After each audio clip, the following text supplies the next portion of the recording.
Chapter 146 Heaven opens its eyes. The power of heaven and earth. What realm is this? Under the thundering clouds, LV Badian stood on his magic artifact, filled with fear as he gazed at the origin tree of ephemera, murmuring to himself. Even he, at the 9th layer of the unification realm, felt this way, not to mention those with a lower cultivation level. The Supreme Sect disciples below felt as if they were being crushed by 1,000 weights. They began to descend, forcing their formation to break. What are we facing? Impossible?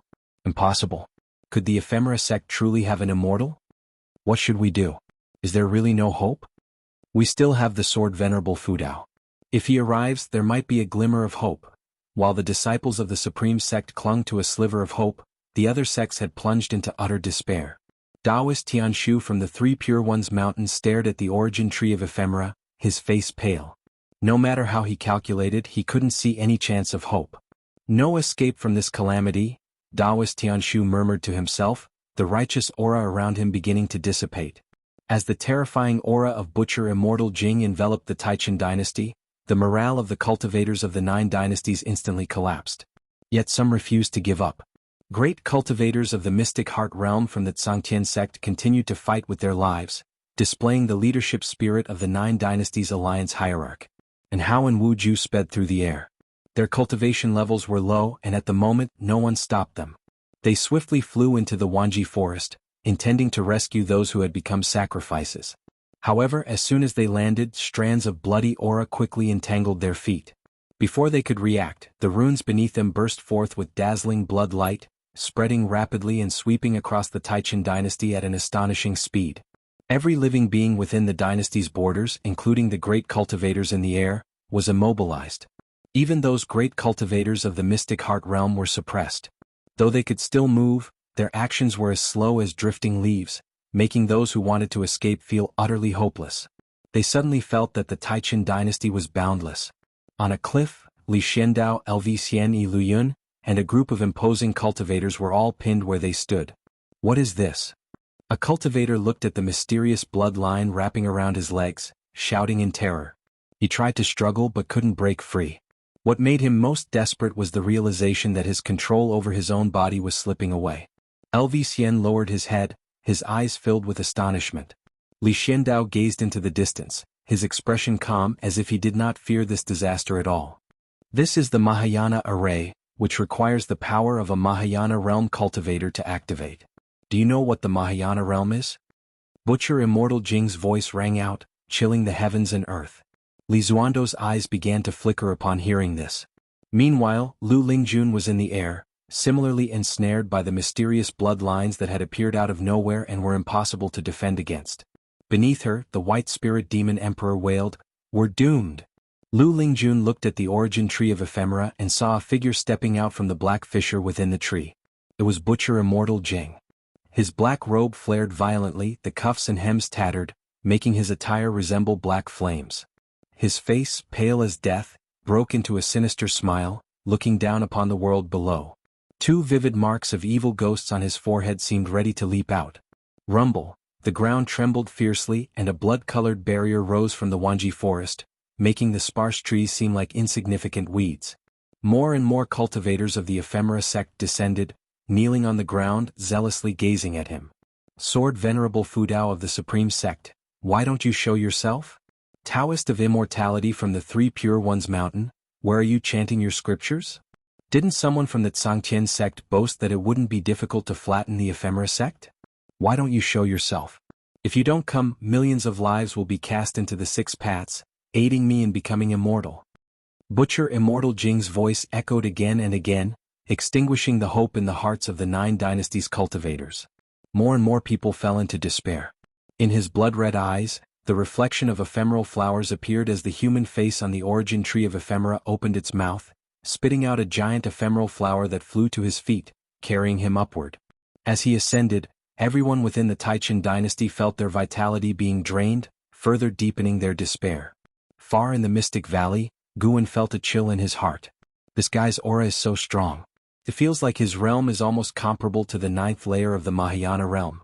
Fortunately, I broke through ahead of time, and even to the 9th layer of the Nirvana realm. Guan locked his divine sense onto Sage Shen Miao. With Guanus mana enhancing him, Sage Xin Miao's speed far surpassed before, and he was already nearing the Taichen dynasty. Sage Xin Miao also heard Butcher Immortal Jing's voice, feeling an urgency he had never felt before.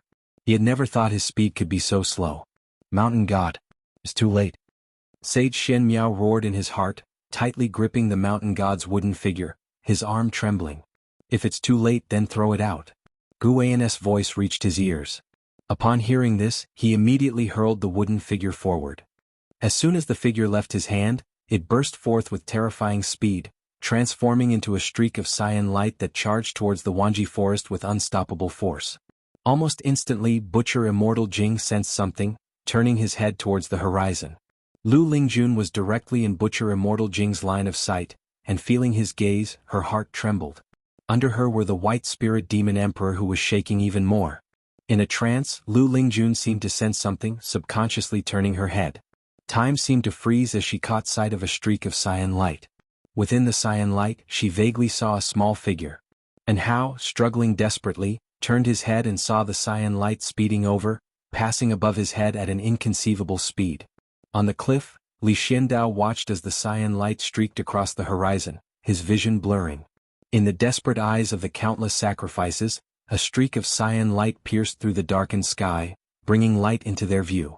Butcher Immortal Jing's reaction surpassed everyone in the Taichen dynasty.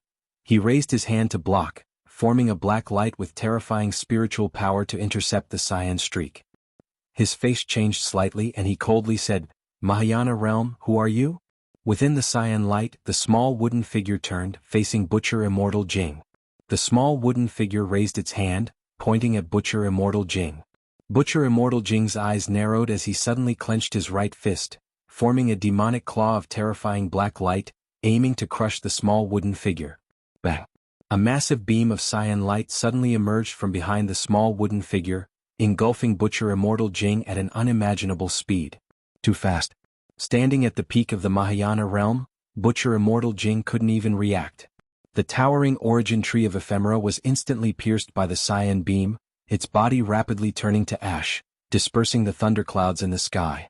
The bright sky suddenly burst into view, causing countless people to subconsciously close their eyes. The cyan light around the small wooden figure dissipated. Silence fell over the world. Great cultivators of the 9 dynasties and the ephemera sect stared in shock at the diminishing body of the origin tree of ephemera, their minds blank. The small wooden figure turned, its body trembling slightly. In an instant, the sound of thunder exploded. The ground shattered, countless trees shot up, rushing towards the cultivators of the ephemera sect with mad speed. The great cultivators of the mystic heart realm instinctively tried to flee, but were swiftly entangled by the trees. Beyond the Mahayana array, endless trees rose, forming walls on all sides. The ephemera sect cultivators within the formation saw their faces change dramatically, leaping up to try to escape over the walls, but were immediately entangled by vines and pulled into the trees. "No, what is this?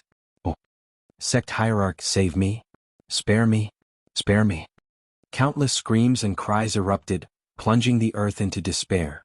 The 9 dynasties cultivators scrambled to dodge, but soon realized that the vines and trees bypassed them, targeting only the ephemera sect cultivators.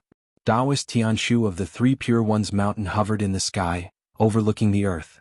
Dust rose like an ocean, boundless, as if covering the entire mortal world. The trees twisted like azure dragons, mysterious and grand, shattering this mystic heart realm great cultivator's perception and cognition. He could not imagine such mighty power.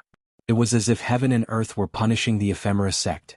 Not only him, but all the great cultivators of the 9 dynasties were watching this shocking sight. No matter how high they flew, they could not see the end of the sea of trees. The entire land was engulfed in a sea of dust, with countless trees growing rampant. Lu Lingjun stared dumbfounded at the scene, unable to believe her eyes. The power of heaven and earth. Heaven has opened its eyes. The white spirit demon emperor cried out in excitement, the bloodlines on its body beginning to dissipate. It regained control of its demon body. On a mountain top in the North Sea Mountain, Guan stood on the cliff, facing the wind, displaying the majesty of an immortal. The wooden figure given to Sage Shen Miao was merely a decoy to make Butcher Immortal Jing believe that the approaching entity was only a Mahayana realm cultivator.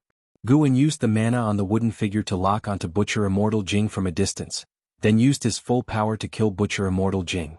mentally intense, but the process was brief. A series of prompts flashed before Guan's eyes as he shifted his right foot slightly. Within 10,000 li of the Taichin dynasty, the vast sea of trees came to a halt, each tree spine shaking the eyes of all living beings.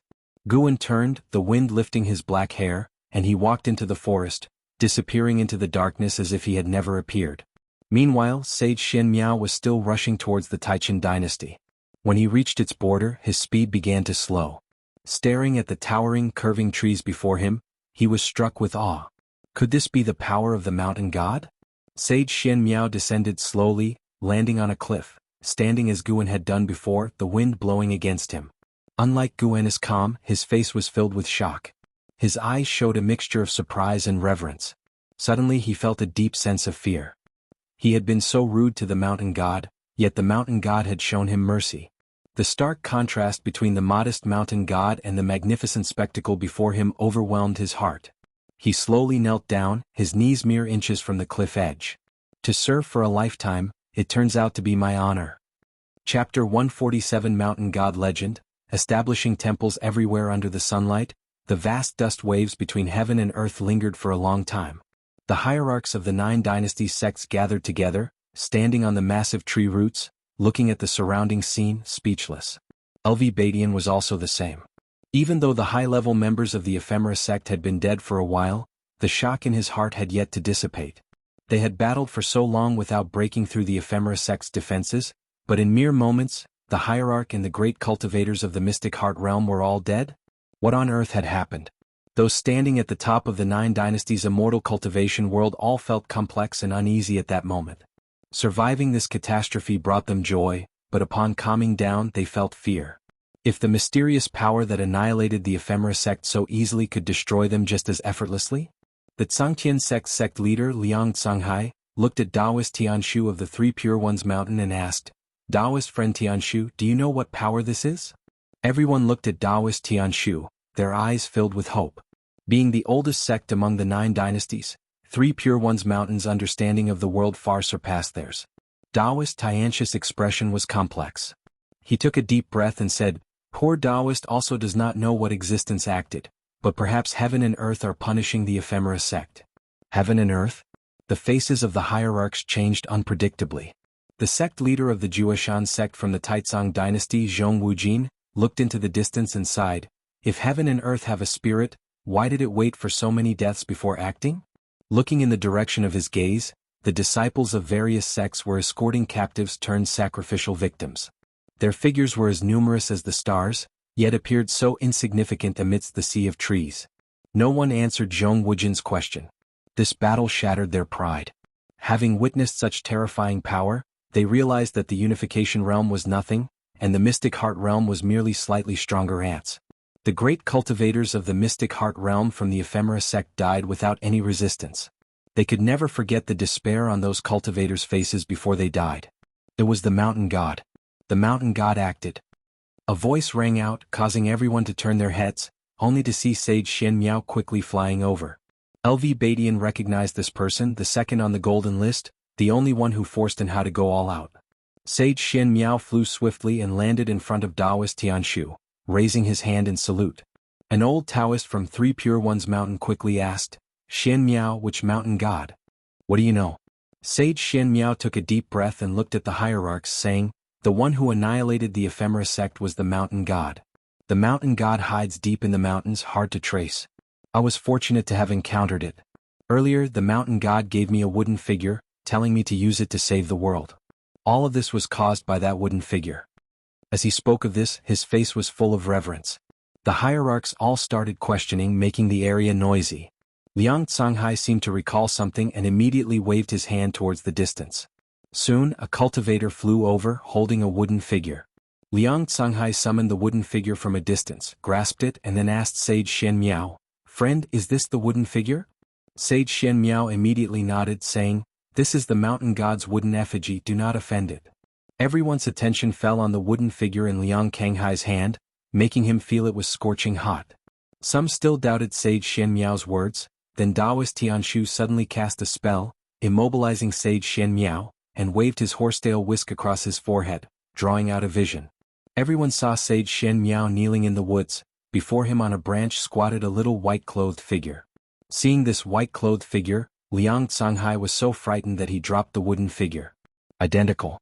This mountain god was so small, yet it made the people present believe it indeed was the mountain god. The 9 Dynasties land is about to face utter disaster. Once all the people of the 9 Dynasties die and demons invade, no one will be left to worship you. Who said only humans can worship me, and who told you I only protect the human race? If you want me to act, it's not impossible, but what? What do you want? I want you to be my slave for all eternity, to serve my shrine, to guard it forever, never to be free. Listening to the mountain god's words, everyone's spine tingled with cold. The previous conversation left them puzzled about the mountain god's intentions, but the last words made them feel the mountain god's terrifying, unpredictable nature. Trading with immortals and gods came with a heavy price. In the tense weight of everyone in the vision, Sage Shen Miao looked up and said words that shocked everyone's hearts.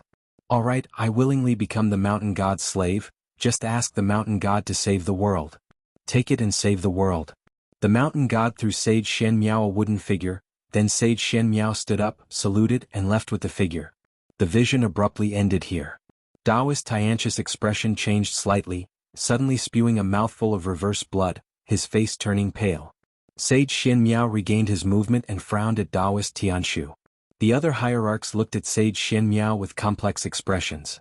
Sage Shen Miao's spirit of sacrificing himself for the people made them deeply admire him, truly worthy of being the sole disciple of the Taiching lineage from the 3 Pure Ones mountain. Knowing the mountain god's existence made them feel relieved. Compared to the so-called power of heaven and earth, the mountain god was more reassuring. Moreover, from the mountain god's words, it seemed he didn't care much about the mortal world. The mountain god cannot be inferred or speculated. Supported by his fellow disciples, Taoist Tianqiu said these words. Liang Canghai took a deep breath and said, Everyone, we must not offend the mountain god to avoid bringing great disaster to the 9 Dynasties land, but we must also remember the mountain god's merit. Everyone should recall the mountain god's image, and after returning, erect statues and shrines in their sects, and spread the mountain god's virtue across the land. These words were immediately agreed upon by all the hierarchs. Sage Shen Miao walked up to Liang Canghai and grasped the wooden figure that floated in the air. He turned to the people of the 3 Pure Ones mountain, raised his hand in salute and said, Elders and uncles, tell my master after you return that I am no longer the Taiching heir of the 3 Pure Ones mountain, and I will not be returning. Please forgive my waywardness. Taoist Tianqiu and the other Taoists of the 3 Pure Ones mountain all sighed but did not stop him. A person without faith cannot stand. Serving the mountain god may not necessarily be a punishment. Shen Miao, no matter what happens in the 3 Pure Ones mountain in the future, you must not disobey the mountain gods, will understand? Taoist Tianqiu said earnestly. Sage Shen Miao nodded, then turned and left. Some of the hierarchs' eyes flashed with hesitation about whether to send someone to follow Sage Shen Miao, but looking at the terrifying scene around them, they ultimately gave up. At least for now, it's better not to provoke the mountain god. In the distance, Lu Lingjun stood on a giant tree, the white spirit demon emperor shrunk and coiled on her shoulder. Mountain god. As expected of the great heavenly spirit land, there truly are immortals. The white spirit demon emperor said excitedly. They had seen the hierarchs' discussion from afar and even saw the vision that Taoist Tianqiu projected. Not only them, but the mystic heart realm cultivators of various sects were also watching and had witnessed the previous scenes. The existence of the mountain god shook the understanding of the mystic heart realm cultivators. Lu Lingjun was recalling the little white-clothed figure in the vision. In the mystic valley within a pavilion, Guan was in a pleasant mood. This intervention had earned him 1,270,000 years of lifespan. Among them, Butcher Immortal Jing of the Mahayana realm 9th layer brought 649 years of lifespan, and the origin tree of ephemera of the 8th rank brought 7,500 years of lifespan. The other cultivators of the ephemera sect brought him only a few decades of lifespan, with most of the mystic heart realm cultivators providing less than 40 years. This time he killed nearly 30,000 ephemera sect cultivators, not all of them but definitely the elite. After this battle the ephemera sect would surely dissolve. He had killed as many as 72 mystic heart realm cultivators. Guan looked at his total lifespan now exceeding 3,300,000 years, feeling even happier. He immediately took out the Green Hero Travelogue, ready to cultivate his mind. After the fall of the ephemera sect, there should be peace for decades to come. He wondered if he could break through 10 million years of lifespan before the great demon calamity arrived. The battle report from Wanji Forest had yet to reach the Supreme Sect, which remained in a tense atmosphere. It was not until nightfall that Guan began to move, going out to pick ephemera. Just like before, these ephemera only provided a year of lifespan, but he did not disdain them at all. 3 days later, the Supreme Sect was in shock. The destruction of the ephemera sect had spread throughout the immortal cultivation world. At noon, Yilan came to visit Guan, telling him about the great battle in the Wanji Forest. As a disciple of the law enforcement hall, she had more comprehensive information. She also mentioned the mountain god. The mountain god's power is truly world-ending and unimaginable. The ephemera sect was strong, but the mountain god destroyed them in an instant. The mountain god is so powerful. I would believe it if told he was an immortal from heaven, Yilan said excitedly, not as composed as usual. For cultivators, the existence of the mountain god was thrilling news. There were indeed immortals in the world. Guan feigned excitement, eagerly questioning her, satisfying Yilan's desire to share. Guan had already mentally prepared for the spread of the mountain god's legend by Sage Shen Miao. Sage Shen Miao would hide his whereabouts but boast about the mountain god to everyone. Earlier, Guan had sensed when Taoist Tianshu extracted Sage Shen Miao's memories. This was the ability of the immortal path. He had used his divine sense to strike Taoist Tianshu from afar, a small warning to the hierarchs. Taoist Tianshu hadn't realized it was a divine sense attack, believing he had suffered a backlash, making him more reverent towards the mountain god. After talking for 2 ancient hours, Yilan finally left. Her fighting spirit had been rekindled. If there was a mountain god in this world, what else could be impossible? Guan had still underestimated the influence of the mountain god. Over the next period, every time Guan went to the outer city, he could hear people talking about the mountain god. The outer city had already built a mountain god Taoist temple where people burned incense and prayed, making it very lively. At the same time, the 9 dynasty sects were purging the world of ephemera. Within less than a month, 90% of the ephemera across the land had vanished, with the remaining sparsely distributed. Guan couldn't be bothered to collect more. Even so, his harvest was still massive. Chapter 148 Exploding Lifespan. Within a month, thanks to the ephemera, Guan reaped 1.7 million years of lifespan. Most of this was harvested in the first half of the month. As time went on, it became increasingly difficult to seize lifespans. More ephemera withered directly after he picked them, which intrigued him. It was as if some force was drawing away the vitality of these ephemera prematurely. Although he did not know the reason, Guan felt satisfied. Thanks to the ephemera sect, he saved 20 years of effort, extending his life to 4.39 million years.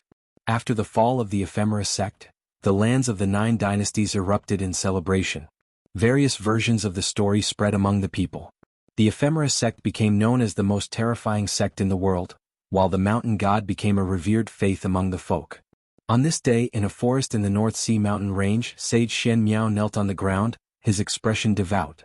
Suddenly, he heard a voice and showed a look of joy, then walked in another direction. After 2 hours, Sage Shen Miao stopped. He stood on a hillside, gazing out at the sparkling North Sea. "Build a temple for me here and open up a medicine field to plant herbs for me," Guan's voice sounded in Sage Shen Miao's ear. Sage Shen Miao immediately agreed. He was very excited about the life of serving to come. Just like that, a day and a night passed. At dawn, Guan appeared as a little figure dressed in white on Sage Shen Miao's shoulder. Sage Shen Miao was meditating on the steps in front of the temple, eyes closed in cultivation. Guan surveyed the temple that Sage Shen Miao had built. It was decent, not magnificent but not shabby either. The courtyard walls were made of stone, as was the temple, with redwood beams and pillars and red tiles lining the eaves. Nestled in the forest halfway up the mountain, it appeared faintly visible. A great cauldron in the courtyard burned incense, with wisps of smoke curling upwards, giving it the feel of an immortal's abode. Overall, Sage Shen Miao had put in a lot of effort, successfully pleasing him. Guan said, "The inscription on the plaque is not good. Mountain God Temple is too generic. There may be other mountain gods besides me in this world." Sage Shen Miao's eyes snapped open, and he instinctively turned to look, seeing the mountain god standing on his shoulder. His body instantly stiffened, not daring to move. He cautiously asked, "May I ask for your deity's name? I haven't decided yet." Guan jumped off Sage Shen Miao's shoulder and walked into the courtyard. Sage Shen Miao quickly stood up to follow, curiously asking, "What do you mean by not decided?"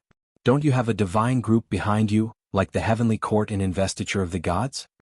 Investiture of the Gods. What is that? Sage Shen Miao briefly explained the Investiture of the Gods, speaking of it with reverence. After listening, Guan snorted disdainfully, mere mortals dare to speculate about deities? I do not know if there is a heavenly court in the world, but I have never seen other deities since my birth. Then how are you? You want to ask why I dare to call myself a mountain god? Dare not, dare not. I don't mean that. Deities are not just about status. It is also a certain realm. Cultivate well and perhaps one day you too can achieve it.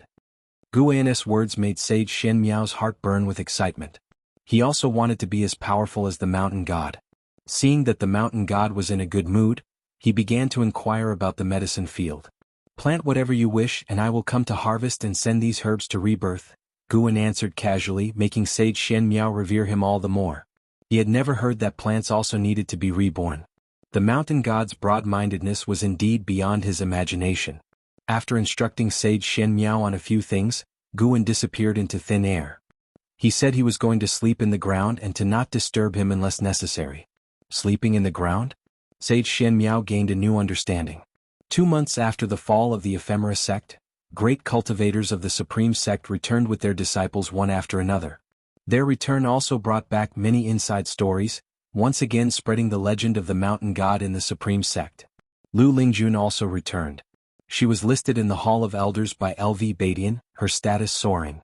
LV Badian originally wanted to transfer her out of the Third Medicine Valley, but this time she refused. From now on, I will cultivate in the Third Medicine Valley, continuing to protect you. However, don't expect me to be at your beck and call. If you can offer some herbs during normal times, I can do some things for you, Lu Lingjun said leisurely, sitting opposite Guan in the pavilion. Such an attitude. Really pretending. Guan laughed, saying, it's not impossible to give you herbs. Actually, you can buy seeds and he'll help you plant them. The yield will be all yours. It's a simple matter for me. With you guarding the Third Medicine Valley, I can be at ease. Lu Lingjun, hearing this, thought it was reasonable and said, indeed. In a couple of days I'll go to the main city of the sect. The seeds and ranks there are higher. Then she began to recount the fierce battle in the Wanji forest she experienced firsthand. She held great respect for the mountain god. As an ascender, deities had greater significance in her heart. Listening to her reverence for the mountain god, Guan secretly felt pleased. Guan didn't let his emotions show, occasionally expressing amazement. Once she finished speaking, Guan lamented, the realm of the mountain god is truly unimaginable. I wonder if mortals can reach such a realm in their lifetime. Lu Lingjun seriously said, perhaps it is very difficult, but since we have embarked on the path of immortal cultivation, we must strive for this goal, even if we die without regret. Guan noticed that her lifespan had reached its limit, which is 3,700 years. She still had nearly 1,700 years left. He wondered if she could defy the heavens and reach the nirvana realm in the remaining years. For now, he had no intention of teaching her the primordial reincarnation skill. His relationship with Lu Lingjun hadn't reached that level yet. He would observe her next actions first. If she pleased him, he might give her a hand. If she treated him poorly, she could forget about it. An hour later, Lu Lingjun stood up to leave. Before departing, she reminded him, don't pay attention to those worthless books. If you have time, write another Investiture of the Gods. I want to see what happened to those people after they became deities. Worthless books? You don't understand at all. Guan glared at Lu Lingjun's back. After she closed the door, he took out the Supreme Secret Records. This was the last volume of the Supreme Secret Records. After reading it, he planned to burn it. He opened the first page and began to savor it. Shenzhen's writing style had changed. The final volume had a melancholic tone, unlike the previous boldness. Nice, I like it. As a melancholic person himself, Guan decided not to burn the Supreme Secret Records. Watching the male protagonist and his soulmate expressing their feelings during a farewell, releasing years of emotional conflict, next came the illustrations Guan usually despised. He decided to take a careful look to see if Shenzhen's drawing skills had any flaws. As the new year arrived, Guan participated in the spring festival celebrations in the Third Medicine Valley and the Mystic Valley. Late at night, he arrived at Nianchu Cave in the Heavenly Phoenix Mountain. He brought fine wine and delicacies to Tianyao, intending to celebrate the festival together. Apart from tending to the herbs, Tianyao spent her time cultivating. Life was quite dull, so every time Guan visited, he would bring her various delicacies. This was Tian Yao's first time drinking wine. She held the jar and was choked by the first sip. This was spiritual wine. Even core formation cultivators would get drunk if they drank too much. Although intoxicated, this wine could boost cultivation, making it an excellent aid for cultivation. Tian Yao's delicate face turned visibly red, and Guan reminded her, if you can't handle it, don't rush. Save it for later. You'll get used to it after a few drinks. A demon getting flushed from drinking wine? This was unexpected for Guan. Tian Yao shook her head and said, I can drink. Why wouldn't I be able to drink? She saw Guan finish a bowl of spiritual wine and naturally didn't want to admit defeat. Moreover, despite the heat it induced, she found the sensation quite pleasant and wanted to drink more. Guan was about to speak when he suddenly sensed something. He stood up saying, You eat some meat first. I'll be back.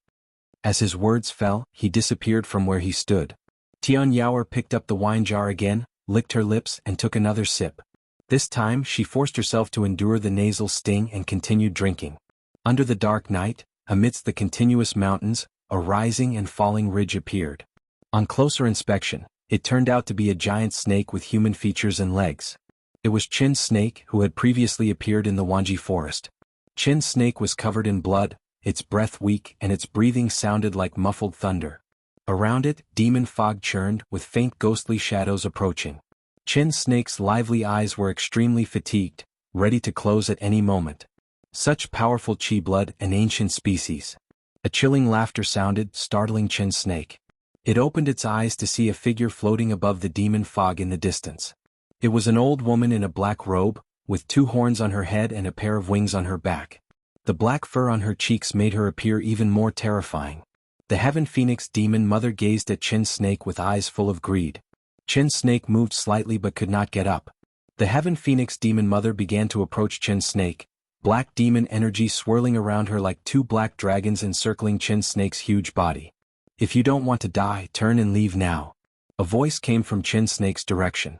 The Heaven Phoenix demon mother stopped and squinted to see a little figure in white standing on Qin's snake's forehead, wearing a mask. The Heaven Phoenix demon mother sneered, Who are you? Don't you know who I am? Guan heard this, was about to answer but then thought it was bothersome. So, he waved his sleeve and terrifying mana surged toward the Heaven Phoenix demon mother, instantly turning her to ashes. You successfully seized 203 years of lifespan from the Heaven Phoenix demon mother, Unification Realm, 9 layers. The demon king that Tian Yao feared the most died under Guan's hand without any resistance. Qin's snake struggled to keep its eyes open and spoke weakly, Are you the mountain god? Its voice was androgynous, barely audible. That day during the Ephemera sect battle, it was injured and saw the wooden figure. The wooden figure looked a lot like Guan now. Guan spoke, Since you have saved lives, I will save you this once. He took out a bottle of elixirs he had already refined and poured them into Qin's snake's mouth. Qin's snake was seriously wounded and poisoned by the origin tree of Ephemera's ephemera poison, which could only be cured by the ephemera elixir made from ephemera. Mountain god, someone has inherited the ephemera sect's power, Qin's snake said weakly, its snake eyes glowed, revealing a figure. Guan focused his eyes, and his expression under the mask turned peculiar. How could it be him? Chapter 149 Unify the Universe, Conquer the Demons Together. Li Xiandao. How did this guy inherit the power of the ephemera sect? Guan asked, Inherit power? What kind of power does the ephemera sect have to inherit? Qin's snake answered with difficulty. The ephemera flowers spread all over the world absorb spiritual energy for the spirit of ephemera, which is also an ancient species. It can absorb the spiritual energy of the world through the ephemera flowers. Once it is merged with a living being, all the ephemera flowers will lose their vitality, leaving only the husks. The figure in its eyes was Li Xiandao, whose true form was revealed. Li Xiandao seemed to be communicating with someone but no sound came out. Guan asked, Are your injuries due to trying to stop him? That's right, he has the support of the Mystic Heart Realm behind him, but he didn't kill me, Qin's snake replied. Guan asked, Do you want me to kill him? If possible, it's best to cripple his cultivation level. The spirit of ephemera is ultimately an ominous entity. Then you should take good care of your injuries and one day remove him yourself, your poison will soon be gone. Guan replied casually, regardless of truth, how could he possibly listen to Qin's snake's words and cripple someone just like that? Qin's snake remained silent for a moment, then said, I was being presumptuous. Guan then disappeared from its forehead. Qin snake also possessed mystic heart realm cultivation. Once the poison was removed, even the demons of the heavenly Phoenix Mountain couldn't do anything to it. Sensing Guan's disappearance, Qin snake closed its eyes, and its breathing began to weaken. On the other side, Guan returned to the Nianshu cave and was surprised to find Tian Yaoer already drunk, lying on the table. He picked up the jar and found it completely empty. This girl. Guan smiled helplessly, picked up Tian Yaoer, and walked towards the room. Master, help me, kill the demon mother, avenge my parents. Tian Yaoer mumbled as she clung to Guan's neck, her hot breath landing on his neck. Guan didn't tell her that the Heaven Phoenix demon mother was already dead. With a target of hatred, she would work even harder in her cultivation. The next day at noon, Guan came to Qinya Valley. Last night, he had used divine sense to capture that Li Xiandao had returned to Qinya Valley. From afar, Guan saw Li Zuando's figure. He was sitting at a stone table under a tree holding a book in one hand. Li Xiandao Void Crossing Realm 7th Layer 271/1599/6050 Void Crossing Realm 7th Layer. His cultivation level had increased again. The most crucial thing was that his extreme lifespan had doubled. Guan remembered that his extreme lifespan was just over 3,000 years. Is the spirit of ephemera so powerful? Guan suddenly felt that Li Xiandao was truly remarkable. Those with higher extreme lifespans than him didn't cultivate as quickly as he did. Even in-house cultivation speed might not be as quick as his. The most critical factor was that no one knew Li Zuando's true cultivation level. He had cultivated a special miracle skill, and his apparent cultivation level was now at the Core Formation Realm 1st Layer. Disguising Void Crossing Realm 7th Layer as Core Formation Realm 1st Layer, how crafty. Guan thought as he walked towards Li Xiandao. Greetings, uncle. Guan came before Li Xiandao and saluted. Li Xiandao put down the investiture of the gods in his hand and smiled. Guan, you finally came. I have prepared a superior golden elixir for you. The original owner of this golden elixir was a first-rate genius. When your cultivation level reaches the 9th layer of the Foundation Establishment Realm, he'll have a great cultivator help you achieve the Core Formation Realm. Upon hearing this, Guan quickly thanked him. Li Xiandao motioned for him to sit down and continued talking. Recently, I have been studying the investiture of the gods again and have gained many insights. What do you think would have happened if King Zhou had befriended the Chan sect from the beginning? Guan replied, there are no what-ifs. Different natures lead to different choices. Many things are destined to happen. King Zhou was tyrannical, and the Chan sect might not have approved of his ways. Li Xiandao shook his head and said, that is too simplistic. I think the investiture of the gods carries deeper meanings. As he became obsessed, Guan was suddenly unsure how to respond. He carefully sensed Li Zuando's aura but did not detect any ephemera energy. He became intensely curious about Li Zuando's cultivation technique. His intuition told him that Li Zuando's technique was extremely powerful, possibly even stronger than LV Baishan's defying fate divine skill. Li Xiandao not only recruited talents everywhere but had the support of the mystic heart realm behind him. Guan was very curious about how he managed it. Did he attract noble families with benefits, or did he apprentice under a high master? It was most likely the latter. Otherwise, how could a mystic heart realm great cultivator take an interest in an emperor? Li Xiandao began to speak about his understanding of the investiture of the gods, becoming more and more mysterious and even analyzing the motives of its characters. Guan noticed that Yi Luyun and LV Xian had not returned. LV Xian previously had the remnant soul of the evil emperor of the ephemera sect. He suspected that Li Zuando's acquisition of the spirit of ephemera was related to LV Xian. After a long conversation, Li Xiandao reluctantly ended it and then let Guan go to pick medicinal herbs. After Guan finished his tasks, he came to bid farewell to Li Xiandao.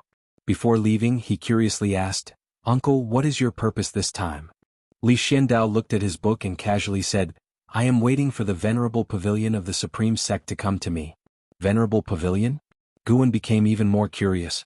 Had Li Xiandao already attracted one of the three major families? He did not continue to ask. He let these people fight as long as it did not affect him. With his current cultivation level, if not invincible in the continent, at least in the 9 dynasties, no one could threaten him.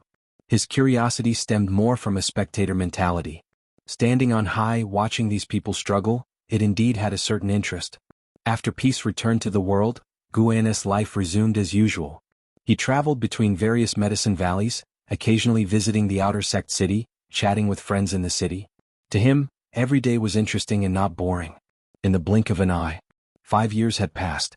That summer, Guan turned 79. His lifespan had broken through 5 million years, inching closer to 10 million years.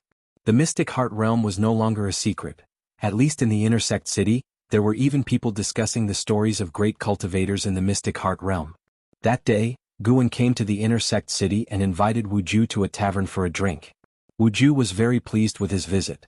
After each had drunk a jar of wine, Wuju said, "Brother Gu, next month I have to leave. I probably won't come back for 10 years. Over the years, Wuju's extreme lifespan had not increased, possibly due to the tranquility of his days. Guan curiously asked, "Where are you going?" Wuju replied, "The current emperor has called for uniting the 9 dynasties and gathering the power of the world to resist the great demon calamity in decades. My master is sending me to support him." Zhou family. 5 years ago, Guan had become curious about which venerable pavilion Li Xiandao met with, so he used his divine sense to spy and discovered that the venerable pavilion was Wuju's master, Zhou Yu. After they met, Li Xiandao returned to the court and made a statement that shocked the world. "Unite the universe, jointly fight demons." Such arrogant words had been criticized by the Supreme Sect disciples, yet the events had defied their expectations.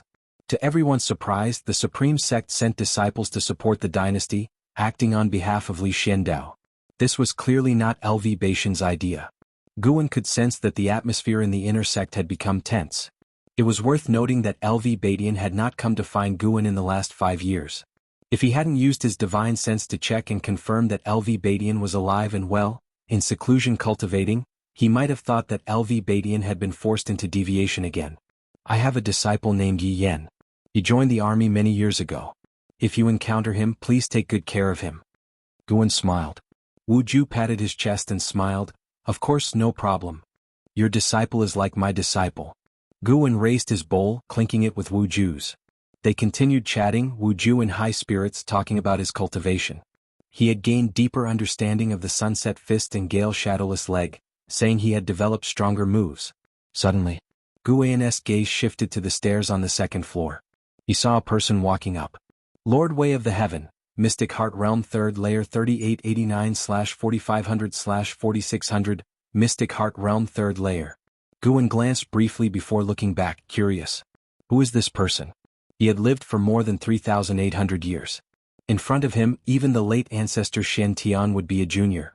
Lord Way of the Heaven wore a blue robe and held a horsetail whisk. His beard reached below his chin, and his hair was coiled on top of his head. His aura was like the core formation realm, so he didn't attract the attention of other disciples. This kind of appearance was not uncommon in the immortal cultivation world. There were 2 people similar to him just on the inn's 2nd floor. Lord Way of the Heaven scanned around, his gaze landing on Wuju. He walked over and asked with a smile, "Could the 2 young friends allow this poor Taoist to join you?" Wuju frowned and looked at Guan. Guan smiled. "Since we are fellow disciples, how could we refuse?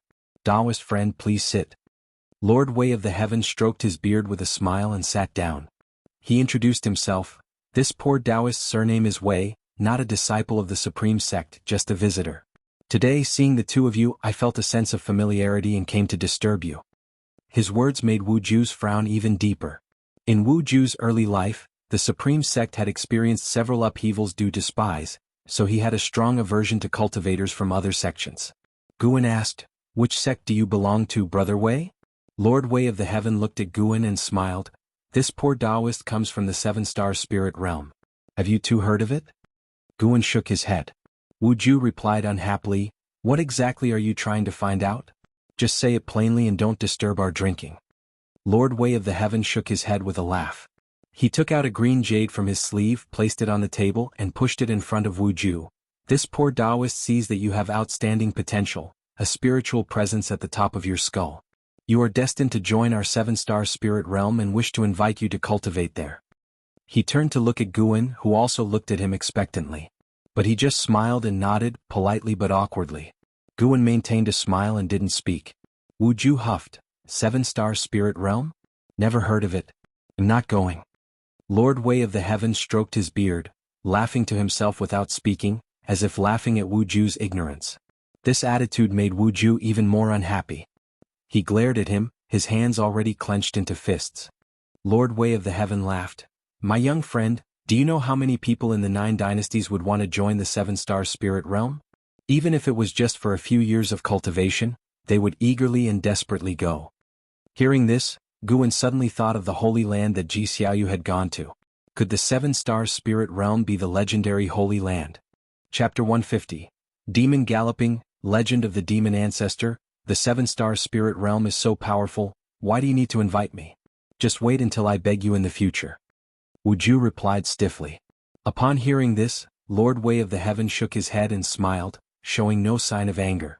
In the following time, Guan watched as Lord Wei of the Heaven boasted about how powerful the Seven-Star Spirit Realm was. Unfortunately, no matter how eloquent he was, he couldn't convince Wu Ju. Wu Ju's attitude made Guan feel amused. If Wu Ju knew that Lord Wei of the Heaven was actually at the Mystic Heart Realm, how would he react? Suddenly, a figure appeared behind Lord Wei of the Heaven. Guan looked up and saw Wu Ju's current master, Zhou Yu.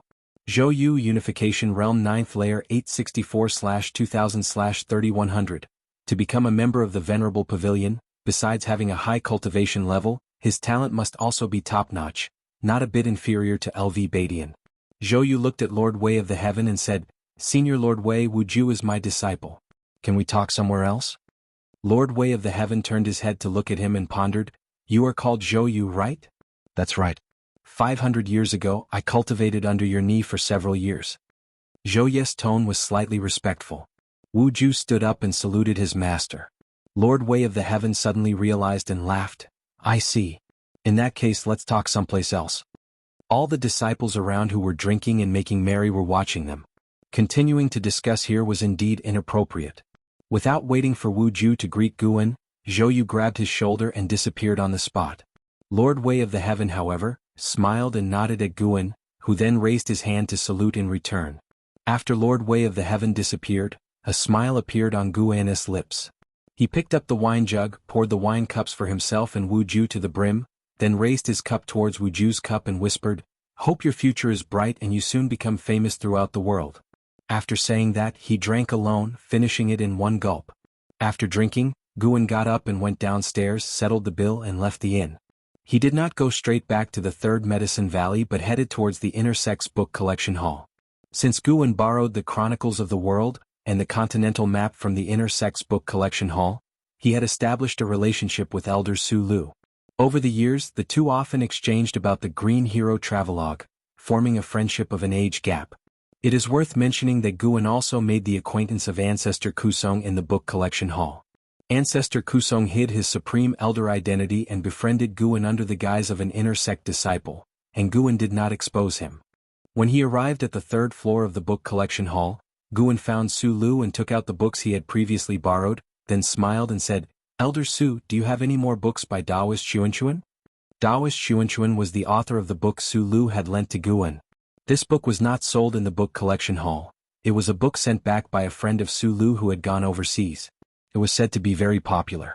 After reading it, Guan found that Taoist Xuanchuan's writing was indeed excellent. He even saw traces of Green Hero Travelogue in it. Later, he heard from Su Lu that Green Hero got inspiration to write Green Hero Travelogue after reading this book by Taoist Xuanchuan. Su Lu received the books Guan placed on the table and looked up at him, saying, Brat, you should read in your spare time from cultivation, don't get addicted to it. Guan smiled and said, I have average talent. No matter how hard I cultivate, it's useless. In this lifetime, I can probably only reach the core formation realm. You know, I am the Valley Master of Medicine Valley. I can improve my cultivation level with elixirs. Why waste time on cultivation? I'd rather enjoy life and cherish the time being alive. Su Lu already knew his destiny, so upon hearing these words he felt they made a lot of sense. Su Lu smiled and said, Indeed, there is still one book by Taoist Xuanchuan, it's with someone upstairs. Go find him. Guan immediately cupped his hands at him, then turned and walked towards the stairs. There were only two people on the fourth floor, one was Ancestor Kusong, and the other was a great void-crossing realm cultivator. These two did not disturb each other. All the way, Guan came to Ancestor Kusong's side. He was sitting on a chair by the window holding a book in his hand. Supreme Immortal Venerable. This was a popular novel written by Pan En. Over the years, under the operation of the Supreme Sect, Supreme Immortal Venerable, and the Investiture of the Gods, had spread to the other 8 dynasties and were very popular. The most popular was still Supreme Immortal Venerable, while the Investiture of the Gods, was highly recommended by the high levels of various sections. In the world of immortal cultivation, there was a classic saying, "Look at the investiture of the gods, 4 high realms, and look at the supreme immortal venerable 4 low realms." The fact that Ancestor Kusong liked Supreme Immortal Venerable surprised Guan Sr. "Elder Su recommended me here, may I borrow the book by Taoist Xuanchuan?" Guan asked softly. Ancestor Kusong listened and touched his left hand into his pocket, took out a book and threw it to him. Guan caught the book, flipped through it briefly and immediately smiled. Ancestor Kusong suddenly asked, "Guan, have you read this Supreme Immortal Venerable before?" Pan-An's identity was still a secret in the Supreme Sect, known only to a few, and Ancestor Kusong did not pursue the author's identity. "Yes, it's all right," Guan commented. Although the Supreme Immortal Venerable was a book he originally wrote, he did not like to read it because there was no sense of novelty. Ancestor Kusong chuckled. "Then you don't understand the greatness of Supreme Immortal Venerable. In my opinion, this book is better than the Investiture of the Gods, because it can resonate with the majority, showing that the author understands the mundane world." Guan said, "But I still like the Investiture of the Gods better. It has more detail and more imagination." The two began to argue about which book was better. Guan did not intend to let him win. After all, ostensibly Guan did not know his true identity. They were friends with a significant age difference but shared a common interest. If Guan always agreed with him, flattering him, it would rather be boring. After a long argument, Guan had the upper hand and left satisfied. Ancestor Kusong, who had been blowing his nose and glowering, watched Guan go downstairs. The anger on his face subsided, turning into a playful smile. At this moment, the great void-crossing realm cultivator walked over. This was a man dressed in a gray Taoist robe. He came to Ancestor Kusong and asked with a smile, "Ancestor, why are you arguing with a Foundation Establishment realm cultivator?" "He is in the Foundation Establishment realm, but the fact that he can enter the inner sect shows he is not so simple, does it?" Ancestor Kusong asked in return. The gray-robed man shook his head. "Maybe he has some background, but cultivation levels don't lie." Ancestor Kusong smiled but did not reply, continuing to read this Supreme Immortal Venerable. The gray-robed man continued to ask, "The 9 dynasty sects plan to jointly explore the demon land to find the cause of the demon calamity. Will you go?" Ancestor Kusong replied, "Yes, these old bones of mine have no hope of advancing further. After enjoying some more leisurely days, I will head to the demon land." The gray-robed man, upon hearing this, said, "Ancestor, take me with you." "Nonsense, this trip is life-threatening. Even though I'm at the Mystic Heart Realm, I can't protect you." "Is it that terrifying? Do you think the Ephemera sect dares only to make trouble in the 9 dynasties lands for no reason? Could it be that there is also a Mahayana expert in the demon land?" Ancestor Kusong did not answer. He shifted his gaze to the window. Beneath the blue sky, disciples flew in and out. The scenery was beautiful. Deep night.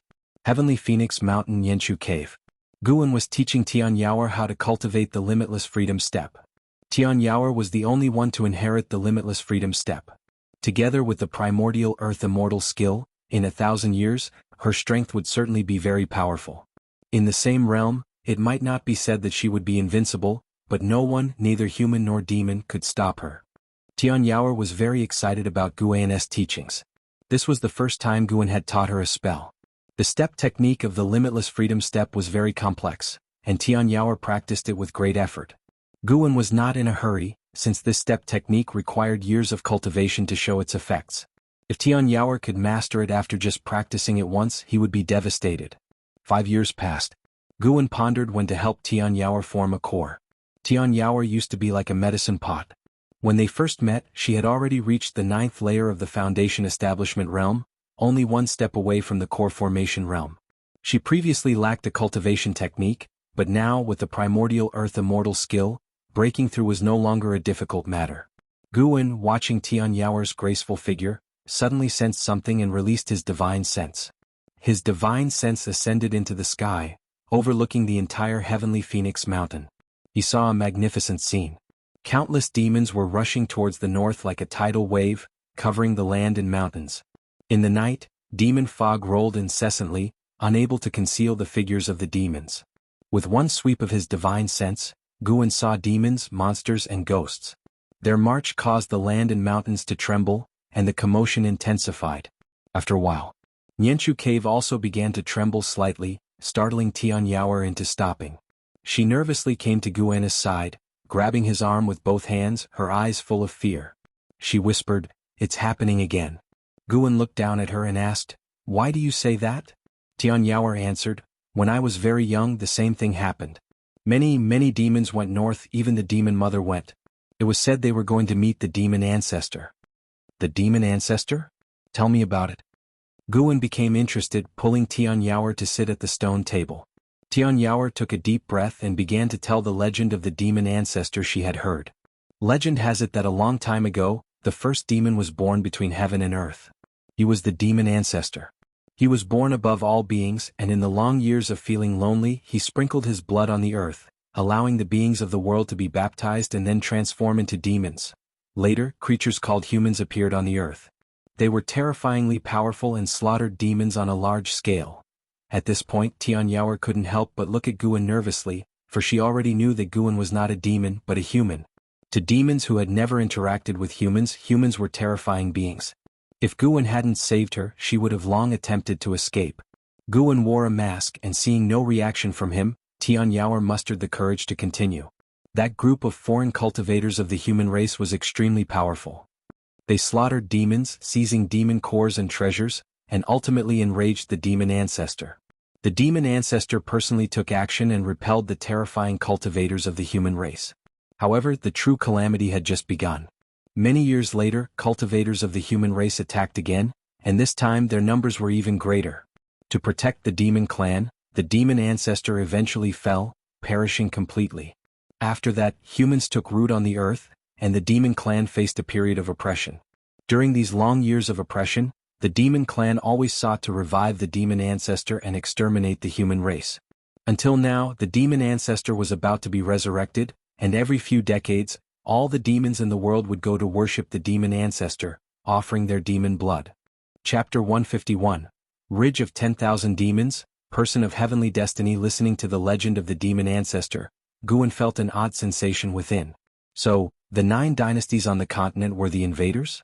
No wonder the Holy Land didn't assist the 9 dynasties. But Guan didn't ponder too much. He wouldn't sympathize with the demon clan or blame the 9 dynasties over this. The fight for survival had never been defined by good and evil. Besides, there might have been other races on this continent before the demon clan emerged. The evolution of heaven and earth had always been about survival of the fittest, the old being replaced by the new. As a human, Guan naturally had to consider things from the perspective of the human race. If one had a sense of righteousness, one wouldn't annihilate the demon clan completely. In fact, the human race and demon clan could coexist. In the immortal cultivation world, the presence of demons was common. Demon pets had become an indispensable element for most cultivators. In some sects, powerful demon creatures could even become guardian deities, worshipped by cultivators. After Tianyao finished speaking, she looked nervously at Guan and suddenly grabbed his left hand. "Master, can't humans and demons really coexist? Why must it always be a fight to the death?" Although she feared humans, she didn't dislike them because she had never encountered humans since childhood. On the contrary, those who persecuted her were from the demon clan. Guan withdrew his hand, saying, "It's not just about races in this world. To become stronger, one inevitably walks the path of struggle. Rather than worrying and feeling sorrowful, it's better to focus on cultivation because your enemies won't sympathize with you. If you wish to sympathize with others, you must become powerful enough." Because of the memories from his past life, aside from the friends he had genuinely bonded with, Guan viewed the world with a sense of detachment. When the chaos erupted in the Supreme Sect's outer sect, he had etched the word righteousness into his mind, but he didn't feel extreme hatred toward those actions. When the ephemera sect ravaged the world, he didn't harbor extreme hatred either. He could immerse himself in the mundane world, yet deep within, he harbored a kind of solitude. This solitude allowed him to see through everything clearly and kept him from being swayed by his surroundings. After listening to his words, Tianyao nodded earnestly and said, "If the demon ancestor is resurrected and humans are driven away, Master, wherever you go, you must take me with you." Guan smiled and asked, "Is the demon ancestor really that powerful? Will humans surely be driven away?" "I once heard the demon mother say that once the demon ancestor is resurrected, this continent will completely become a land of demons and devils. The human cultivators of today simply can't contend with the demon ancestor," Tianyao said with her head tilted. "So powerful?" Guan grew even more intrigued by the demon ancestor. If nothing went wrong when the calamity of demons and devils erupted, he would have to deal with the demon ancestor. Moreover, Guan was half skeptical of Tian Yaoer's words. He felt there were more secrets hidden on this continent, not fully explained by this legend. If the continent truly belonged entirely to the demon clan, then where did the devils and ghosts come from? Devils were not just another term for demons, they existed as a separate force. If humans practiced demonic power, they became demon cultivators. If the demon clan practiced demonic power, they became demon devils. Why did demonic power appear? Moreover, Guan sensed that the demon land had an extremely heavy aura of resentment, far surpassing that of the Nine Dynasties lands. In the demon land, human cultivators were rarely seen. It couldn't be said that all of this resentment was caused by human cultivators, right?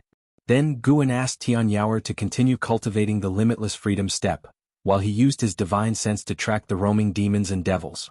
Under the night sky, various demons galloped through the mountains and wilderness, and numerous demon birds flew over the hilltops. On closer look, amidst the demons were also shadows of devils and ghosts. The difference between devil shadows and ghost shadows was that these devil shadows emanated demonic chi, like masses of black mist flying by. Guan's divine sense tracked them over a distance of millions of miles, witnessing an ever-increasing number of demons and devils. Along the way, the number of demons and devils reached a level that even made a Nirvana realm cultivator like him shiver. If the calamity of demons and devils truly erupted and he didn't intervene, the Nine Dynasties' territories would likely be swiftly overrun. Approaching the depths of the demon land, Guan also sensed the aura of Mystic Heart realm demon devils. These demon devils were not stirred by the tide of demons and still remained in their respective caves. Eventually, Guan's divine sense halted within a cluster of volcanoes. Here, lava spread everywhere, the night sky covered in hot, thick smoke, and some volcanoes continuously erupted, spectacular and terrifying. According to the map provided by Su Lu, this should be the Ridge of 10,000 Demons, deep within the continent. The Ridge of 10,000 Demons had over 10,000 volcanoes, housing countless demon kings, with an uncountable number of demon devils. The author of Chronicles of the World passed through here but dared not delve deeper because the overwhelming demon energy filled him with dread. He learned about the Ridge of 10,000 Demons by capturing and interrogating a demon creature. Guan could feel the aura of thousands of Unification Realm beings and more than 20 Mystic Heart Realm beings, including a Great Ascension Realm presence here. At this moment, countless demon devils within the Ridge of 10,000 Demons were also rushing northward. Guan didn't continue probing north, not because his divine sense couldn't extend further, but because there were already Great Ascension Realm demon devils here. The demon ancestor was likely beyond the Great Ascension Realm. Reflecting on the legend mentioned by Tian Yaoer, it seemed highly probable. The blood of a Great Ascension being wasn't that extraordinary, but a Nirvana realm being was different. Their essence of life had already transformed, just like Guan's blood was no longer mundane. Guan didn't want to alert the enemy. After all, the calamity of demons wasn't happening tomorrow. He still had time to extend his lifespan. Once his lifespan reached 10 million years, his strength would experience a significant leap. Maintain composure. The advantage was on his side. Guan retracted his divine sense and continued guiding Tian Yaoer in her cultivation. Spring passed, autumn came, and 3 more years went by. One afternoon, the 82-year-old Guan transformed into a small figure clad in white and arrived at the North Sea Mountain to visit Sage Xian Miao. Sage Xian Miao had been left to his own devices. Guan only visited every few months, and Sage Xian Miao had gotten used to it. He spent his days cultivating in the mountain god temple, living quite comfortably. Upon his arrival, Guan noticed there was someone else outside the temple, and it was someone familiar. And Hao stood side by side with Sage Xian Miao on the edge of a hillside, together overlooking the vast North Sea. It seemed the two shared a good relationship, forged from their unrecognized encounters during the Golden List tournament. And Hao had already broken through to the first layer of the nascent soul realm, and he wasn't yet 50 years old. It looked like Hao had great potential to surpass the breakthrough speed of Li Xiandao. Your cultivation speed is already fast enough. What you need now is to calm your mind, Sage Xian Miao said, his tone rather helpless. Before participating in the Golden List tournament, he truly believed his talent was unrivaled in the world. Being defeated by Hao didn't leave him despondent. Rather, he felt fortunate.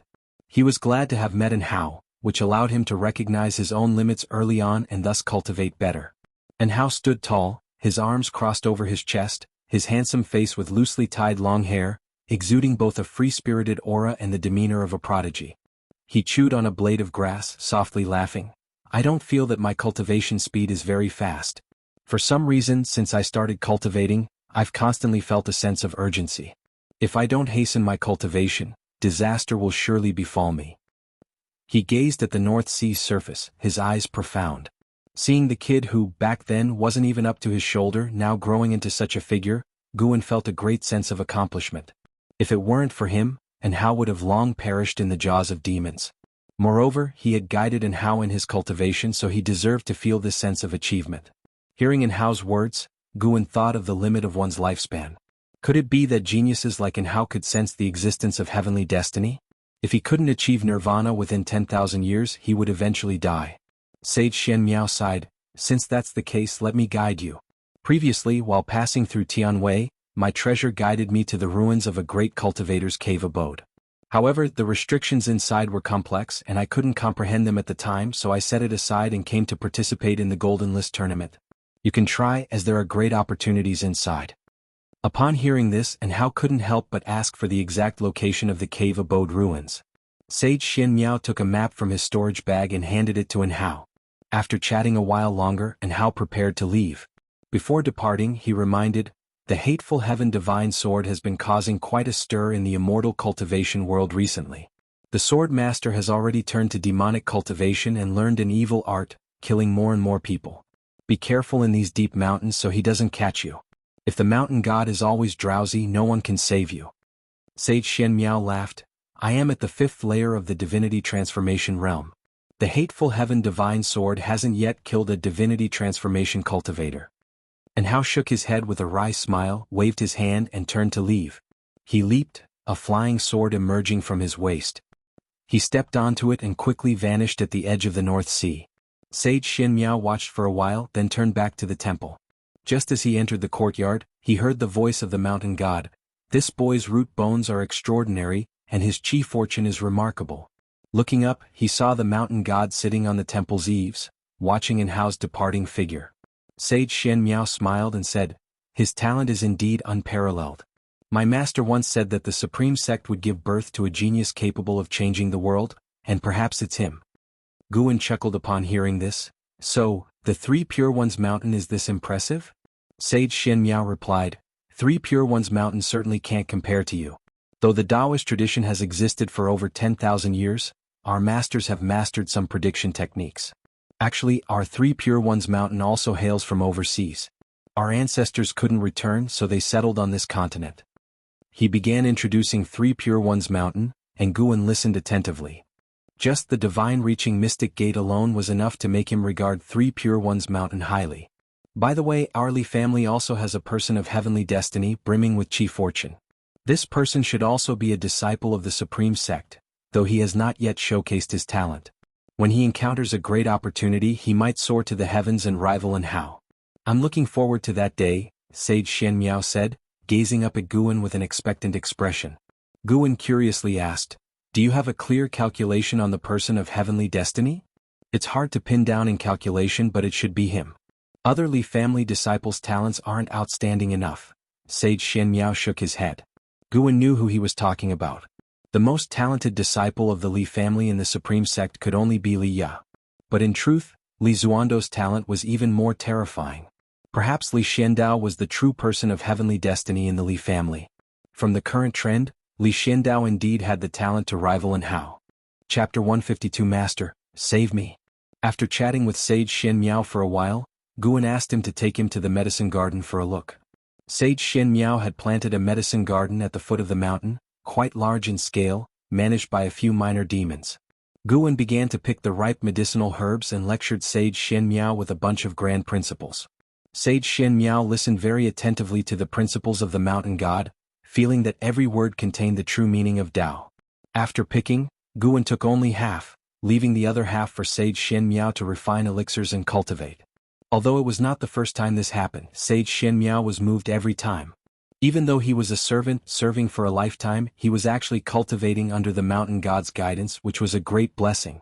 Sage Shen Miao felt that the mountain god had an important mission to entrust to him, because the mountain god said, When heaven is about to bestow a great responsibility on a man, it first exercises his mind, toils his bones, starves his body, empties him of possession, and disturbs his deeds. The planting of medicinal herbs might not be something the mountain god needed, but rather a way to temper his character.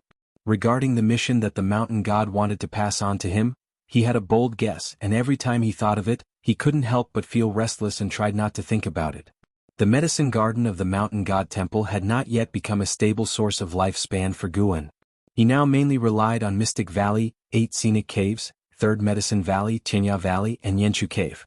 Each year he could obtain nearly 200,000 years of lifespan, although there were occasional fluctuations. His lifespan had already exceeded 5,600,000 years. If nothing unexpected happened, he would reach 10 million years in 20 years. The great calamity of the demons and monsters was unlikely to erupt within 20 years. According to the predictions within the Supreme Sect, it would take at least 50 years for the great calamity of the demons and monsters to erupt. After returning to Mystic Valley, Guan continued to act as an ordinary disciple. It was worth mentioning that Gu Zong had already promoted Guan to an inner sect disciple, but Guan still preferred to wander around the outer city. He had many friends in the outer sect. He was a nostalgic person. Just like that, another year passed. Summer arrived. Guan was practicing calligraphy in a pavilion in Mystic Valley. While practicing, he was also contemplating the profound formations in the Ziwei Array Chronicles. Lu Jiujia suddenly came to visit Guan. Hearing the knock on the door, Guan let him in. He closed the door, walked to the desk and said, "Senior brother, I have news about Wuxin." Wuxin was Gu An's junior disciple, a spy from the Thousand Autumn Pavilion. Although Wuxin had left, he had left behind the Taoist expansion skill. Guan did not look up, continuing to stare at the paper, saying, "Let's hear it." Lu Jiujia immediately said, "Due to the chaos in the Ephemera sect, the Thousand Autumn Pavilion has disbanded. I originally thought he had perished, but recently I heard that a young monk has appeared under the Emperor's command, calling himself Wuxin. This monk acts ruthlessly. He once slaughtered 9,000 soldiers of the Hanlu dynasty by himself and refined their heads into magic artifacts. This matter has caused a huge sensation in the immortal cultivation world.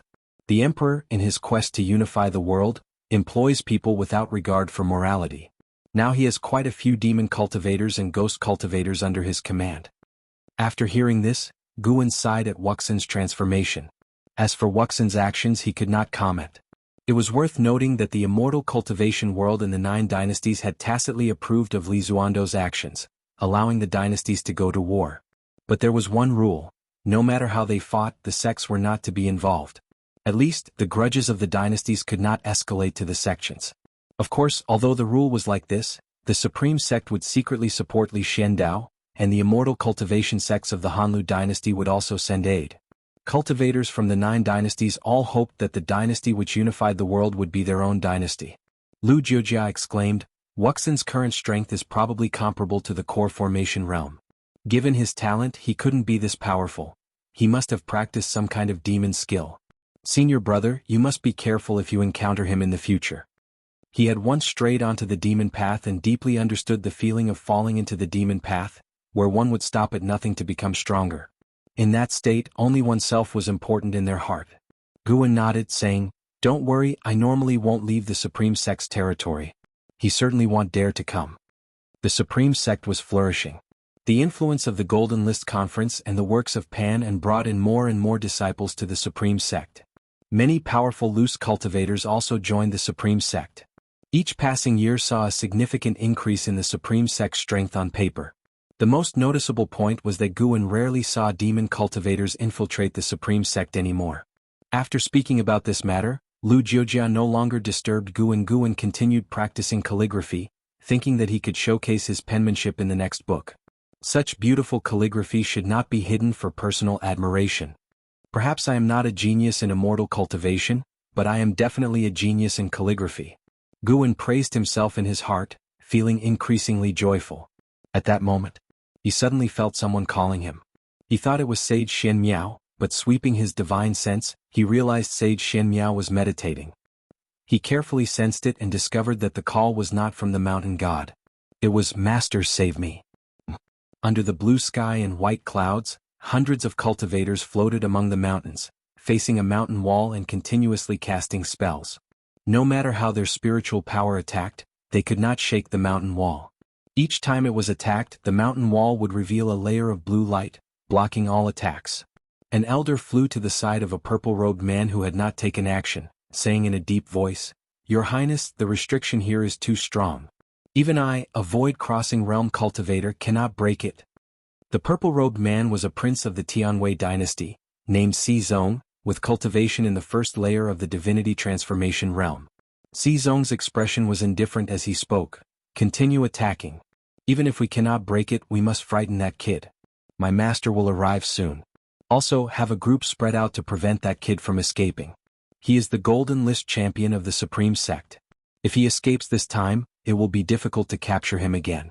Once he grows stronger, he will be a great trouble for Tianwei." "Yes." The elder accepted the order and left immediately.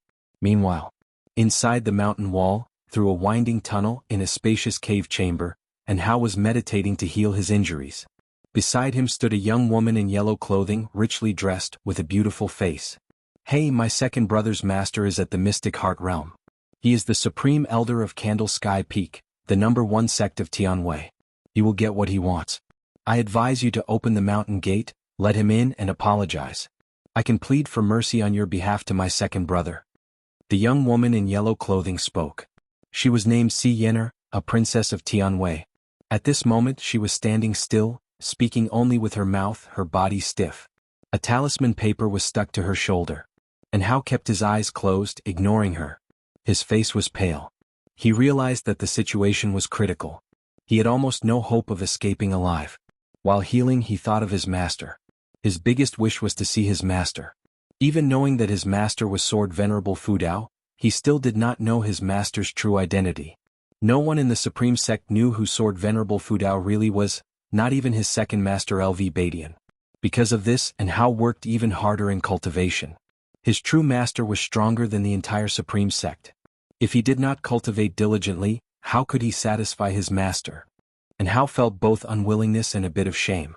He hoped that in this critical moment, his master would come to save him. Although Zong had the cultivation of the divinity transformation realm, he could not really harm him. The troublesome thing was that Zong could call for help, and he brought a group of high-level cultivators. This made Hao feel very frustrated. He also had backing. If his master were here, he believed that no matter how many people Zong called, it would be useless. With Yener's incessant nagging, his mind was in disarray. Unable to help it, he opened his eyes, glared at Yener and cursed, "If you keep talking, be careful I don't strip you and have my way with you before I die." At these words, Yener's face turned pale. She quickly shut her mouth, staring at him with large, aggrieved and angry eyes. Cough, cough, and Hao's anger caused a backflow of blood, leading to a fit of coughing.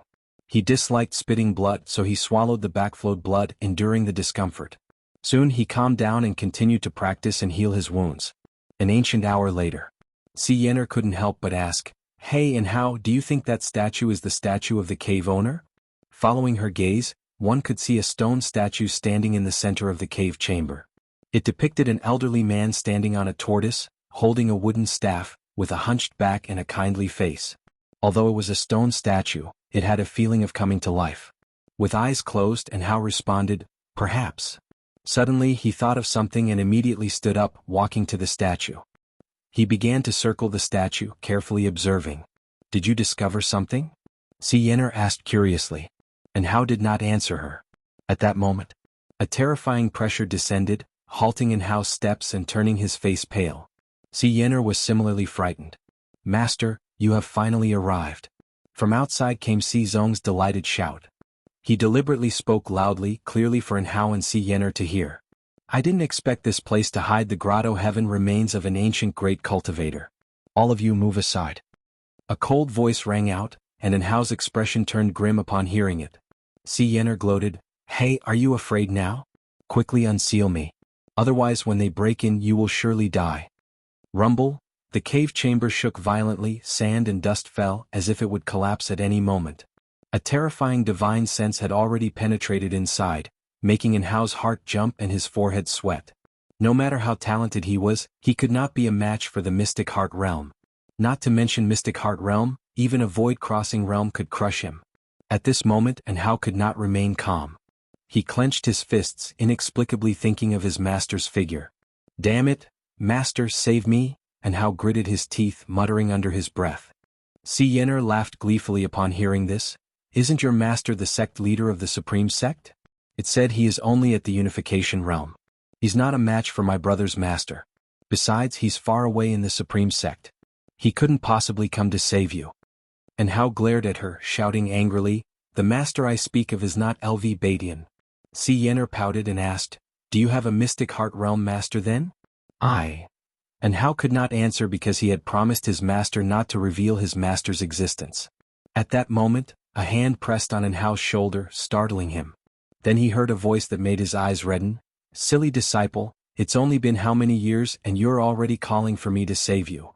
Chapter 153, Get Lost. The hand pressed against Hao's shoulder belonged to Guan. Hao turned his head cautiously, and upon seeing Guan, the joy in his heart erupted completely. "Master." Hao couldn't help but turn around and embrace Guan. Although Guan was still wearing a mask and his attire was different from before, Hao recognized him at a glance as his master. Guan suddenly disappeared, causing Hao to stumble forward a step. He looked back to find Guan 7 steps away, which made him sigh in relief. For a moment when his master disappeared, he thought he had fallen into an illusion. "Tell me what happened?" Guan asked. The mountain was still trembling, but with Guan's arrival, Hao didn't feel any panic. Instead, he was very excited and began narrating the whole feud. Guan listened carefully.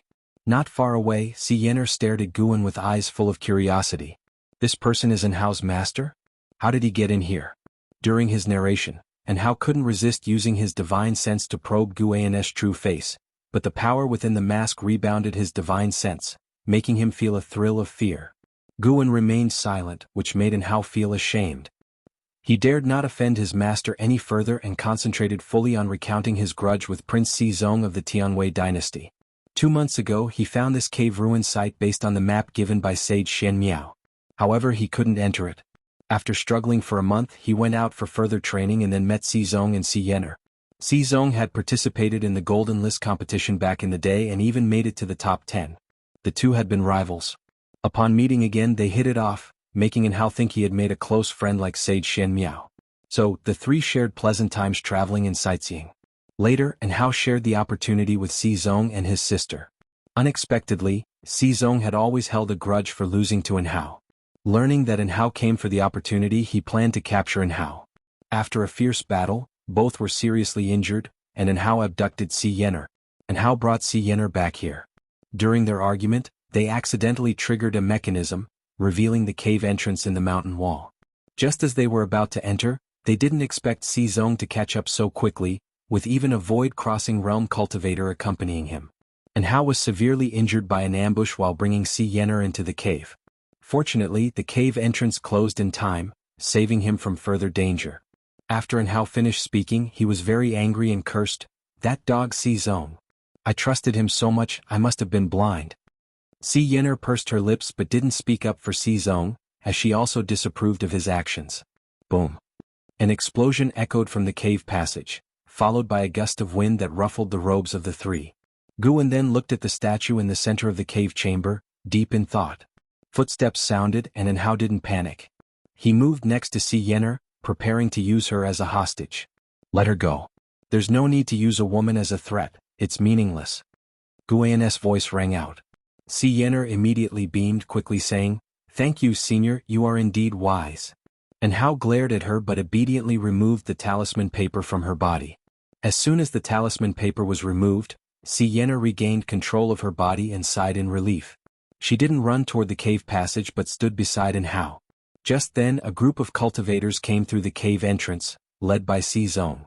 Behind him was a man in a black robe with golden patterns, an imposing presence, half-white hair, a handsome face, and cold eyes exuding an indescribable pressure. Xizong's gaze fell on Guan, his brows furrowing. He raised his hand in greeting and asked, "May I ask who you are, Taoist friend, and why are you here?" Si Yener spoke up, "Second brother, he's Hao's master. Let's end this matter here." "Master?" Xizong's frown deepened and he asked, "Are you sect master LV?" Guan glanced at the black-robed man behind Xizong and performed lifespan detection. Ancestor Xingyan, Mystic Heart Realm 2nd Layer 1904/4400/4600. the Tianwei dynasty truly hid dragons and crouching tigers. It's unclear if this person had been cultivating in Tianwei all along or if he returned from overseas due to the ephemera sect. Guan spoke, I am not LV Badian. This cave was found by my disciple first. I advise you all to leave it at that. The cultivators behind Zong were taken aback, surprised by this person's firm attitude. And Hao grew excited and looked at Zong provocatively. Ancestor Xingyan stepped forward, standing in front of Zong. He scrutinized Guan, asking, May I know your name, Taoist friend? Why not show your true face? His divine sense couldn't penetrate Guan's mask, making him wary of Guan. But only a little, after all he was a Mystic Heart Realm cultivator. He had fought other Mystic Heart Realm experts during his battles with the ephemera sect, with mixed results. As a fellow Mystic Heart Realm cultivator he couldn't be killed. Unless this person was as powerful as the ephemera sect hierarch at the Mahayana realm. Mahayana realm? Ancestor Xingyan didn't believe it. If there was such a powerful existence, why hadn't he heard of it before? Guan turned to Ancestor Xingyan and uttered one word, scram. Scram. Everyone's faces changed drastically, especially those on Zong's side.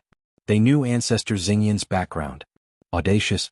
How dare you speak rudely to a great cultivator of the Mystic Heart realm? An elder scolded angrily while Ancestor Xingyan laughed coldly. And Hao was extremely excited. As expected of his master, how domineering. Xingyan looked at Guan, feeling that his arrogance stemmed from genuine confidence. Just as Ancestor Xingyan was about to speak, Guan sighed and muttered, annoying. As the words fell, Guan suddenly waved his sleeve. Mana burst forth, transforming into a strong wind that swept towards Ancestor Xingyan, Zong, and the others. His actions were too fast for anyone to react. As the strong wind passed, Ancestor Xingyan and the others turned to ashes, and their storage bags and rings fell to the ground. The cave chamber instantly fell silent. And Hao's eyes widened and Xingyan froze, rubbing her eyes in disbelief. A series of messages appeared before Guan's eyes, indicating that killing 57 cultivators had granted him over 1200 years of lifespan. Guan ignored Hao and Xingyan's shock, then approached the statue. The Mystic Heart Realm, dead?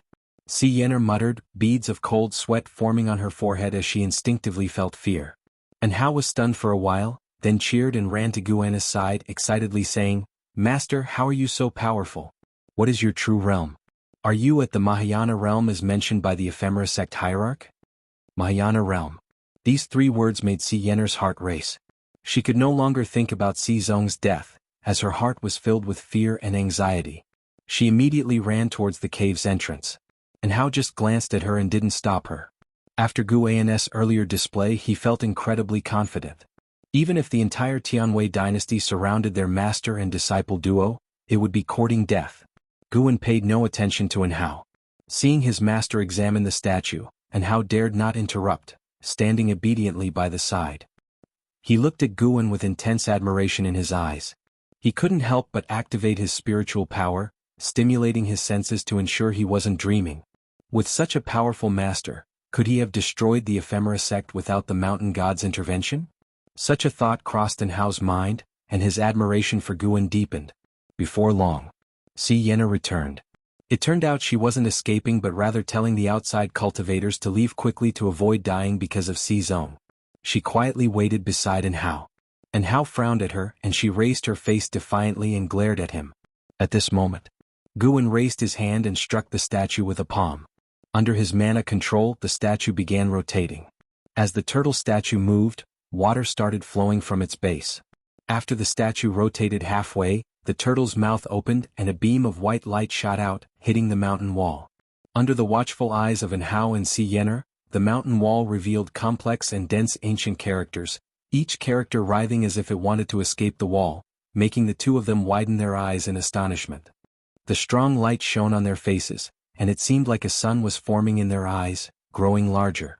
Upon closer inspection, a mass of strong light appeared on the mountain wall where the strange words were, expanding as if a gate to an exotic world was opening. The statue suddenly raised the stone staff in its hand and lightly tapped it. The strong light ahead sharply increased, enveloping the entire cave chamber, and a rich spiritual energy rushed towards Guan and the two. Guan immediately walked towards the mountain wall, with Hao following closely. Xingyan gritted her teeth and followed. Within the strong light, Hao couldn't cast spells, and even his divine sense couldn't spread out, forcing him to forge ahead. After about 10 steps he suddenly bumped into someone and quickly stopped. Just as he was about to speak, the strong light before him faded, restoring his vision. What came into his view was a magnificent and beautiful world.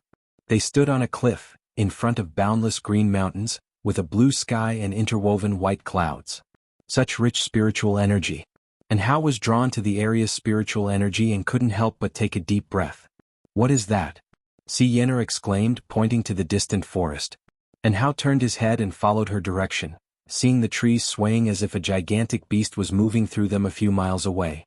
"This is truly blessing," a loud and ancient voice echoed through the skies. "Mahayana realm."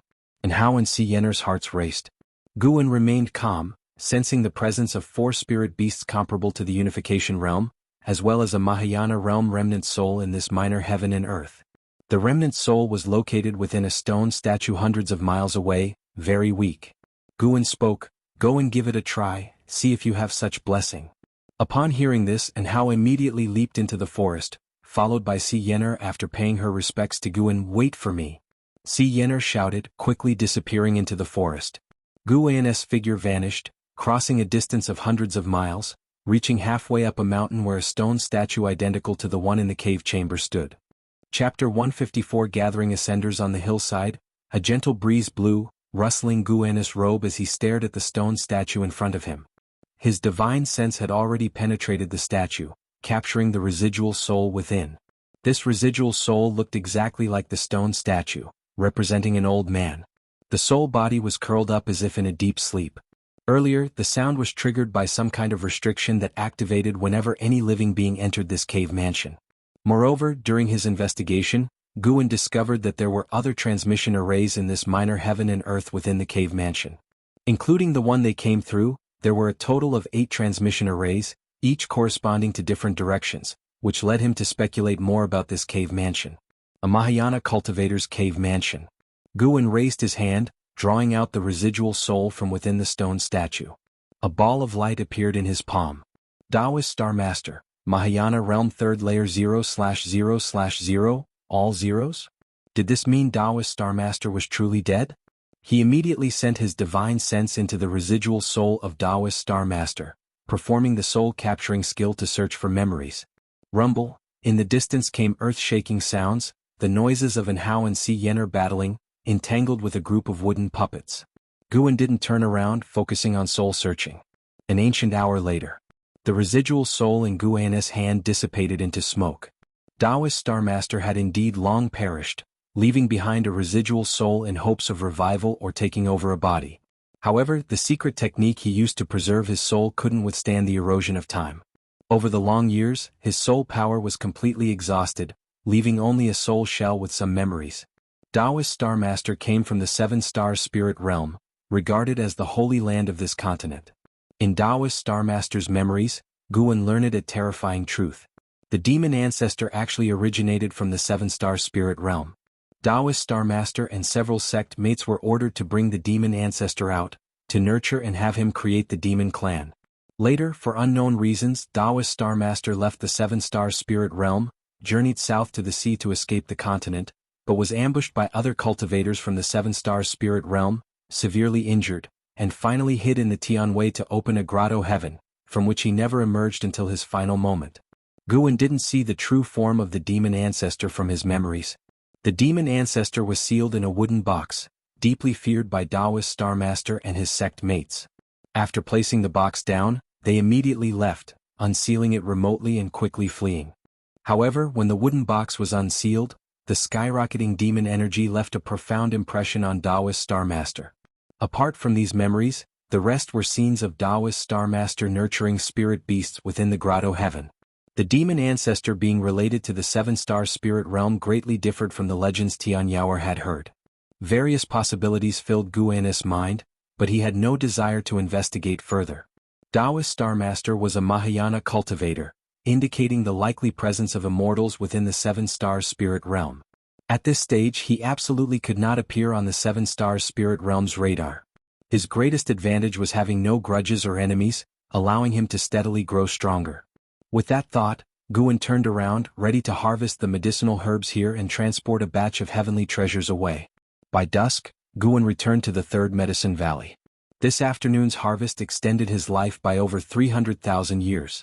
He could continue the harvesting in the future, as the grotto heaven was vast and had become a self-sustaining ecosystem, so he didn't uproot everything. How could he be short-sighted and destroy a place that could continuously extend his life just for temporary greed? The plants that could extend his life must contain spiritual power or spiritual energy, essentially ranking as heavenly treasures. The majority of plants in the grotto heaven were ordinary, and the dense spiritual energy was due to the cave mansion's restrictions that prevented leakage. And Hao and Si Yenner were still inside that cave mansion, making friends with the spirit beasts there, facing no danger for now. Taoist Star Master left behind cultivation techniques and divine skills in the grotto heaven, enough for Hao and Si Yenner to explore for years. As soon as he returned to the pavilion, Lu Lingjun came to see him. With the door closed, Lu Lingjun sat down at the table and said, "Don't wander around every day. Today I felt a strong divine sense coming from the outer gate city. The moment it sensed mine, it withdrew. I couldn't trace its whereabouts." "Are you saying there's a potential danger within the Supreme Sect?" Guan asked with a frown. Lu Lingjun nodded. "It should be a demon. A demon's divine sense is different from a cultivator's, and I've dealt with demons enough to see through this point." Being able to evade Lu Lingjun's probing indicated their target was also at the Mystic Heart Realm. A Mystic Heart Realm demon? Guan planned to investigate the Supreme Sect at night, at least to ensure it posed no threat to his Medicine Valley. "With you here, whether the intruder is a demon or not, they surely wouldn't dare touch my Medicine Valley. In the future, the Third Medicine Valley will count on your protection. Don't worry, I will personally cultivate your medicinal herbs." Guan smiled, revealing admiration, which Lu Lingjun enjoyed. Lu Lingjun snorted, "Rest assured, unless the mountain god descends, no one can damage the Third Medicine Valley." After reaching the Mystic Heart Realm, she regained the arrogance she once had while overlooking the lower realm. She felt her path of immortal cultivation had just begun. After chatting for a while, Lu Lingjun finally revealed her true purpose. She used the reminder of the great demon in the sect as a pretext. Her real intention was to have Guan write a book with her as the protagonist, similar to the book about the Supreme Immortal Venerable. "You are a Mystic Heart Realm cultivator. If you desire, you could easily gain fame. Why would you need me to write?" Guan hesitated. He didn't expect Lu Lingjun to have this hobby. Raising her eyebrows, Lu Lingjun said, "Name your price." "You're at it again. What kind of talk is that?" "When I returned from the Taichin dynasty earlier, I sensed an 8th-rank spirit tree hidden within a certain sect. If you help me write the book, I'll steal that tree afterward. If you dare to steal, I don't dare to take it. I can use a secret technique to seal the tree. Once the turmoil subsides, you can find a place to plant it." "I don't have a place to plant it. Don't pretend. You must be hiding something. Why else would you go out so often?" "Ahem, don't slander me. Writing the book is negotiable, but don't defame me, understand?" Feeling amused by Guan's words, Lu Lingjun laughed. Yes, I won't slander you. How could you have any secrets? You are selfless and dedicated to the Supreme Sect." That's more like it. Now tell me your story so I can seek inspiration." Guan nodded in satisfaction. Recently, with some free time, writing a book wasn't a bad idea, showcasing his calligraphy skills to the world. Lu Lingjun fell into her memories and began telling her story. One whole night passed as she spoke. At dawn, Lu Lingjun finally left Guan's pavilion. Early morning training, Tang Yu saw this and widened his eyes, quickly averting his gaze, pretending he hadn't seen anything. The news that Lu Lingjun was an elder in the sect had already spread through the valley. Disciples kept their distance from her out of respect. Master is truly impressive, even the sect elder couldn't escape his charm. Indeed, a handsome face can bridge the gap in cultivation levels, Tang Yu thought to himself. As Lu Lingjun returned to her pavilion, Guan overheard her conversation with the White Spirit Demon Emperor. Lu Lingjun had placed advanced restrictions on her pavilion, but they had no effect on Guan, and their pavilions were adjacent, making it easy for him to eavesdrop. Can we really connect with other ascenders through his book? Hard to say, but it's worth a try. Pan-An's reputation has spread throughout the 9 dynasties. I can't exactly announce that I'm an ascender, can I? True, though your idea is quite good. If you can unite other ascenders and form your strength, it would greatly aid your future bid for the sect leader's position. Hearing this, Guan put down his pen, falling into deep thought. Noon in the outer gate city. Upon the heavenly repair platform. A white-robed man arrived at the bottom of the orthographic symbol. He marveled at the sword intent contained within, his eyes filled with astonishment. Just this sword intent alone likely makes Sword Venerable Fudao invincible in the mystic heart realm. It's uncertain if he's reached an even higher level. The white-robed man was in awe, squatting down to touch it. "Hey, don't touch randomly or the sword intent might hurt you." A voice came from beside him. The speaker was Zuolin. Ever since Sword Venerable Fudao used Zuoyijian's sword to kill enemies, Zuoyijian had no longer come to the heavenly repair platform, staying cooped in his room, comprehending that sword. Not even his son could disturb him. Zuolin had no other means to comprehend Sword Venerable Fudao's sword intent and could only sit in silence at the heavenly repair platform. The white-robed man looked at Zuolin and asked with a smile, "Brother, how long have you been at the heavenly repair platform?" Zuolin replied, "Since these two characters came into being, I've been meditating here." "You seem new. First time here?"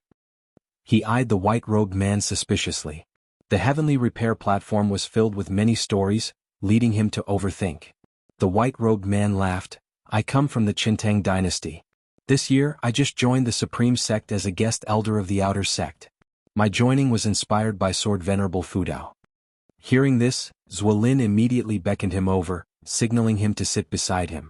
The white-robed man didn't hesitate and quickly came over to sit down. Zuolin was about to speak when he suddenly saw someone, his eyes lit up, and he called out immediately, "Guan, come over here." In the distance, Guan wandered through the crowd, appearing idle. Hearing Zuolin's call, he hesitated for a moment but still walked towards him.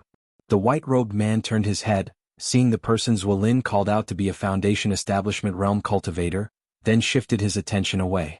Guan conducted a lifespan detection on him. Wuxia, Mystic Heart Realm 3rd Layer 2450/8000/19000. A demon over 2000 years old.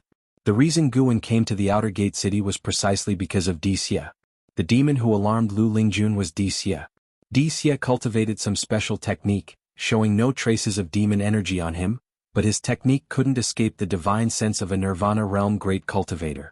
Watching Guan approach slowly, Zuolin remarked to Wuxia, "Though my cultivation is low, I have an exquisite spirit heart.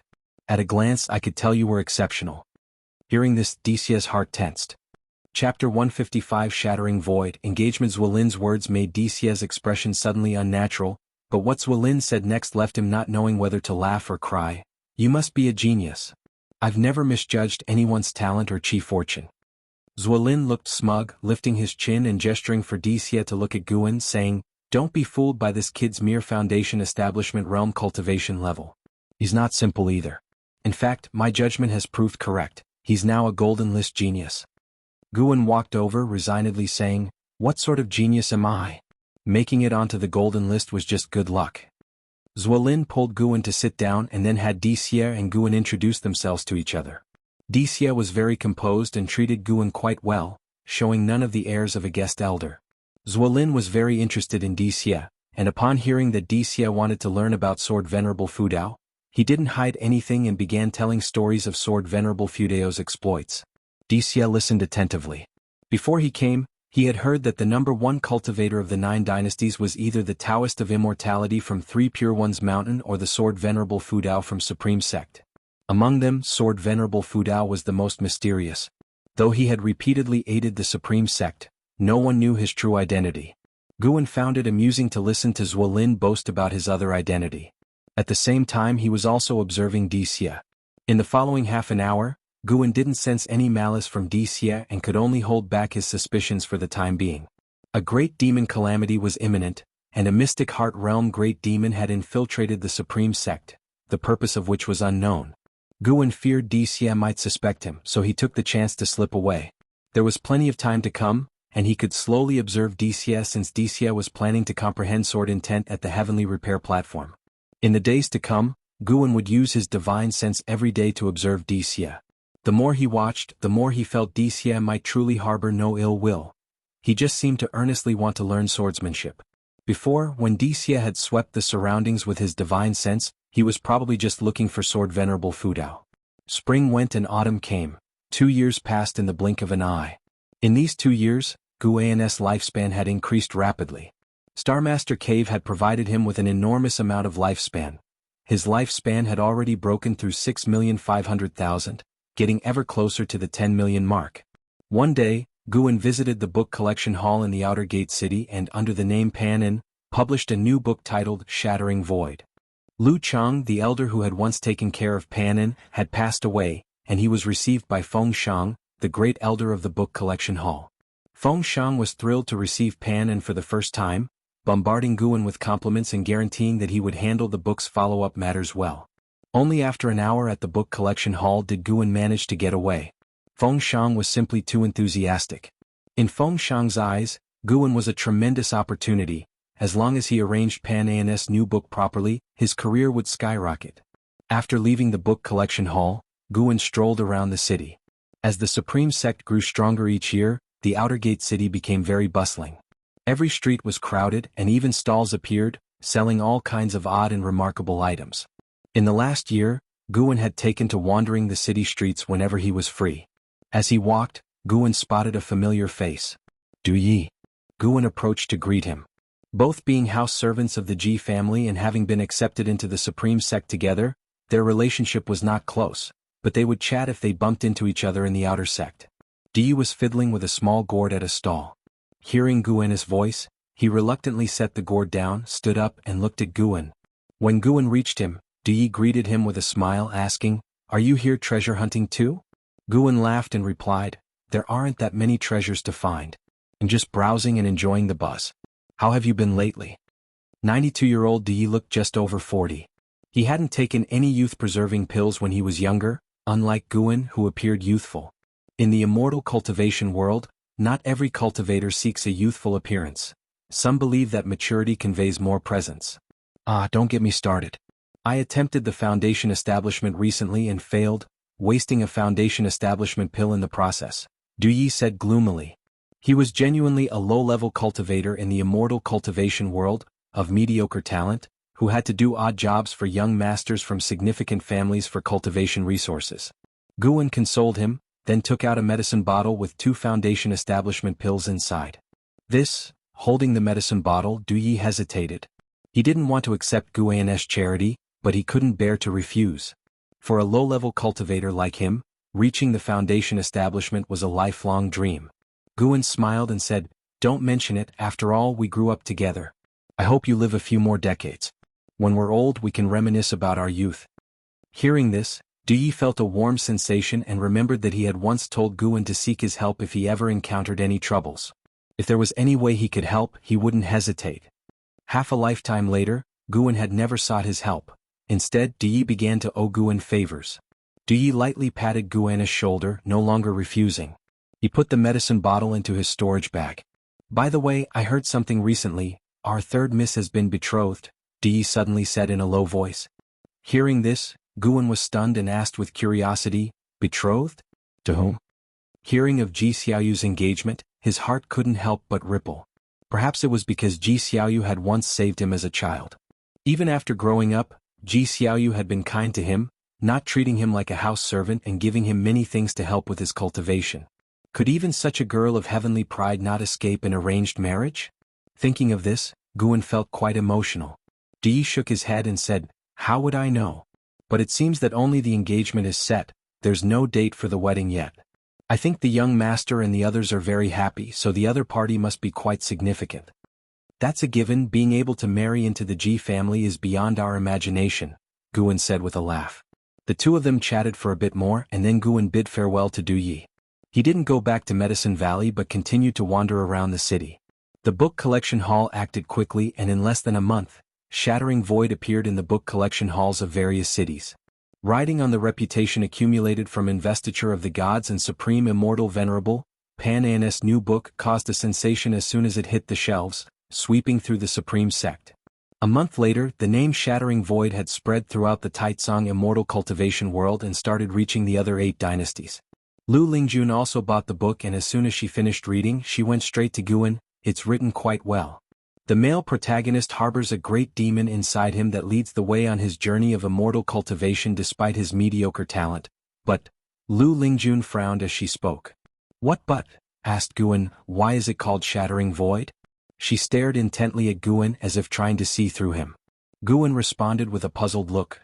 Didn't you say that ascending is your pursuit in your homeland? Doesn't shattering void appeal to you? Hearing this, Lu Lingjun couldn't help but nod, saying, Indeed, it's very appealing. Then you should continue writing it well. She mocked herself internally. How could this kid have guessed that she was an ascender? Then they started discussing the book Shattering Void, and Lu Lingjun made many demands. Guan wasn't agreeable at first, but when she brought out a pile of heavenly materials and earthly treasures, he changed his tune, saying he would consider it. Lu Lingjun was amused by his greed. After Lu Lingjun left, he took out Daoist Xuanchuan and started to read. Shattering Void was only written because someone asked for it, but the classics that are truly worth appreciating are in Daoist Xuanchuan. With the release of Pan An's book, the servant disciples of Mystic Valley and the Third Medicine Valley also began discussing it, and Pan An's name proved to be more influential than Guan had imagined.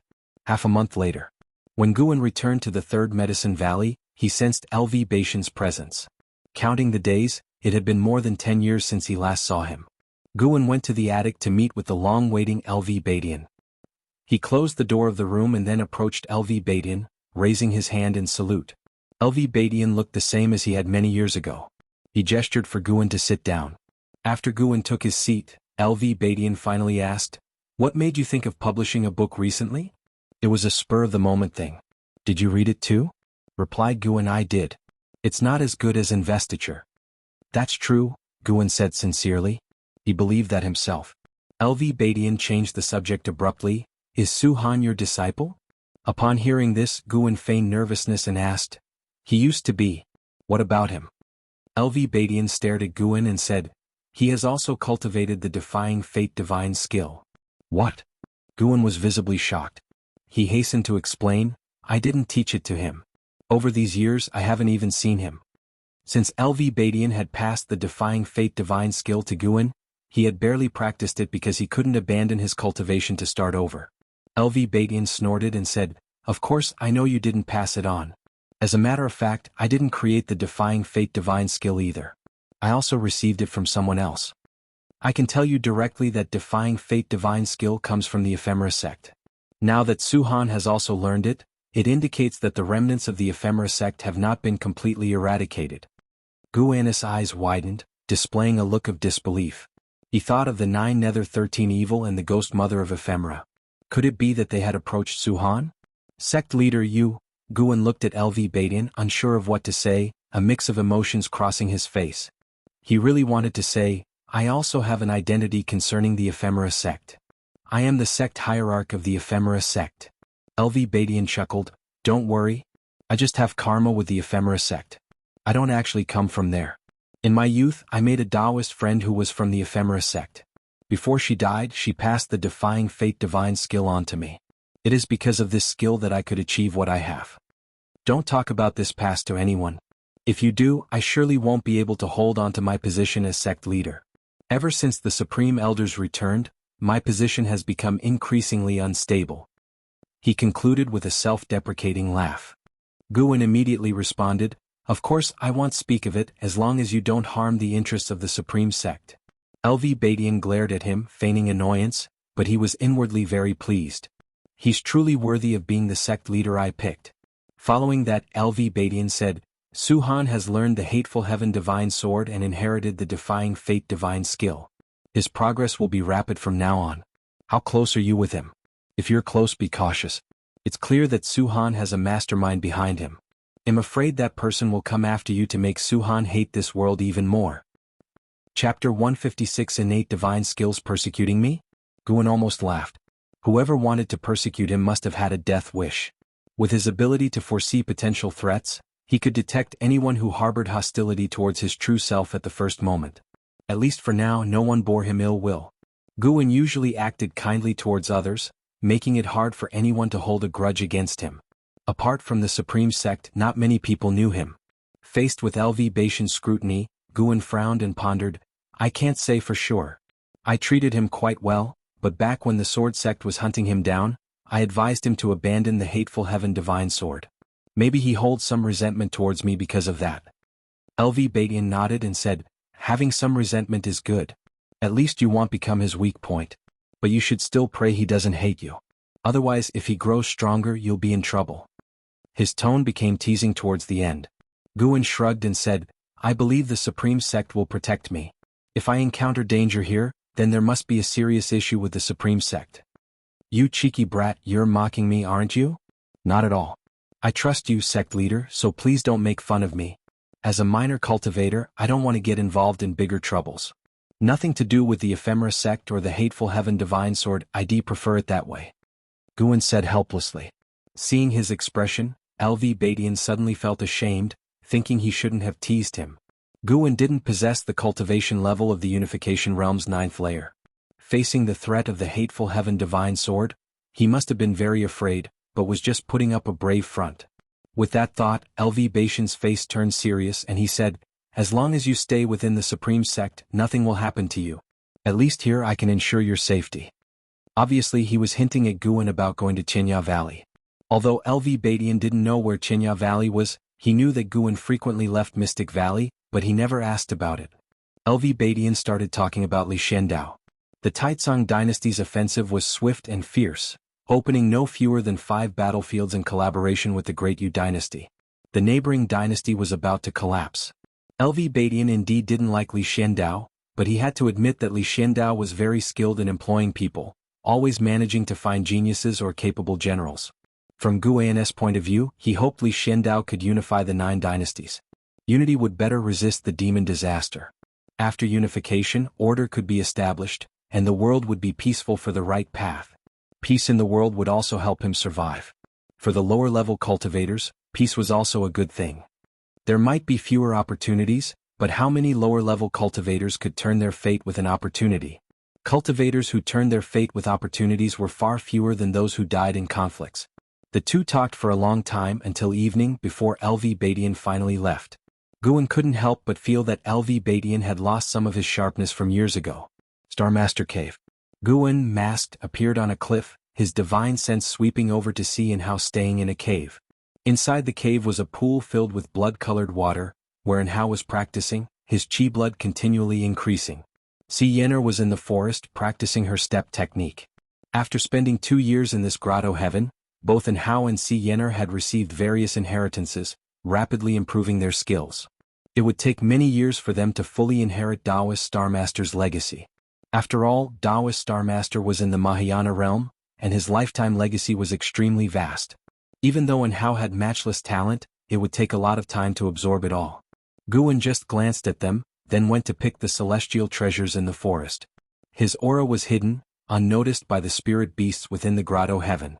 These Unification Realm spirit beasts were very gentle and had formed good relations with Hao and Si Yener, but to avoid unnecessary trouble, Guan still acted quietly.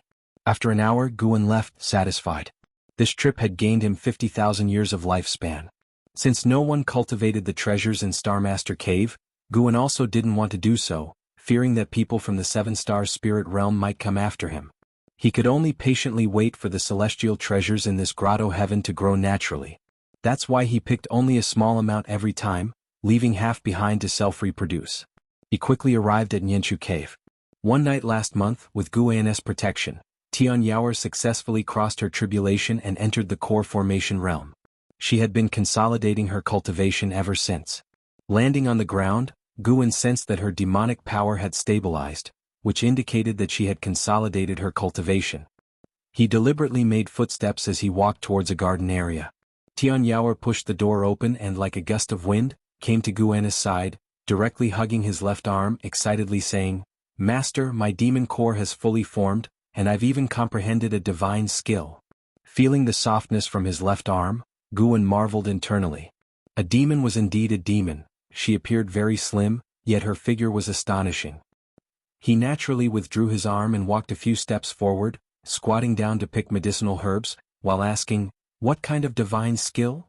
Tian Yaoer came to his side, bending at the waist, hands on her knees, and smiled sweetly, "A transformation divine skill, I'm very powerful now."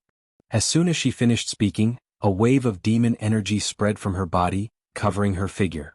Guan turned his head to look. As the demon energy dissipated, Tian Yaoer had transformed into his exact image, her aura indistinguishable from his, with no trace of demon energy. This surprised him. This divine skill was not bad. Guan placed the harvested medicinal herbs into his storage bag, stood up and curiously asked, "Can you teach me this divine skill?" Tianyao shook her head and said, "I wish I could, but there's no mental method or incantation for it. This divine skill seems to come naturally to me like speaking. It's very easy for me to use, but I don't know how to teach it." She transformed back into her previous appearance, demon energy swirling, and clutched Guan's mask. Guan took a step back and Tianyao in red, placed her hands on her hips and laughed proudly. "Master, how was it? Isn't my divine skill amazing?" Her bright eyes turned into two crescent moons with joy, making Guan unable to resist reaching out to pat her head, ruffling her hair. After praising Tianyao a few times, Guan had her return to her cultivation. Guan rarely visited, so Tianyao didn't want to cultivate and instead stayed by his side, chattering incessantly about trivial matters, like a crooked flower or bumping into a tree while practicing the limitless freedom step. She could only stay in Yenshu Cave with no contact with other demon creatures, so if it were Guan he wouldn't have so much to talk about. Guan didn't get annoyed. On the contrary, he listened attentively, occasionally responding, which made Tianyao even happier. For a long while, Tianyao followed Guan to a stone table, where he took out bottles of elixirs for her cultivation, instructing her on how to take them. "Once you master the limitless freedom step, I can take you out for a walk." Guan looked at Tianyao and said seriously. Having stayed in Yenshu Cave for so many years, Tianyao never requested to go out. Her attitude towards the medicinal herbs was very serious too. At least Guan couldn't find any fault in her. Guan had already accepted Tianyao, no longer seeing her as a mere demon slave. Tianyao wasn't too excited. Instead she pouted and said, "The limitless freedom step is too hard. Who knows how many years I'll need to master it. Even the Heaven Phoenix Demon Mother didn't achieve her power in just a few decades. The strong beings in this world have all endured long lonely years before they could act as they pleased." Guan said earnestly. Tianyao nodded and said, "I understand, I'll definitely work hard in my cultivation." Guan noticed that she no longer kept talking about revenge. He wondered if she kept it in her heart or had given up on the idea. He didn't leave immediately but sat down and started explaining the primordial earth immortal skill to Tianyao. The core formation was just the beginning. Tianyao still had a long way to go. If he could nurture a peerless great demon, Guan would certainly feel a sense of accomplishment. Tianyao's ultimate lifespan was 18,000 years, meaning she would be with Guan for the longest time. Perhaps to avoid loneliness in the future, Guan's teachings to Tianyao were no less than his instructions to Jianghu. Dark clouds covered the sky, the mountainous terrain undulated unevenly, and as far as the eye could see, the hills and valleys were sparse with vegetation. Most of the trees were withered, stripped of their leaves. Desolate, silent. Two figures walked through the mountains, one of them being Guan's disciple Suhan. After decades, Suhan had undergone a complete transformation. He wore black, carried a bone sword, and had a red string tied around his forehead and knotted at the back, casually binding his black hair. His eyebrows exuded malevolence, with a cold, indifferent gaze. Ahead of Suhan walked a frail old man, turning back repeatedly with obsequious smiles. "Sir, up ahead is the habitat of the holy beast Sky Dragon. Although this Sky Dragon is under 100 years old, it has a peculiar temper, so you must be careful," the frail old man warned. Suhan looked forward, where amidst the darkness, a massive mountain faintly appeared, intermittently echoing with shrill cries, making the place daunting and terrifying. He ordered, "You go attract it first, I'll follow soon." The frail old man's face turned pale upon hearing this, quickly waving his hands. "With my cultivation level, I'm afraid." Suhan's eyes turned cold, making the old man shiver, and he hastily agreed, flying ahead and quickly disappearing into the darkness. Not long after, a dragon roar erupted from ahead, shaking the heavens and earth. Suhan then took down the bone sword from his back, with terrifying black energy seeping from his orifices, making him appear as if possessed by a demon. "Who dares trespass the forbidden grounds of the ancient Sky Sect?" A furious, elderly shout came, and a gray-robed burly man suddenly flew over the mountain peak, attacking Suhan. Suhan, with his back to him, did not turn around. He continued walking forward with his sword. At that moment, a ghostly figure appeared behind him, swinging its palm to gather terrifying ghost energy into a massive black wing.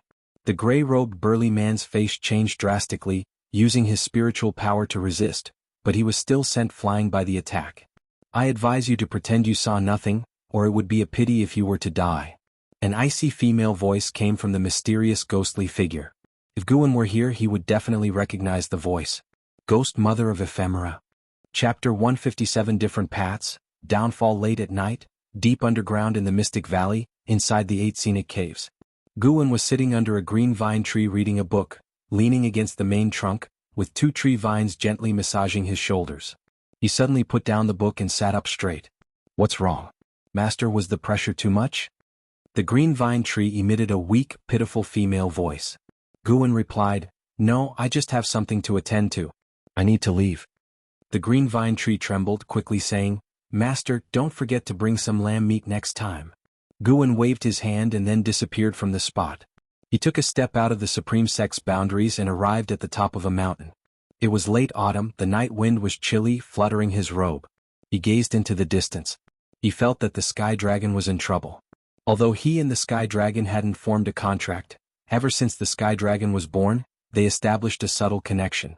This connection was similar to the feeling when Sage Shen Miao summoned him. He extended his divine sense along this subtle connection. Soon he locked onto a certain sect. His divine sense pierced through layers of restrictions and entered a minor heaven and earth similar to the Starmaster Cave. The Ghost Mother of Ephemera, and the 9 Nether 13 Evil. These guys were fighting with great cultivators of the ancient Sky Sect. Guwen's divine sense locked onto the Sky Dragon, his expression becoming strange. The person fighting with the Sky Dragon was surprisingly Su-Han. Su-Han's aura had already approached the nascent soul realm, but his aura was very chaotic, giving the impression that he could deviate at any moment. The Sky Dragon, although lazy and not much of a cultivator, relied on its powerful bloodline talent. Su-Han couldn't take it down quickly. The 20 Zhonglong Sky Dragon twisted its body, occasionally spewing scorching flames. Su-Han's figure was ghostly, skillfully dodging, and occasionally swinging his sword, sending sword chi slashing at the Sky Dragon, causing its dragon blood to splatter continuously. In his other hand, Su-Han held a cloth bag collecting the Sky Dragon's blood.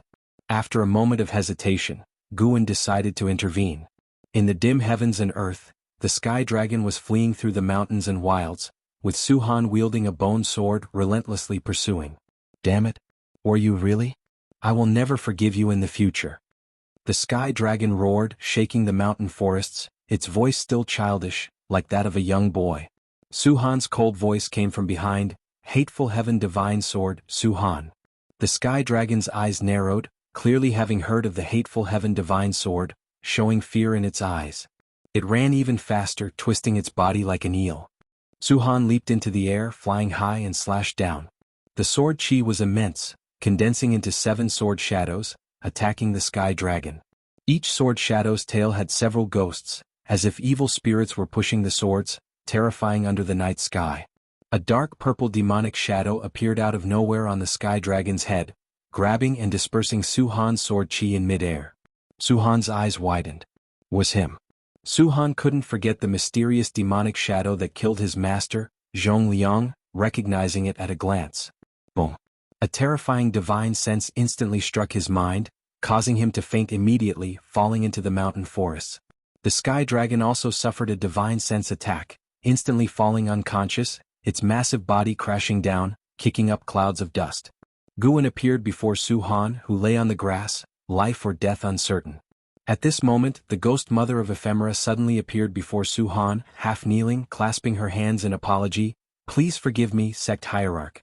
We did not know the Sky Dragon was connected to you. The ghostly energy around her dissipated, revealing a pale female face. Her gaze towards Guwen was filled with joy. Guwen coldly asked, Are you the Ghost Mother of Ephemera? Although he had seen the Ghost Mother of Ephemera before, Sword Venerable Fudao had not, so he had to ask. I am indeed the Ghost Mother of Ephemera. The Ghost Mother of Ephemera respectfully answered. Guwen continued, The ancient Sky Sect is also under my protection. The Sky Dragon is the holy beast of the ancient Sky Sect. You are not allowed to seize it. By saying this, he indicated that he intervened for the sake of the ancient Sky Sect, not for the Sky Dragon. Upon hearing this, the Ghost Mother of Ephemera cautiously asked, Why do you protect both sects? Guwen countered, The Ephemera sect is already destroyed. Why don't you return to the 9 Nether Road? The Ghost Mother of Ephemera replied helplessly, We indeed wish to return, but the path back on the Nine Nether Road has been blocked by cultivators of the Seven Stars Spirit Realm. We can only escape back. The Seven Stars Spirit Realm? Hearing this, Guan became more certain that the demonic catastrophe was being driven by the Seven Stars Spirit Realm. Is this young man your disciple? Guan asked. The ghost mother of Ephemera looked at Guan, shrouded in demonic energy, hesitated for a moment, then said, "He is not my disciple, just a pawn. With the impending demonic catastrophe, I wanted to cultivate him to become my strength to break through the Nine Nether Road." Using Su Han to fight against the cultivators of the Seven Stars Spirit Realm within the Nine Nether Road? Guan couldn't help but feel pity for Su Han, but he had no intention of saving him. Su Han's desire for power had become an obsession. Even without the ghost mother of Ephemera, he would still go astray. In Su Han's eyes, he wasn't committing evil, but merely striving to become stronger. Guan didn't personally eliminate Su Han because he had not heard of Su Han slaughtering innocent civilians. Those who died at Su Han's hands were indeed many, but they were all people with grudges against him. Most of them wanted to remove the hateful Heaven Divine Sword but were instead killed by him. The hateful Heaven Divine Sword was Su Han's ancestral swordsmanship, so he and Guan were not true master and disciple. Guan merely provided him with some elixirs. Past ties of master and disciple had been severed. Su Han's life or death was no longer related to Guan. Guan mainly wanted to see Su Han's fate.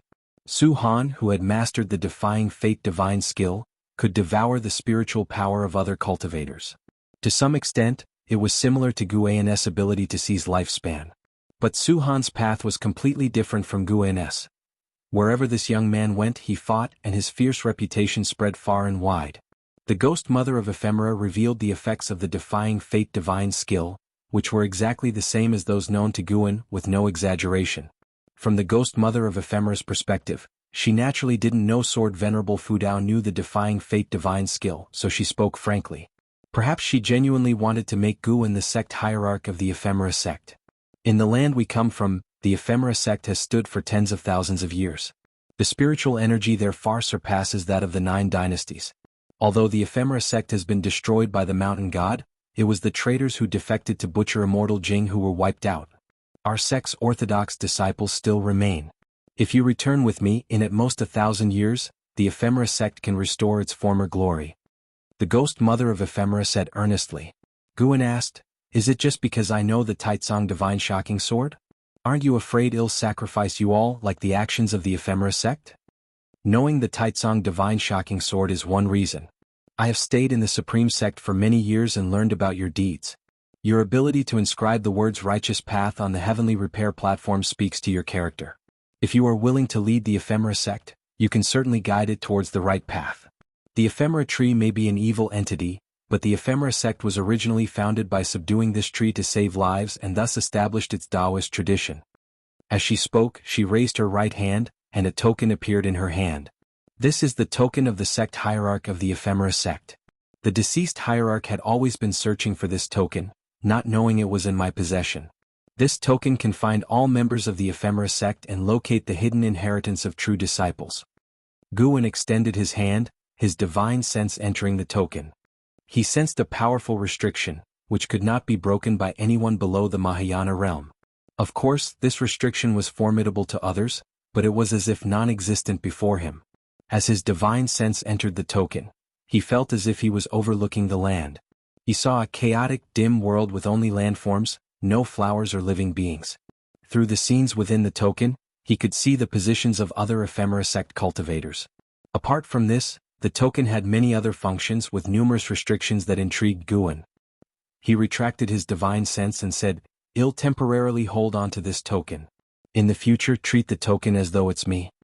Upon hearing this, the ghost mother of Ephemera was overjoyed and quickly bowed to thank Guan. Guan then disappeared from the spot. The ghost mother of Ephemera immediately stood up and left with Su Han. As for the distant sky dragon, she dared not touch it again. Late autumn in the Mystic Valley. Guan watched his disciples sweep away the fallen leaves in various gardens while his divine sense was focused on the distance, observing the decisive battle between the Taitsong dynasty and the Hanlu dynasty. LV Xian and Wu Ju were also participating, showcasing their prowess. They were already close to reaching the Hanlu dynasty's imperial city. Guan's focus was mainly on Yi Yan. Yi Yen was also from the Mystic Valley and had been guided in spear techniques and body tempering methods by Luo Hun and Zhou Tongyu. After building his foundation, he joined the army. Decades had passed. Yi Yen was now a general of the Taizong dynasty with illustrious military achievements. Although not yet in the core formation realm, his strength on the battlefield was formidable. After all, most soldiers were below the core formation realm. Those who reached it typically transcended the dynasty's constraints, seeking their own immortal path. Watching the battlefield, Guan felt like he was witnessing the investiture of the gods. Both sides had sects cultivators charging into battle, casting spells. The losing side would be overwhelmed by the army retreating step by step. Just as he was engrossed, Zhen Qin flew over on her sword and landed beside Guan. She whispered, "Master, senior brother Su Han has been wanted by the ancient sky sect." Guan nonchalantly said, "I've told you he's not your senior brother." Zhen Qin pouted, "He might not be my senior brother to outsiders, but we grew up together. How can I completely sever ties with him? Telling me won't help. What can I do?" "Master, I'm just feeling anxious and wanted to talk to you." Zhen Qin glared at him. Guan glanced at her, smiling, "Don't worry about him. He survived many years of being hunted. Instead of worrying about him, you should worry about yourself. You seem to encounter more danger than him." He referred to the time Zhen Qin was saved by Sage Xian Miao from the law enforcement hall disciples. Although she didn't mention the existence of the mountain god, Yi Lan knew about her perilous experience and had informed Guan. Just as Zhen Qin was about to retort, she suddenly sensed something and took out her disciple token from her storage bag. Guan did the same, taking out his Valley Master token, and inserted his divine sense. Immediately he heard the voice of Gu Zong. Supreme Elder Kusong investigated the demon land and unfortunately perished. In 3 days, all disciples must gather in the affiliated city to pay respect to the ancestor. Chapter 158. Jiang Qiong returns, a hand in the night ancestor Kusong died? Guan heard Gu Zong's words and felt a bit dazed. Although he wasn't very close friends with ancestor Kusong, they had pleasant conversations whenever they were at the Intersect Book Collection Hall. Hearing the news of ancestor Kusong's demise gave him an indescribable feeling. The Supreme Elder has fallen. If I recall correctly, ancestor Kusong was at the Mystic Heart Realm, right? Zhen Qin frowned and said. When the Ephemera sect attacked back then, ancestor Kusong fought against Venerable Qi Qian, spreading his Dao name throughout the Supreme Sect. He had become the second most renowned great cultivator in the Supreme Sect, only next to Sword Venerable Fu Dao. Even Zhen Qin, who had no interaction with ancestor Kusong, felt sad upon hearing his demise. Guan looked up to the sky. He saw dark clouds indicating that a storm was about to come. Ancestor Kusong's death shocked the entire Supreme Sect, and the news quickly spread through the Immortal Cultivation world. 3 days later, Guan arrived at Intersect City as scheduled to attend ancestor Kusong's memorial service. Tens of thousands of disciples in the city mourned. Listening to the sect elders recount ancestor Kusong's life achievements, even newly inducted disciples felt sorrow. After recounting ancestor Kusong's life, the Supreme Sect also disclosed for the first time the impending great calamity of demons that would erupt decades later, causing an uproar among the cities. In the days that followed, various sects under the Taizong dynasty also announced this matter. The peace of the immortal cultivation world was once again shattered, and all cultivators felt a sense of crisis. A Mystic Heart Realm cultivator has already fallen. This calamity is far more terrifying than the previous Ephemera sect turmoil. Autumn faded into winter. Winter snow gradually covered Mystic Valley. On this day, Guan waited early at the Mystic Valley Pavilion because he felt a familiar aura approaching. Late at night, a figure appeared outside Guan's window. Guan went to open the window and let the visitor in. It was a white-robed woman wearing a bamboo hat. After entering, she took off the hat and looked back at Guan, who was setting up a restriction. She smiled and asked, "Did you miss me, obedient disciple?" After finishing the restriction, Guan turned around and curiously asked, "Where have you been all these years? Are you all right?" He cast a lifespan detection spell on Jiang Qiong. Jiang Qiong, Nascent Soul Realm Level 6 243/700/5490, 5,490 years of maximum lifespan. Guan remembered that Jiang Qiong's maximum lifespan was around 2,400 years. It seems there were great opportunities on the Nine Nether Road. Jiang Qiong smiled and said, "I went to a mysterious place and got great opportunities. How could your martial master not fare well?" Seeing Gu An's concerned expression warmed Jiang Qiong's heart. Someone still thought of her in this world. Guan invited Jiang Qiong to sit down first and then started brewing tea. "Disciple, how have you been these years?" Jiang Qiong asked, her gaze sweeping over the room's decor. With his back to her, Guan replied, "As usual, growing flowers and herbs, reading books. Oh, and in the last Golden List tournament I ranked among the top 500, thanks to the magic artifact bestowed by my sect seniors." Talking about the Golden List tournament, he felt proud and intentionally boasted to Jiang Qiong. In the past, Jiang Qiong might have been surprised, but after experiencing the ephemera sect turmoil and traveling the Nine Nether Road, her perspective had changed drastically. Facing Gu An's boasting, she found it amusing while also feeling gratified. Seeing him living well made her happy. After Guan finished speaking, he carried some hot tea to the table. As he sat down, he poured tea while asking, "And you? Can you share a bit?" Jiang Qiong smiled and said, "I offended a significant figure and have to hide in the 8 scenic caves for a while. Are you sure you want to know?" Upon hearing this, Guan immediately shook his head and said, "Then forget it. If you need to hide, just hide. I certainly won't betray you." In the past, Jiang Qiong had taught him many things, and the 8 scenic caves belonged to her, so sheltering her was only natural. More importantly, Guan already knew who was hunting Jiang Qiong. Before going to the Ancient Sky sect, Guan detected Jiang Qiong's presence during a divine sense probe. He accepted the sect hierarch token from the ephemera sect to give it to Jiang Qiong later. Just in time, Jiang Qiong had ambitions. 2 great cultivators in the void-crossing realm were chasing Jiang Qiong, but they had lost her trail and were now wandering in the Great Yu dynasty. Hearing Gu An's words, Jiang Qiong smiled, raised her hand and produced a white jade bottle. She said, "The spirit juice inside is good stuff. Drink a mouthful each month, no more, to avoid chi blood disruption. This juice can enhance your root bone quality." "How can I take this?" "You should keep it for yourself. I've already consumed a lot. This is the leftover and it no longer benefits me. You keep it, no refusals." With a stern face, Jiang Qiong said this. Hearing her words, Guan had no option but to accept.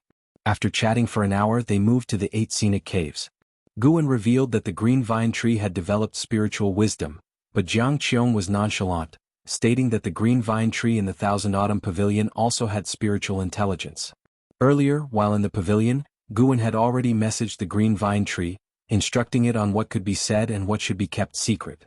Back in the 8 scenic caves, Jiang Qiong sensed the spiritual energy was denser than before, making her very pleased with Guan. "Disciple, the Thousand Autumn Pavilion has disbanded, and my kin have all perished.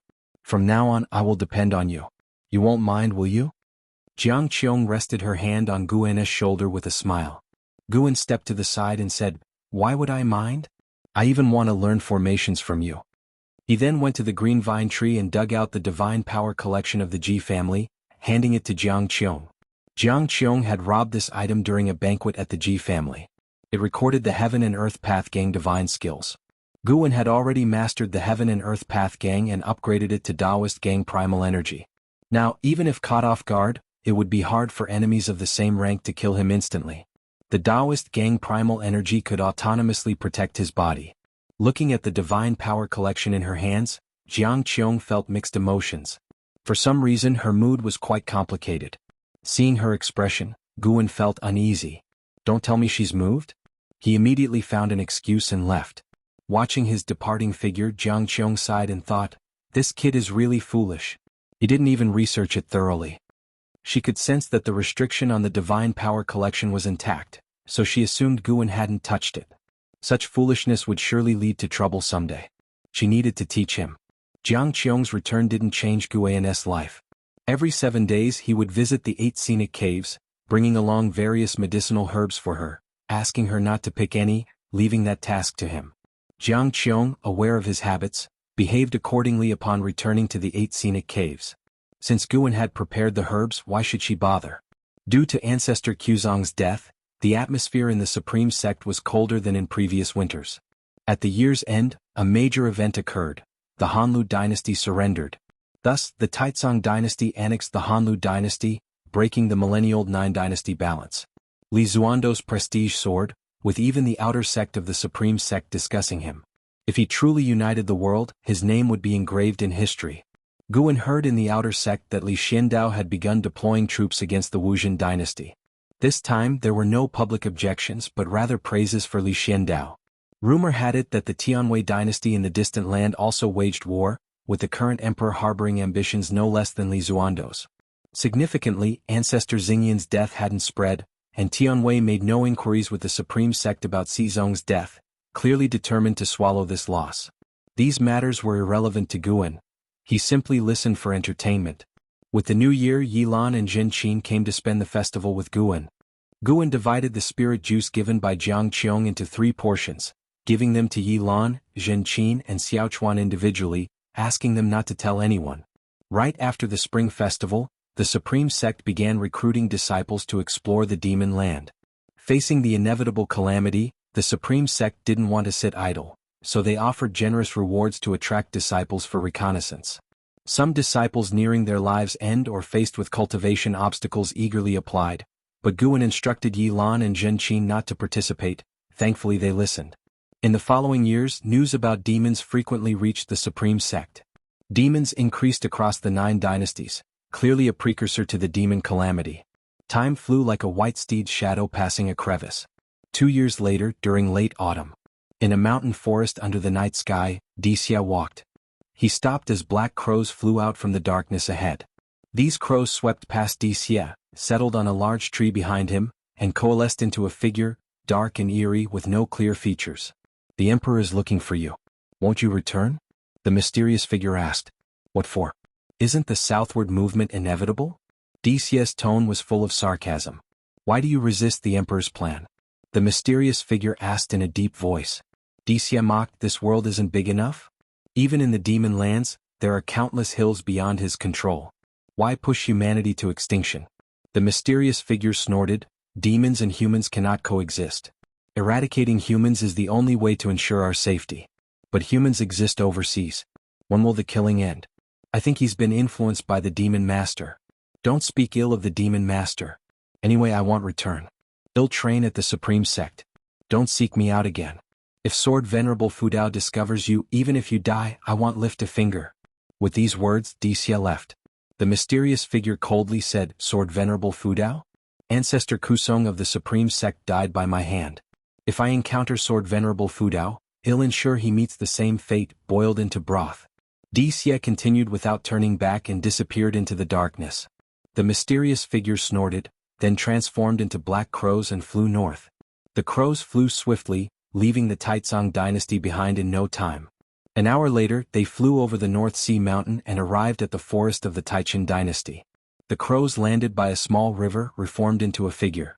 This time he showed his true form, a crow-headed humanoid covered in black feathers, wings folding back as he squatted and plunged his hands into the river water. The night was chilly and the river's surface glimmered. But a hand suddenly pressed on his shoulder, freezing his expression. Chapter 159 Demon Clan's Momentum. Taoist Lord. Since ancestor Kusong perished, with the demon calamity approaching, Guan used his divine sense every night to inspect the lands of the 9 dynasties, to prevent enemies from sneaking in. That night, he happened to see Dixia leaving the supreme sect, so he used his divine sense to follow, and then saw Dixia meeting a demon. When Guan heard the demon say it was he who killed ancestor Kusong, Guan was filled with killing intent. He must avenge ancestor Kusong. After all, ancestor Kusong counted as an ancient friend of Guan.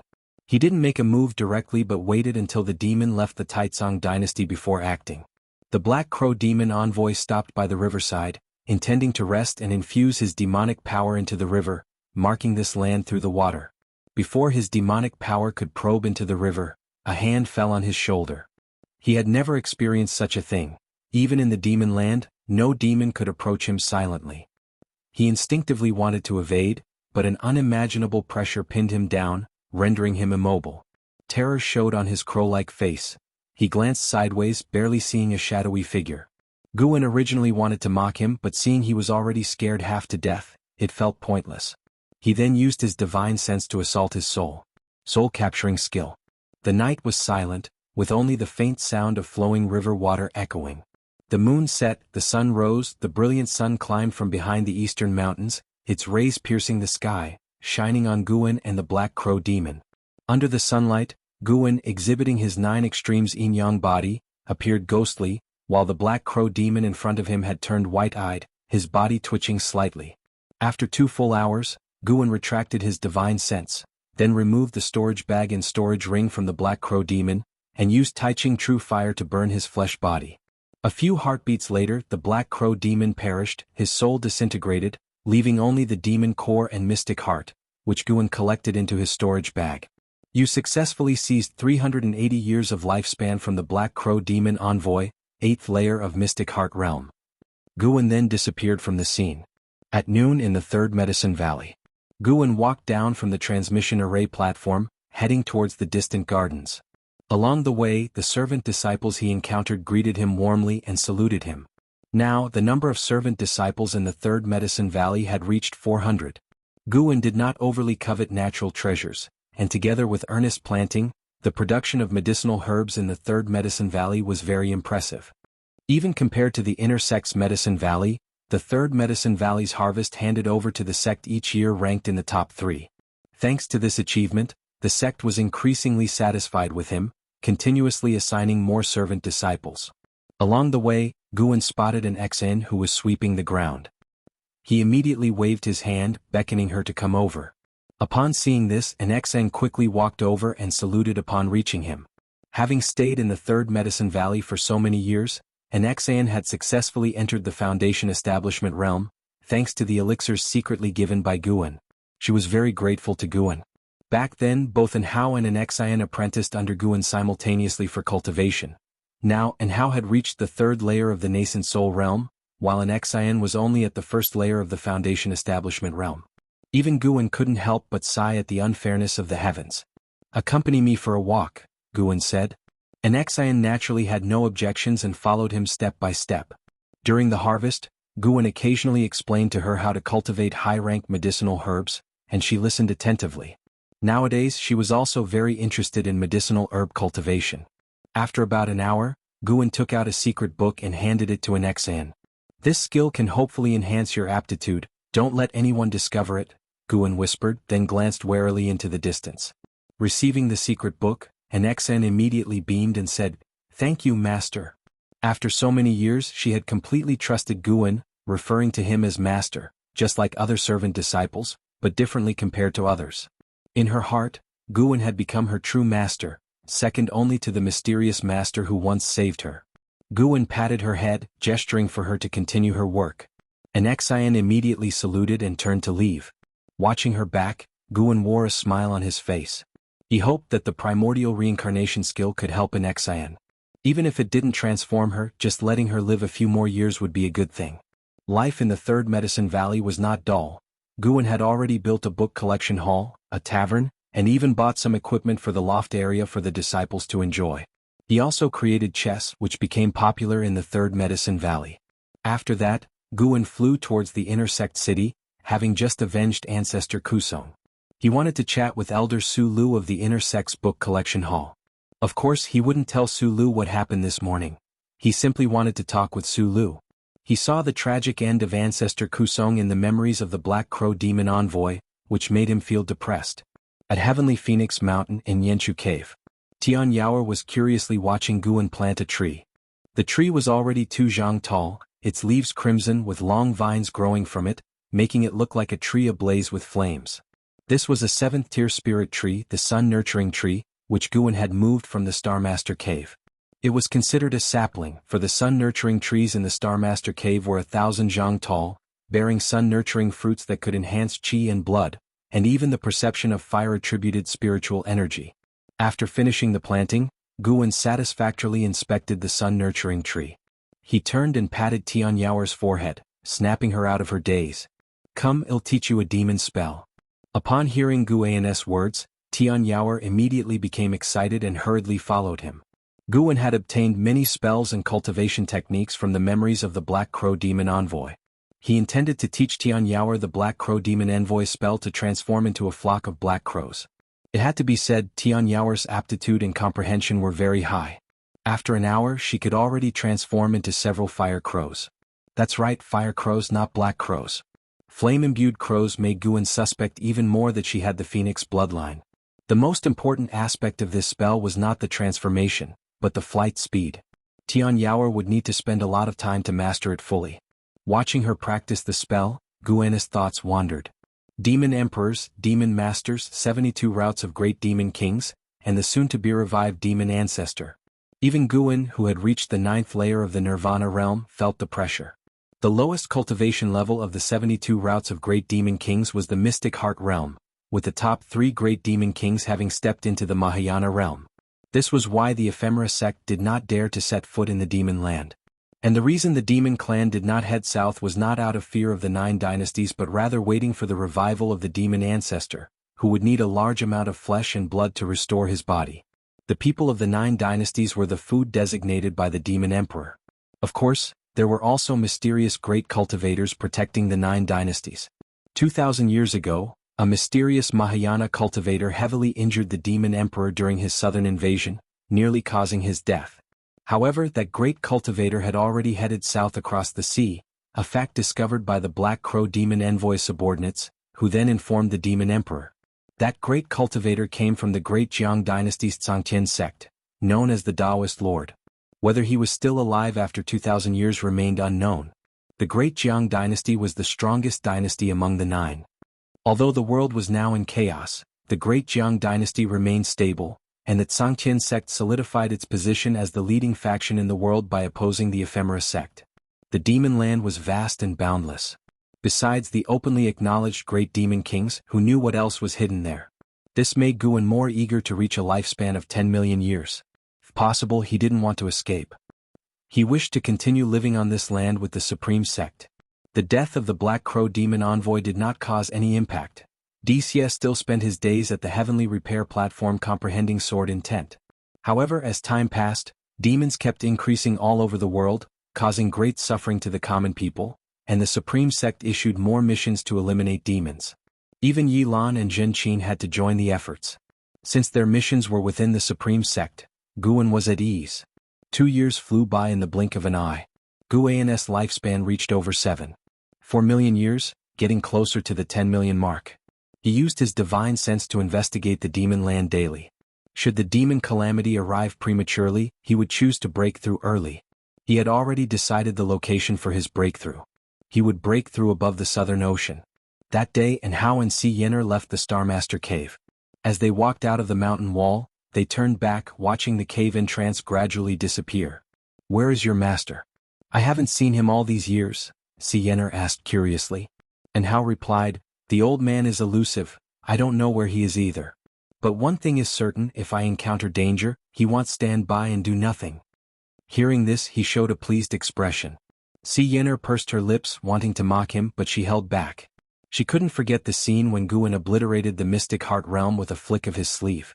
Such a great cultivator Tianwei could not afford to offend.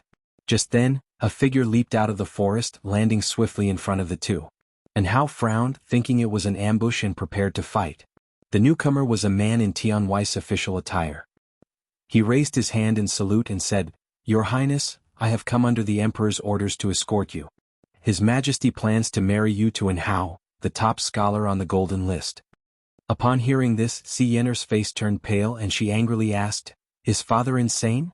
How can he marry me to this kind of person?" And Jianghu originally wanted to refuse, but hearing this, he immediately retorted displeasedly, What kind of person am I? Do you think I'm not worthy of you? Then I must marry you." The two began arguing.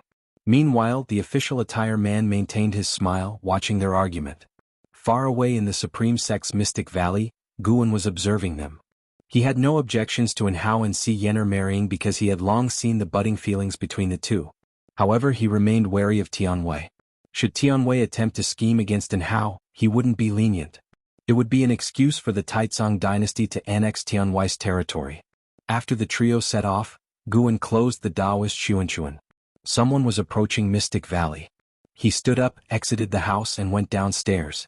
After an hour, Duyi flew his sword into Mystic Valley. From a distance he saw Guan and waved in greeting. The valley disciples, seeing him acquainted with Guan, did not stop him. Duyi landed, stowing his flying sword into his storage bag, then dragged Guan to a secluded place. The family sent a message, they're planning to move out of the Supreme Sect. "The third miss specifically asked to bring you and me," Duyi whispered, his expression exuberant, feeling honored that the Ji family hadn't forgotten him.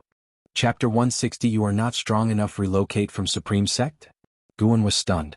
He didn't expect that Du Yi had come to him regarding this matter. How could he leave Supreme Sect? His foundation was still here. Moreover, where could the Ji family go if they left Supreme Sect? Guan frowned and asked, why do they want to relocate? Du Yi replied, it seems to be related to the demonic calamity. The family has already found a place to avoid the calamity. No matter what, the family is willing to take both of us. We should be grateful. Get prepared. The exact time of departure hasn't been decided yet, but when it's time to leave, don't delay. Guan shook his head and said, I can't leave. Tell the family thank you for your kind intention, but I plan to stay and live or die with Supreme Sect. As soon as he said this, Du Yi was stunned, his brows immediately knitted tightly. He said in a deep voice, Guan, don't forget where you and I come from. Sorry, the Ji family's nurturing grace, I've repaid over the years with medicinal herbs. But the kindness of Supreme Sect I still can't repay. I can't leave, you go ahead. I will stay. Guan said seriously. Du Yi was furious, wanting to teach Guan a lesson, but he was afraid that other servant disciples would hear. There's still time. Think it over. When the demons invade Taizong dynasty, you won't be able to hide even if you want to. Du Yi threw down those words and left in a huff. He came quickly and left quickly, but when he departed, there was no smile on his face. Despite Du Yi's anger, Guan felt warm inside. At least it showed that Du Yi cared about him. Otherwise he wouldn't bother about his life or death. However, he really couldn't leave Supreme Sect. If Supreme Sect couldn't survive the demonic calamity, it wouldn't be too late for him to escape then. With Guan's cultivation level, if he really wanted to escape, who could stop him? It wasn't until nightfall that Guan entered the 8 scenic caves. Jianghu was meditating under the green vine tree training. In front of her stood a great cauldron, with the fire under the cauldron still burning. Feeling Guan's presence, Jianghu asked nonchalantly, why are you here? Didn't you come just a couple of days ago? Guan approached the great cauldron, looking at the medicinal soup inside as he said, today someone from the Ji family came to see me. They said they're preparing to withdraw from Supreme Sect and told me to get ready. Hearing this, Jianghu opened her eyes, her beautiful brows furrowing. She asked, are you going to leave? If Guan were to leave, a new disciple from Supreme Sect would surely take over Mystic Valley, which wouldn't be good for her. There was also a trace of unexplainable annoyance in her heart. I'm not leaving. I refused. I'm just puzzled about where the Ji family can go to avoid the demonic calamity, Guan sighed. He had come to ask Jianghu about this, thinking she might know. Jianghu sneered, they must be hiding in the 7-star spirit realm. That 7-star spirit realm is a holy land, even demons dare not invade it. I heard that the Ji family plans to marry Ji Xiaoyu to a genius in the 7-star spirit realm. It seems to be true, the Ji family has indeed climbed high. So it was the 7-star spirit realm. Guan looked at Jianghu and asked with a frown, is the 7-star spirit realm very powerful? Of course it is powerful. On this land, dynasties change and races constantly engage in wars, but only the 7-star spirit realm has always existed. You tell me, are they powerful? In a sense, the 7-star spirit realm is the true ruler of this land. Those who pursued me were cultivators from the 7-star spirit realm because I got to the opportunity they wanted first, Jianghu sneered. Listening to her, Guan wanted to say that if she, a nascent soul cultivator, could snatch opportunities from the cultivators of the 7-star spirit realm, then it showed that the 7-star spirit realm wasn't that powerful. Jianghu seemed to see through his thoughts and said, the foundation of the 7-star spirit realm is very strong. It should have a great heaven and earth no less vast than the 9 dynasties. The families inside are numerous and their disciples are many.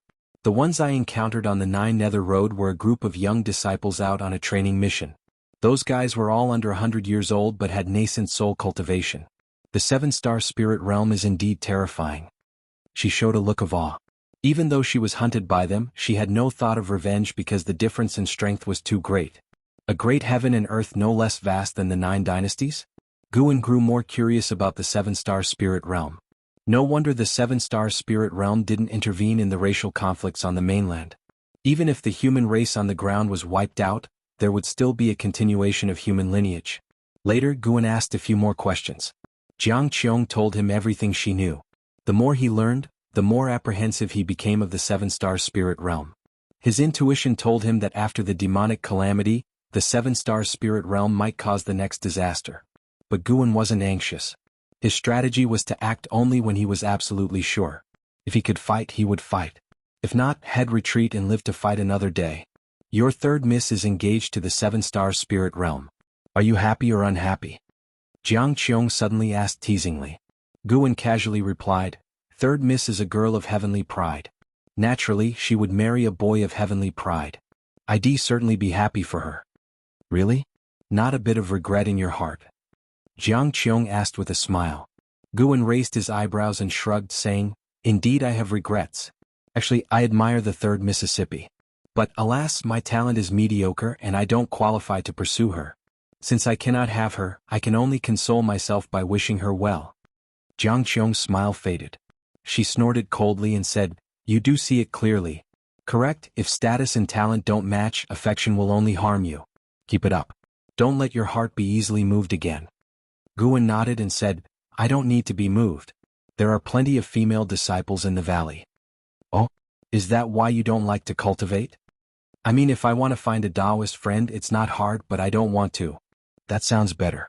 Martial Master has lived longer than you, and Taoist friends are unreliable. How many Taoist friends abandon each other in moments of life and death?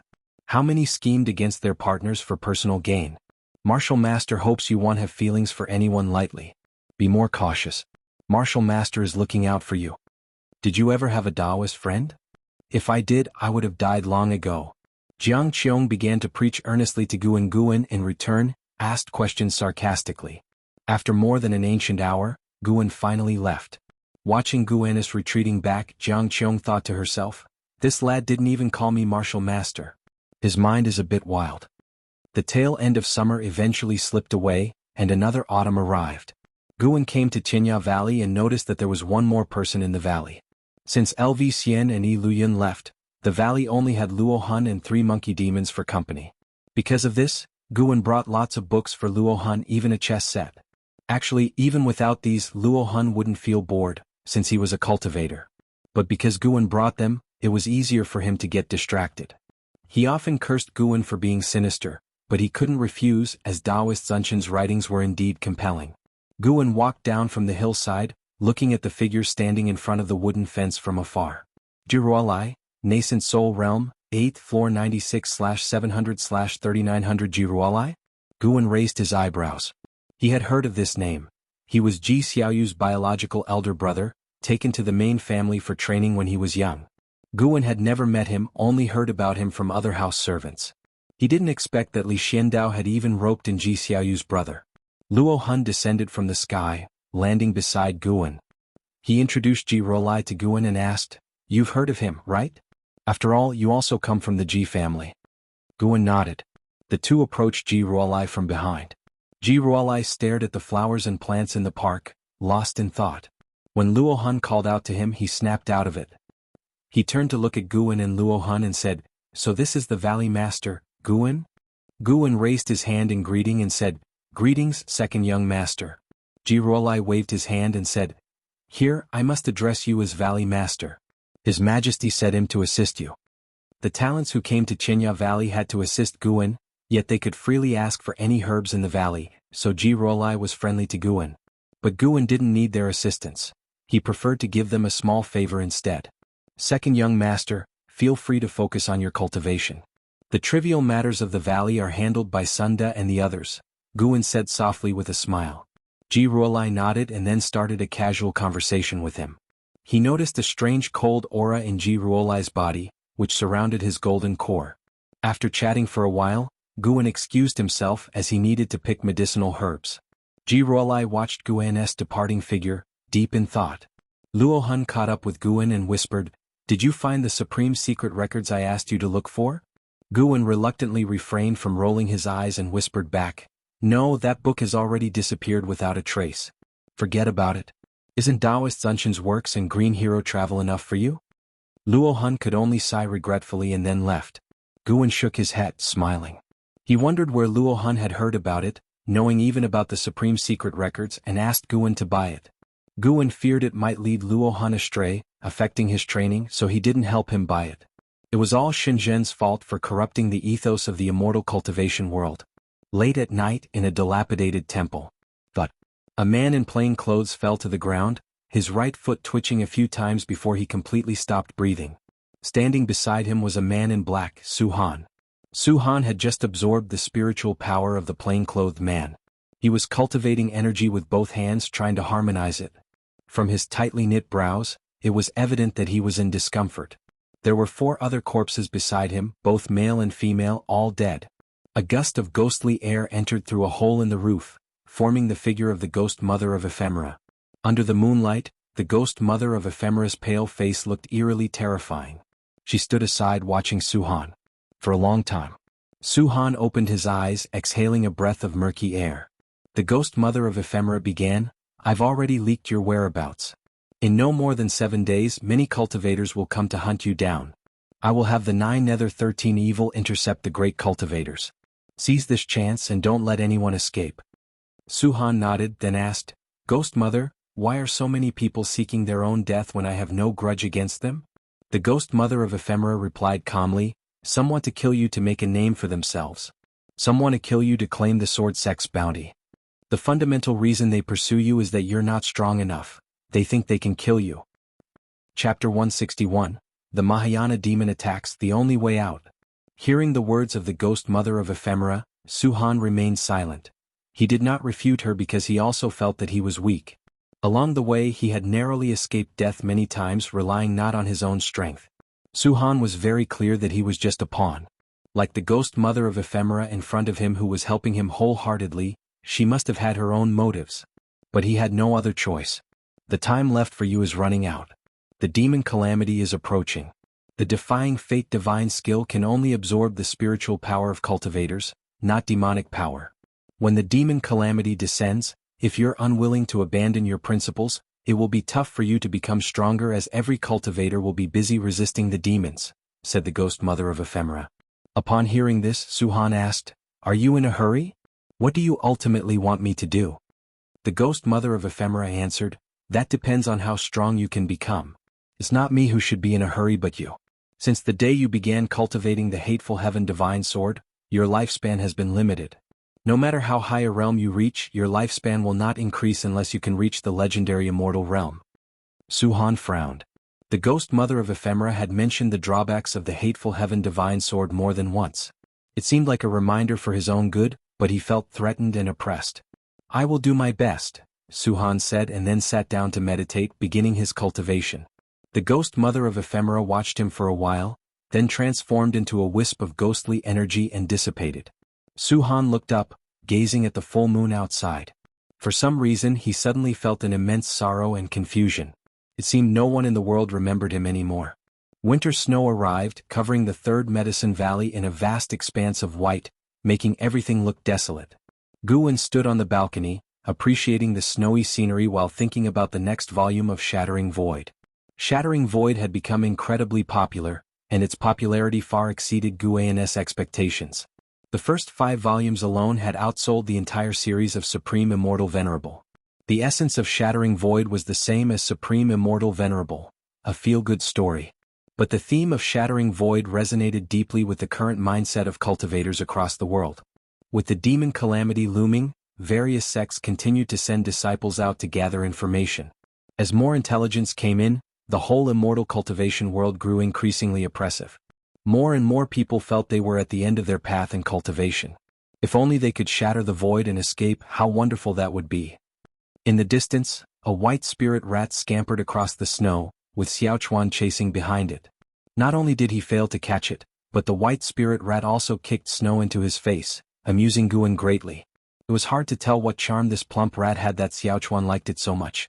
Lu Lingjun walked to Guwen's building, looked up at him and said, "Valley Master, have you felt anything?" Guwen lowered his eyes and asked, "Cold?" "Indeed, you could say that.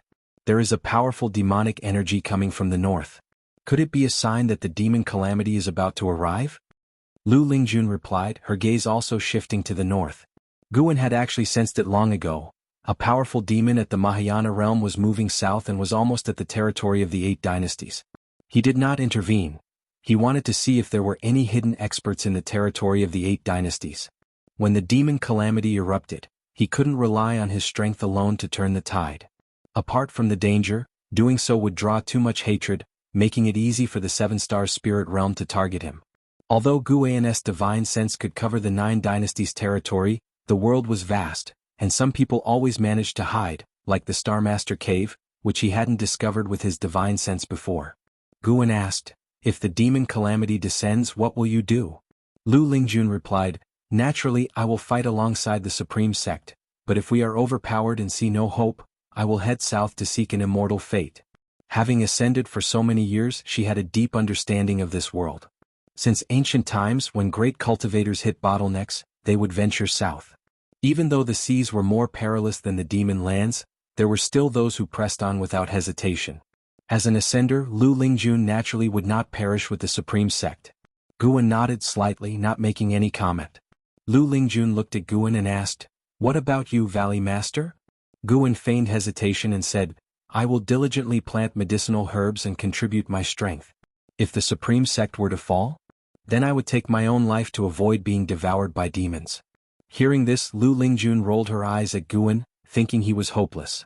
Guan chuckled and didn't continue the topic to prevent panic among the other servant disciples. However, how would the immortal cultivation world deal with the impending Mahayana realm demon?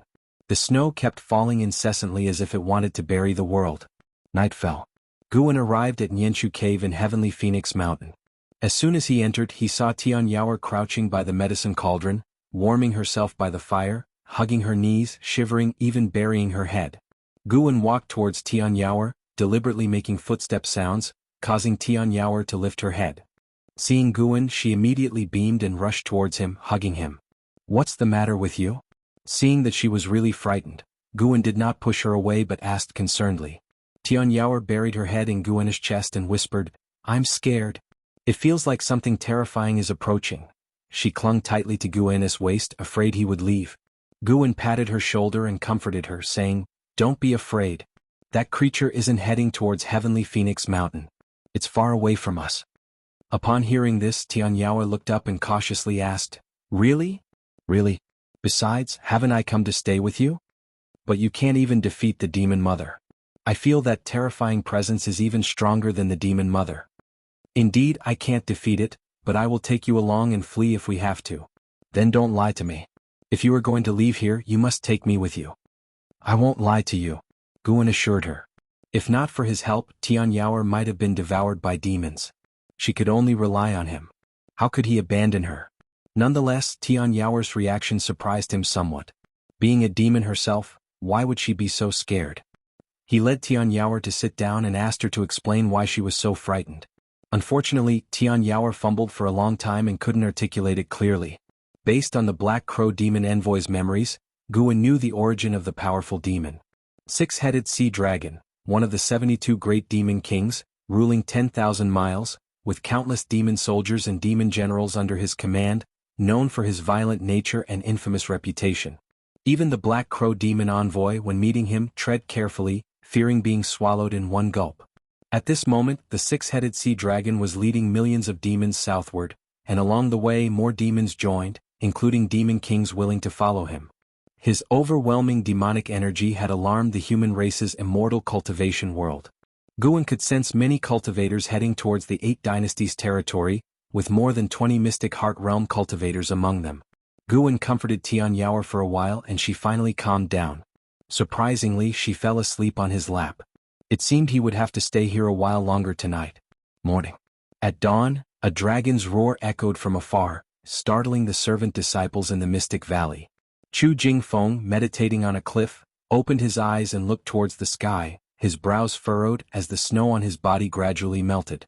In the valley, the servant disciples gathered, discussing where the sound came from and what demon had made it.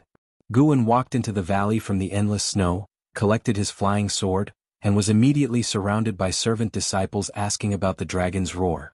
"I also don't know what demon made it, but you can rest assured, staying in the Supreme Sect you won't have to worry," Guan reassured. The current batch of disciples in Mystic Valley was new. Besides Lu Jiujia and Chu Jingfeng, none had experienced various calamities Mystic Valley had faced, so the disciples easily believed Guan's words. In the following days, news continuously arrived at the Supreme Sect. The name of the six-headed sea dragon forcefully entered the eyes of Supreme Sect disciples. A great cultivator of the mystic heart realm had already been devoured by him alive, causing unrest throughout the Supreme Sect. A large number of disciples were dispatched to the north to provide support. Even Gu Zong personally came to the Third Medicine Valley to request Lu Lingjun's assistance. After hesitating, Lu Lingjun decided to step in. Along with her was ancestor Shen Quan. The news of their departure spread across the cities of the Supreme Sect. However, when Guan roamed the Outer Gate City, he found that many people had little hope for the two mystical heart realm cultivators, praying more for their safety. Ancestor Quzong's fall had cast a significant shadow over the Supreme Sect. Guan was also paying attention to the distant battle. Sangtian's sect once again took the lead role, leading by example, using the spiritual power of 1,000,000 cultivators to set up a grand formation, creating a barrier against the demon clan's invasion.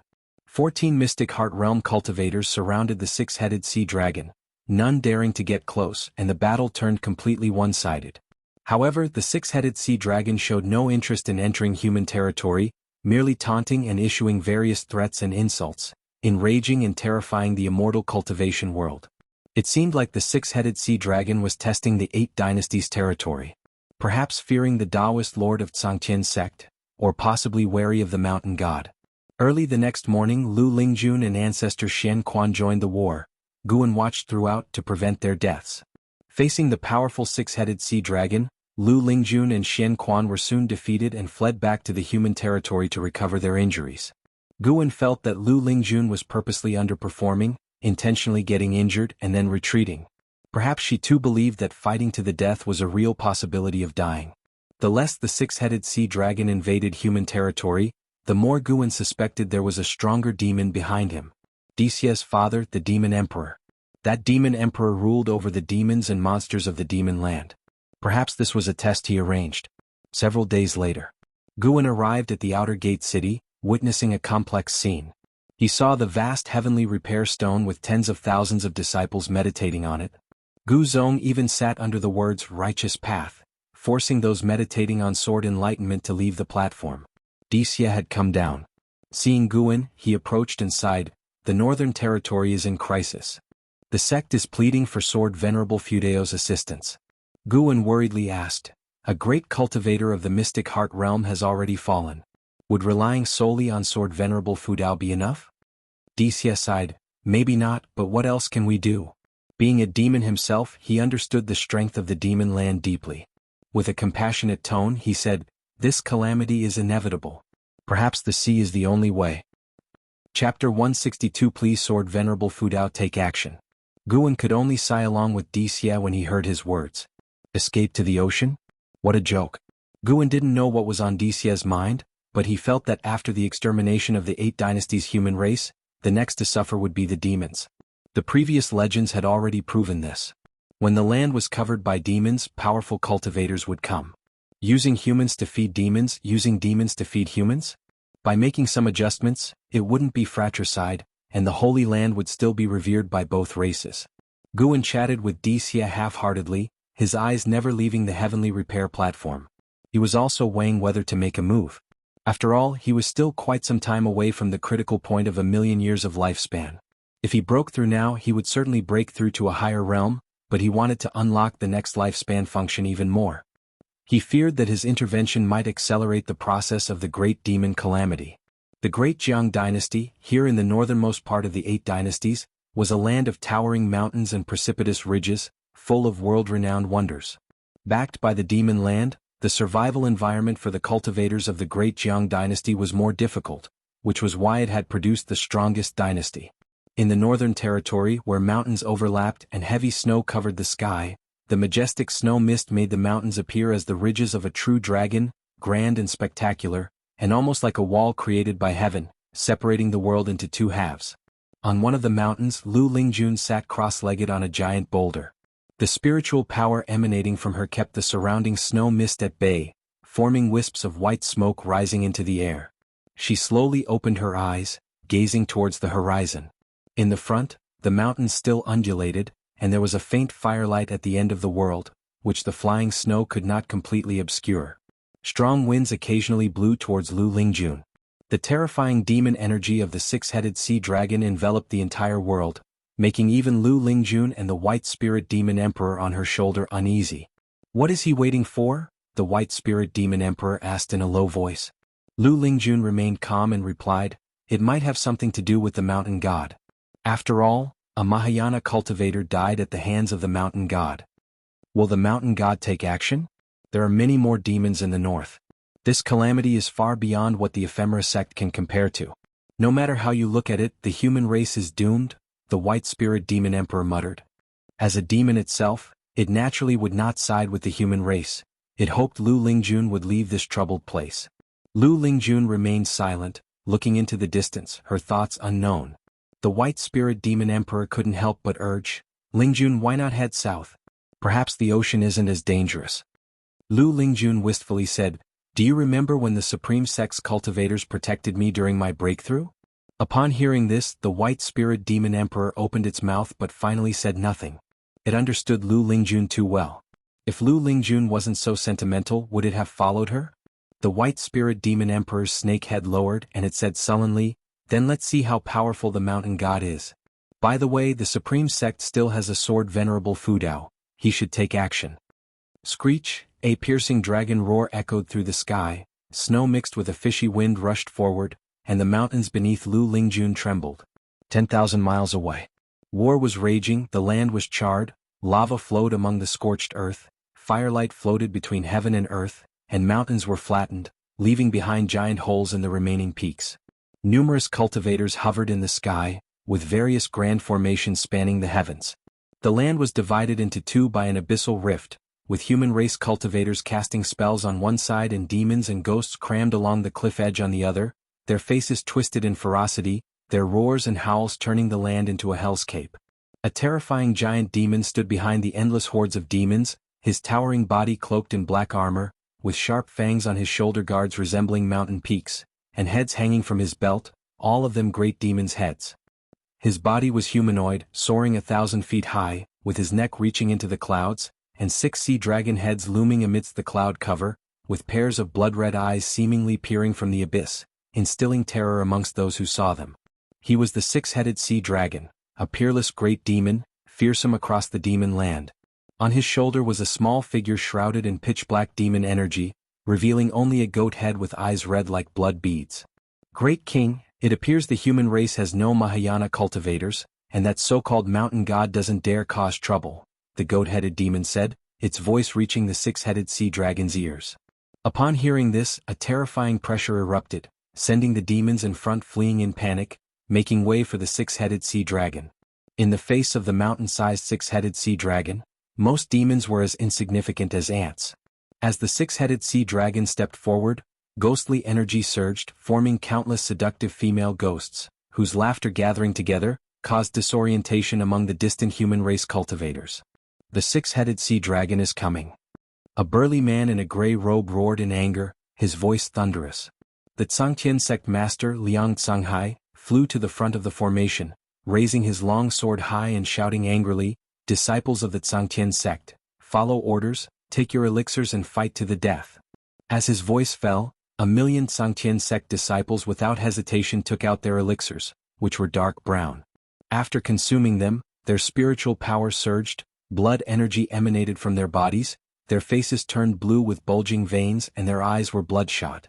The leaders of other sects also gave similar orders, all prepared to fight to the death. The Supreme Sect was no exception. Ancestor Xian Quan flew over the battlefield to the edge of the cliff, holding a horsetail whisk in one hand. He drew talismans with the other hand, each one forming a symbol made of spiritual power which lined up in front. More and more Mystic Heart Realm great cultivators flew to the skies above the cliff that divided the battlefield, facing the approaching 6-headed sea dragon together. Mad Swordsman Han Ming was also in the Great Yu Dynasty's formation, ready to fight to the death. Lu Lingjun arrived, stepping on a 100 zhanglong white python, holding a sword in both hands, her presence dominant, with no fear in her eyes. "It seems the human race has no Mahayana cultivators. If that's the case, they should become livestock for the demon clan." The icy voice of the 6-headed sea dragon echoed throughout heaven and earth. Following this, the 6 terrifying dragon heads roared simultaneously, shaking the world. The dragon roar converged and spread far, reaching the land of the 8 dynasties. The great battle reignited. This time, the 6-headed sea dragon's advance signified the official start of the demon calamity. The Supreme Sect Outer Gate City. When the dragon roar came from afar, the flying snow seemed to pause, and the hundreds of thousands of disciples on the heavenly repair platform simultaneously opened their eyes. Gu Zong, sitting in the center, had a drastic change in his expression, his eyes full of worry.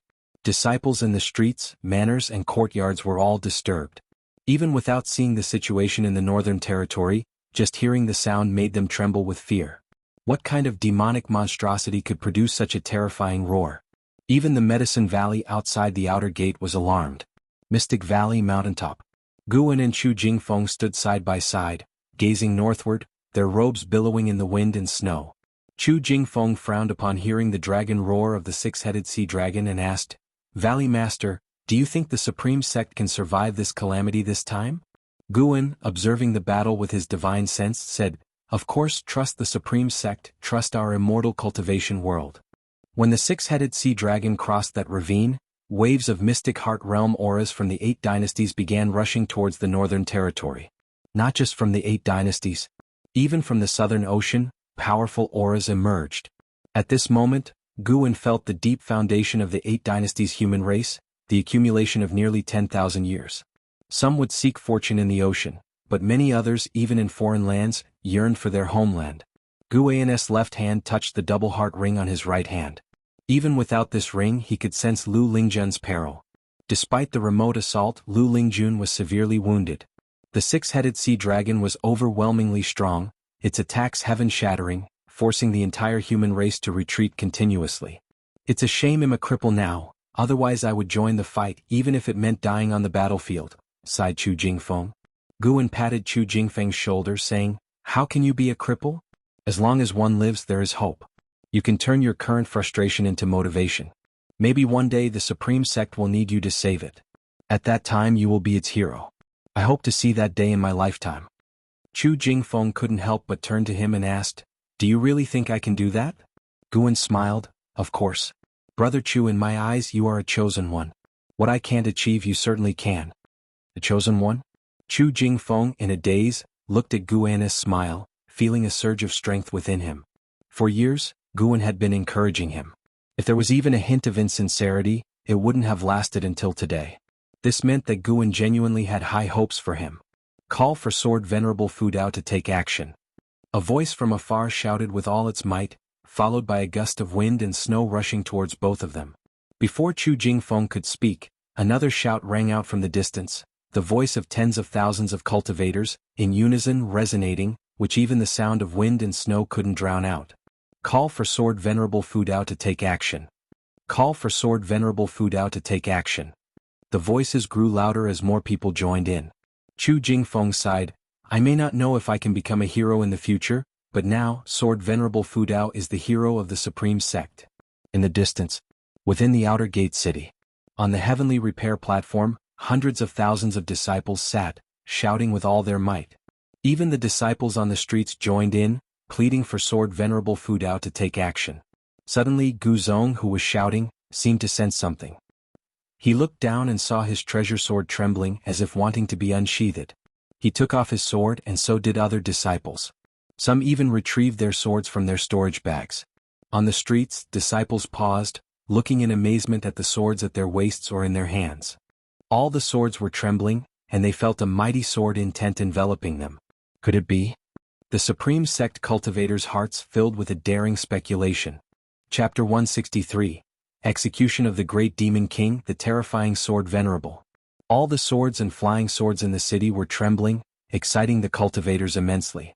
They even raised their swords, holding them aloft. "It's the sword intent of Sword Venerable Fudao. Sword Venerable Fudao heard our call. This sword intent is indeed from Sword Venerable Fudao. With such vast sword intent, it should be able to contend with the six-headed sea dragon, right? Where is Sword Venerable Fudao? Could he be in the city?" The city was in an uproar. Everyone was very excited. Clang! The sound of swords being drawn suddenly overshadowed the clamor of voices. Countless swords rose into the sky, their tips pointing upwards, all hovering at the same height. There were over 1,000,000 swords, and their light was so dazzling that it even outshone the falling snow. On the heavenly repair platform, Gu Zong stood up, and so did the other disciples, all gazing up at the swords in the sky. Xie stood on the eaves, looking up at the scene, with an expression of incredulity on the face of this mystic heart realm great demon. Such sword intent, Wuxia murmured to himself. Having come to the supreme sect for so many years, he had deeply felt the sword intent of Sword Venerable Fudao. He thought he had overestimated Sword Venerable Fudao, but now he realized the depth of his immeasurable power. Even though he had the third layer of the mystic heart realm cultivation, facing this sword intent made Wuxia feel insurmountable. Under the gaze of the entire city, over 1,000,000 swords flew towards the north, sword chi bursting forth, dispersing the falling snow between heaven and earth, unstoppable, disappearing into the horizon in the blink of an eye. The vast sky was cleaved in two, revealing a clear blue sky, a magnificent sight. Gu Zong's hair was blown askew by the strong wind as he looked towards the direction of the departing 1,000,000 swords, a smile appearing on his face, no longer with a frown as before. Six-headed sea dragon, can you withstand the strongest sword of the supreme sect? Great Jiang Dynasty, Northern Territory. Endless cultivators flew towards the north like a rain of arrows, a magnificent sight that scattered the falling snow in the sky. Looking in the direction they were flying thousands of miles away on the demon battlefield, the six-headed sea dragon had already leaped over the bottomless canyon. Countless demonic creatures leaped over the canyon, following him to massacre the territory of the human race. The six-headed sea dragon grasped a great cultivator of the mystic heart realm in his hand. No matter how the cultivator struggled, he couldn't break free from his grasp.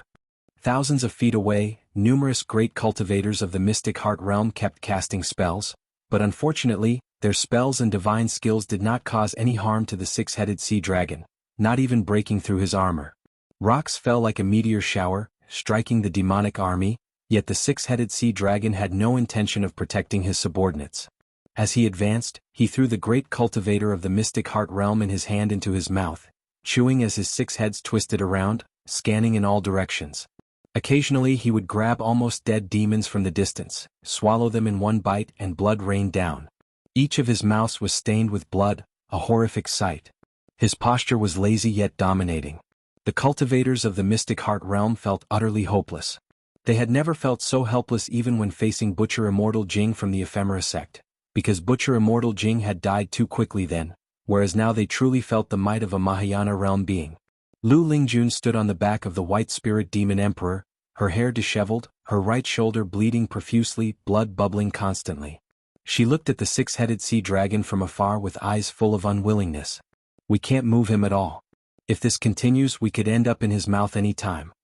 The white spirit demon emperor said despondently, without any of the bearing of a unification realm being. It now only wanted to flee from this place. Lu Lingjun took a deep breath, knowing that continuing the battle was hopeless and would only lead to pointless sacrifices. She harbored thoughts of retreating, and not just from the battlefield but from this continent altogether. Just then, she seemed to sense something and suddenly turned her head, eyes wide with disbelief. Behind, the world was vast and covered in white. Snow obscured everything, and the snow mist blew towards her with the wind. Not only her, more and more cultivators felt something, all turning their heads to look. Liang Tsanghai, the master of the Tsangtian sect, blood-covered and disheveled, held a great cauldron in his right hand, emitting tens of thousands of green lights, sweeping across the battlefield. Blood flowers burst wherever the lights swept, but his attacks on the six-headed sea dragon had no effect. He suddenly turned sideways, eyes widened in shock, looking back. The six-headed sea dragon, advancing and feeding simultaneously, also seemed to sense something. All six heads turned forward. His six dragon faces twisted ferociously, roaring forward in unison, the dragon's roar shaking heaven and earth. Countless lower cultivation cultivators and demons bled from the seven orifices, stunned by the roar. The six-headed sea dragon raised his hand, demon energy bursting from his palm, manifesting a giant bone knife out of thin air. He gripped the knife with both hands and slashed forward in fury. As the knife slashed out, demon energy surged like waves, transforming into black dragons that vied to reach the end of the world, sweeping heaven and earth. Any cultivator in the path was turned to ash on impact. Boom, a shocking thunderous sound came from the horizon. Sword light illuminated heaven and earth, and a terrifying sword chi at a speed far surpassing the black dragon's demon energy, came killing from the horizon. Countless cultivators were overtaken by the sword chi along the way. These cultivators only felt heaven and earth brighten suddenly. Next they were enveloped by a mysterious and vast sword intent, their pupils dilating, a multitude of swords surrounded by sword chi passing by them and forcefully entering their field of vision. Lu Lingjun, being of higher cultivation, reacted faster, yet she was still overwhelmed by the countless swords. She didn't dare move, only able to watch the swords rush towards the six-headed sea dragon. Her beautiful eyes widened, full of shock. In merely the blink of an eye, over 1,000,000 swords converged into a gigantic sword chi, fiercely dispersing the black dragon demon energy, rushing headlong towards the six-headed sea dragon. The six-headed sea dragon reacted extremely quickly. After the slash, all 6 heads opened their mouths, spewing torrents of flames like a burning river sweeping the sky. Boom! The flames were shredded, and the massive demon body of the six-headed sea dragon was hit, forced to retreat repeatedly, flesh flying as if in a torrential downpour. After retreating 7 steps, the six-headed sea dragon stopped. The million-sword group had already pierced through his demon body, tracing an upward arc in the sky before halting. Countless cultivators and demonic creatures stared, trembling as the demon energy dissipated and the dragon heads fell to the ground, raising clouds of dust. The terrifying demon body of the six-headed sea dragon was full of bloody holes, densely packed, horrifying. Its life force was completely extinguished. The sword intent of the Taitsang divine shocking sword forcefully eradicated its primordial spirit. A Mahayana demon core hovered among the 1,000,000 swords, the demon core of the six-headed sea dragon. Silence reigned over the world. Whether cultivators of the human race or demonic creatures, all gaped at the scene in shock. The nearly invincible six-headed sea dragon died just like that? Whoosh, whoosh, whoosh. The 1,000,000 sword group began flying towards the Taitsang dynasty, the sound of swords breaking through the air incessantly, shattering the silence. Sword Venerable Fudao. It's our supreme sect's sword Venerable Fudao. A great cultivator shouted in ecstasy. It wasn't just him. Those cultivators who had experienced the sword intent at the heavenly repair platform were all excited, chanting the name of Sword Venerable Fudao.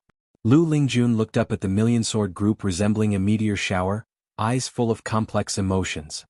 The white spirit demon emperor beneath her feet was equally stunned, speechless. Kill! Liang Tsanghai shouted loudly, equally excited. At his command, the cultivators of the Tsangtian sect led the charge against the demonic army. Witnessing the death of the six-headed sea dragon, the demonic army immediately fell into disarray, fleeing in a panic. The demonic kings leaped up, fleeing back to the demon land at full speed. The vast sword group swept over mountains and lakes, watched by cultivators, commoners and demons alike along the way. Great Jiang Dynasty, Taichin Dynasty, North Sea Mountains. Sage Xin Miao stood on a hillside, watching the sword group flying towards the horizon, confusion in his eyes. Moments before he had seen the 1,000,000 sword group flying north, and now they had returned so quickly? He watched the 1,000,000 sword group disappear into the horizon, then stood in place, pondering. During the flight, Guan appeared out of nowhere in the sword group, seized the six-headed sea dragon's demon core, then vanished. He returned to the Mystic Valley Pavilion, unnoticed, having been gone for 2 breaths' time. He used his divine sense to guide the 1,000,000 sword group back to the outer city. Drawing on his Nirvana realm memory and insight, he returned each sword to its owner, causing excitement throughout the city. Killing the six-headed sea dragon granted Guan 800 years of lifespan, far less than what an 8th-rank spirit tree provided. Guan picked up the Taoist Xuanxuan and calmed his thoughts. This intervention could potentially advance the demonic catastrophe. If the demonic catastrophe arrived sooner, he would have no choice but to embark on a mass slaughter to reach a lifespan of 10 million years early. He did not want to slaughter the masses and fall into demonic ways, but for survival he had to lower his principles. In gaining lifespans, Guan constantly worried about excessive killing, forming inner demons or sins. Such occurrences were not uncommon in the immortal cultivation world. Hence, he preferred to extend life through plants whenever possible. Of course, he also feared that too much killing would attract unbeatable enemies. He tried to avoid thinking about these things, wondering instead what abilities would be unlocked with a 10-million-year lifespan. In the outer city, Xia watched the ecstatic cultivators on the heavenly repair platform, lost in thought. With his perceptive power, he could sense that the demonic energy of the six-headed sea dragon had dissipated. How long had it been? Sword Venerable Fudao actually used other swords to successfully slay the six-headed sea dragon. Xia knew the six-headed sea dragon. He disliked the six-headed sea dragon but had to admit its strength, ranking among the top in the 72 great demon kings. Being able to easily kill the six-headed sea dragon, how strong was Sword Venerable Fudao? Wuxia suddenly felt that the upcoming war between the two races had an unpredictable outcome. Sword Venerable Fu Dao might become the greatest obstacle for his father. He was not worried, even a bit expectant. Compared to the atmosphere of the demon clan, he preferred the atmosphere of the supreme sect. At least there was no internal strife. Wuxia looked into the distance, eyes playful, thinking curiously, "Demon Master, you consider yourself to be extraordinary, thinking you can predict all things in heaven and earth. Could you have foreseen Sword Venerable Fu Dao?" He walked up to the heavenly repair platform, ready to continue observing the sword intent of Sword Venerable Fu Dao.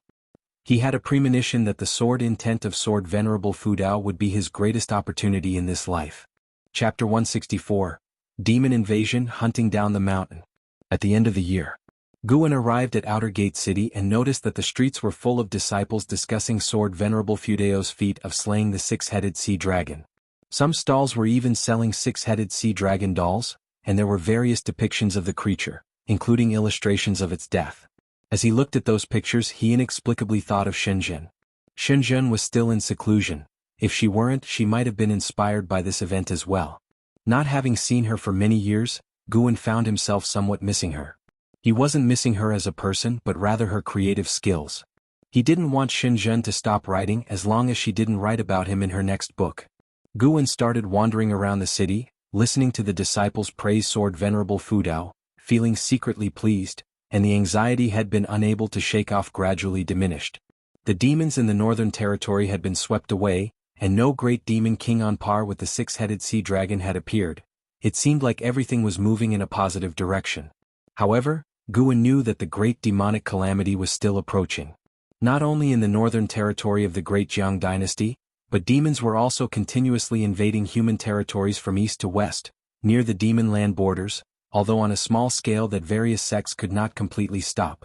Thankfully, the number of demons infiltrating was not yet large enough to shake the foundations of the 8 dynasties, so Guan could still endure. After wandering for a long time, Guan finally headed towards the book collection hall to submit his book. What happened next made Guan laugh and cry. Great Elder Feng Shang hoped Guan could write Sword Venerable Fu Dao into Shattering Void, and enhance his image. This was the sect's intention. Guan pretended to be in a difficult situation, but then Feng Shang said the sect had prepared 106-tier medicinal herb seeds for him, so he reluctantly agreed.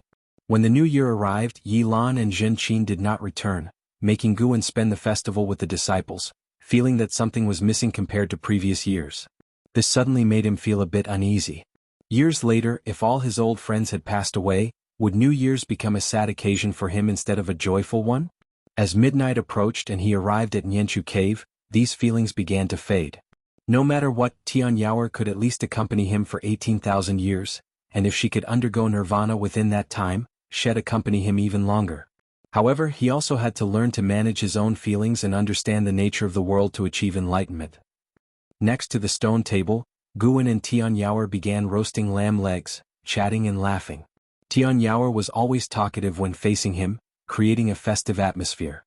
"By the way, Master, I've been hearing a strange sound lately as if it's coming from outside. Could it be that a demon has discovered this cave?" Tian Yaoer suddenly asked, her mouth greasy, face smeared with sauce, her frown look making Guan want to laugh.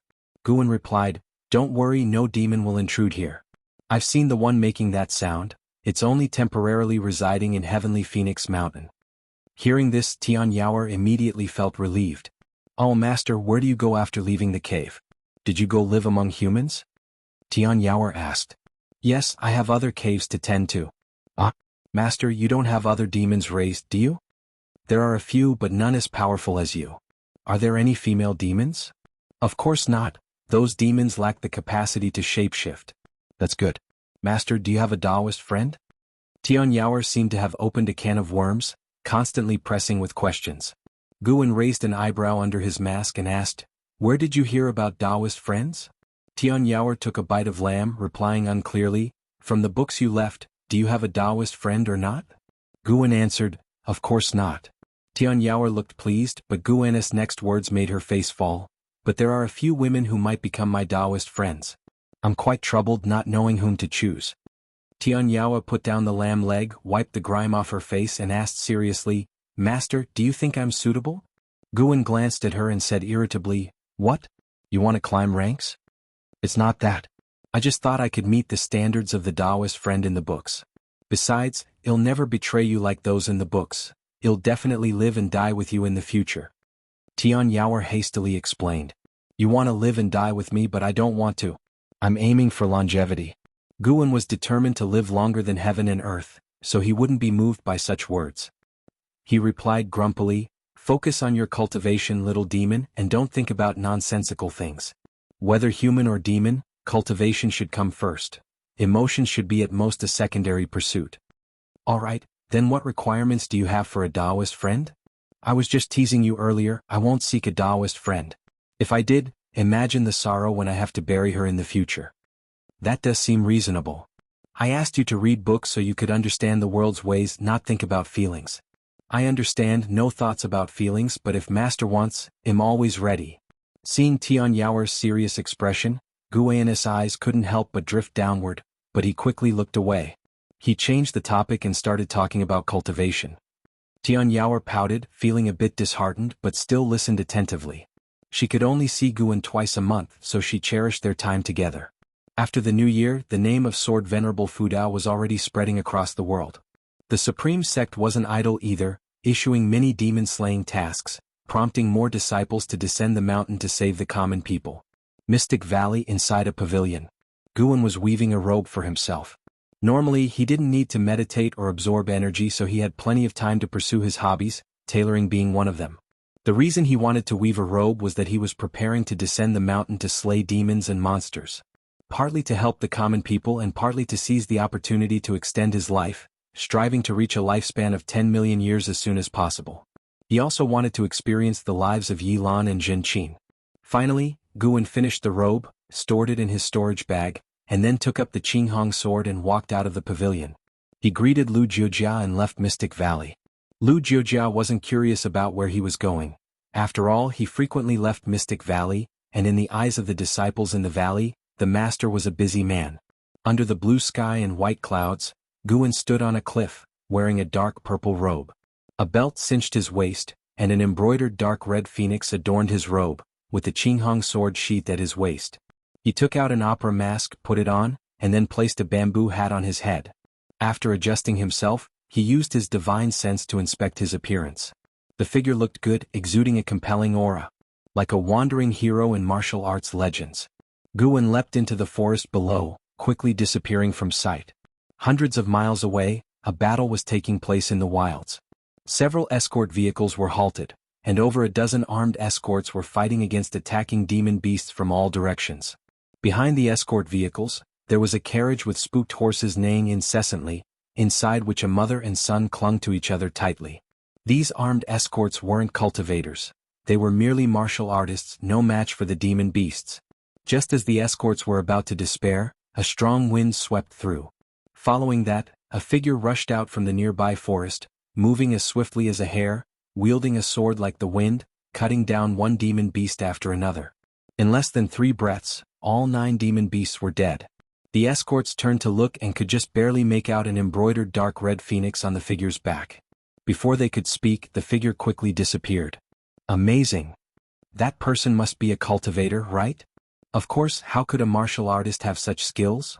Incredible, I couldn't even see how he made his moves. Me neither. I wonder which sect that cultivator is from. I tried to apprentice at the Ancient Sky sect when I was young, but got rejected due to a lack of spirit root. On the other side in the forest, hearing their discussion, Guan's lips curled up slightly under his mask. Saving people like this felt quite good, perhaps even matching the sense of accomplishment from slaying the 6-headed sea dragon. With that, Guan began his journey of hunting demons and monsters.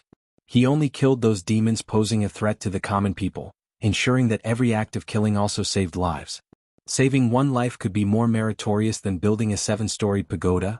Would this hold true in this realm? Anyway, Guan felt at peace, killing one demon, saving one person. Good and evil balanced, he shouldn't be burdened with sin. Late at night, a group of cultivators were meditating in the forest, campfires scattered around with 5 or 6 people by each fire. Yilan and Zhenqin were among them. Yilan was meditating, absorbing energy, while Zhenqin was discussing recent demon encounters and events in the immortal cultivation world with nearby disciples. I wonder what the 6-headed sea dragon looked like. I heard it ate 5 Mystic Heart Realm great cultivators alive, Zhenqin said softly, her face full of curiosity and fear. When she mentioned the 6-headed sea dragon, the other disciples instantly became excited, starting to talk about Sword Venerable Fudao. After slaying the 6-headed sea dragon, Sword Venerable Fudao's reputation in the immortal cultivation world had reached its peak. Everyone was curious about how powerful he truly was. No matter how strong the opponent, Sword Venerable Fudao could always kill them effortlessly. As they chatted, they started discussing some of the major happenings in the immortal cultivation world. Recently, Hateful Heaven Divine Sword Suhan absorbed the spiritual power of 20 nascent soul realm cultivators. He is said to be on the verge of entering the divinity transformation realm. What kind of demon skill is he practicing? A male disciple worriedly said. They spent their years slaying demons and monsters outside, so they were concerned about running into Suhan. Listening to their discussion about Suhan, Zhenqin suddenly felt downhearted. What's this? You want to know what cultivation technique Suhan practices? Well, you're in luck tonight, you'll find out. A chilling laugh suddenly echoed through the forest, startling the disciples of the law enforcement hall. They all quickly stood up, with Yi Lan also rising, drawing the white spirit sword ready for battle. Prepare for battle, Yi Lan said in a deep voice. The disciples each took out their magic artifacts and quickly gathered together. Looking around, the silent forest under the night sky was so eerie, with mist swirling in the depths, obscuring any figures. Yi Lan suddenly looked in a direction and frowned. The others did the same, only to see figures emerging from the darkness, carrying a coffin. Chapter 165. 8 million years of lifespan. Looking at the group of black silhouettes carrying a coffin, Yi Lan furrowed her brows tightly. The other disciples were the same. They couldn't discern the aura of the other party, which made their hearts sink. The newcomers were indeed the 9 Nether 13 evil. Underneath the night sky, they were like 13 ghostly shadows, so terrifying. We are disciples of the law enforcement hall of the Supreme Sect. What do you intend to do? A male disciple shouted in a deep voice. In the Taizong dynasty, as disciples of the Supreme Sect, they still had some confidence. Upon hearing this, the 9 Nether 13 evil were unmoved. Seeing them continually approaching, the disciples of the law enforcement hall had to retreat. All right, don't scare them. Let them leave quickly. A weak voice came from inside the coffin. Zhenqin widened her eyes and couldn't help but shout, Senior Brother Su? Suhan? The disciples of the law enforcement hall were greatly shocked, speeding up their retreat, and Yi Lan's face also became serious. Suhan's name in the world of immortal cultivation was like thunder, but his reputation was of fiendish ferocity. So it's your junior sister. No wonder you want to let them leave. Then hurry up and get lost. A black silhouette said sinisterly. Zhenqin wanted to speak, but Yi Lan stopped her, and without uttering harsh words, led the disciples away immediately. As they left, Zhenqin frequently looked back, her gaze falling on the coffin, but unfortunately she couldn't see through it. Just like that, Yi Lan and the others quickly departed. The 9 Nether 13 evil then put down the coffin, and the coffin lid was opened. Suhan sat up from inside, his hair disheveled, one hand clutching the coffin board. The 9 Nether 13 evil spread out, setting up formations in all directions. Suhan stared in the direction where Yi Lan, Zhenqin and others had left, his eyes complex, lost in thought. Thousands of miles away. Above the forest, Guan stood atop a tree watching the scene from afar. He embraced the Qinghong sword, his face concealed by a mask, only his eyes flickering with a ghostly light. After watching for a while, Guan finally turned around and leaped into the mountain forest. Spring arrived, everything revived, the sky over the Supreme Sect turned blue, dotted with white clouds, and the scenery was delightful. In the third medicine valley, Guan was picking medicinal herbs, an XN following beside him, holding a bamboo basket. In those days, Guan would go out daily to save people and slay demons. Although his lifespan did not increase rapidly, it still increased by several thousand years each day. Mainly, he wasn't solely targeting demons. In the process, he also experienced the various states of the mortal world. Valley Master, have you any news of my brother? An XN suddenly asked, a question she had held back for a long time. She knew Guan was acquainted with Anhao, especially familiar with Anhao's master, LV Badian. While picking medicinal herbs, Guan replied, I heard that he is in Tianwei and is said to marry the princess of Tianwei. The auspicious date is not yet decided, and he is currently in seclusion cultivating in Tianwei. This matter was not secretive and had already spread within the inner sect. As the first genius of the Supreme Sect, any of Enhao's actions could stir up rumors. The Supreme Sect had already sent elders to discuss the matter. The sect supported Enhao's marriage with the Tianwei imperial family. Hearing this, an XN sighed in relief and asked smilingly, "How is the princess of Tianwei in terms of talent and beauty?" "In terms of talent, that I don't know. It said she's quite beautiful. You know your brother, don't you? If the looks weren't good enough, would he even consider her?" Guan responded. Talking about Enhao brought more smiles to Enzin's face. She began recounting Enhao's childhood embarrassing moments, and Guan listened intently without showing any impatience. Guan also felt happy that Enhao could get married. Despite not having married himself, just thinking about the disciple he raised getting married uplifted Guan's mood. After finishing picking the medicinal herbs, the two headed towards the pavilion complex. Guan had an XN bring the herbs to the storage building, while he went upstairs alone to relax and read. By dusk, Guan left the third medicine valley and continued with his roaming plan. Months passed swiftly and Guan's 90th birthday arrived. During this period he had slain over 12,300 demon beasts, gaining nearly 400,000 years of lifespan, bringing his total lifespan to over 8 million years. All the cultivators in the world were slaying demons and rescuing suffering people. Therefore, Guan had not yet made a name for himself, but the tens of thousands he had saved remembered him. Sooner or later, his deeds would be widely known. 8 dynasties were still at war, pushing for unification, while the immortal cultivation world was resisting demons. Yet no matter how many demons were killed, the number of demons in the lands of the 8 dynasties kept increasing. The demon calamity was different from what many imagined. It wasn't about countless demons attacking all at once but a continuous infiltration. Perhaps when the demon ancestor resurrected, the situation would be entirely different. A sweltering summer day. Disguised, Guan walked along a mountain path. Along the way there were many refugees with sallow faces, dirty and disheveled, staggering along like walking skeletons. Even as they brushed past Guan, they didn't turn their heads as if nothing mattered to them. Such situations were not new to Guan. These refugees' homes were likely destroyed by demons, forcing them to head to other cities. However, demons weren't the only troubles in these times. There were also evil people preying on the vulnerable. Looting was common. Guan had even killed several evil men who were assaulting women. Guan also did not look at the refugees. He was pondering a question. If he didn't have the ability to steal lifespans, how would he survive in this world? From the Holy Land nurturing demons to harm the living to the common folks suffering from demons and evil men. Even though Guan wanted to cultivate in peace, if he could do something within his power without endangering himself, he would still like to help. As he walked and pondered, he suddenly sensed an aura coming from the south. He ceased his thoughts and extended his divine sense. The divine sense of the 9th layer of the Nirvana realm swept over mountains and rivers, lakes and seas, arriving at the vast blue ocean. He saw a brilliant white light appear at the horizon. Carefully observing, it was a series of white lotuses forming a staircase in the air, continuously extending forward, while the lotuses at the back disappeared. A Taoist was stepping on the white lotus steps as if an immortal walking in the mortal world. Mahayana cultivator. Finally, a Mahayana cultivator returned. Guan felt relieved. If he had to face the demon calamity alone, he would indeed consider fleeing with others. Relying on a lone individual's strength to avert the calamity of extinction would certainly attract the attention of all factions in the 7-star spirit realm and those hidden forces. They would investigate him madly. Even if he hid deeply, he couldn't guarantee they wouldn't find him. This didn't align with his cultivation philosophy. He needed others to share the burden so he could act with less pressure.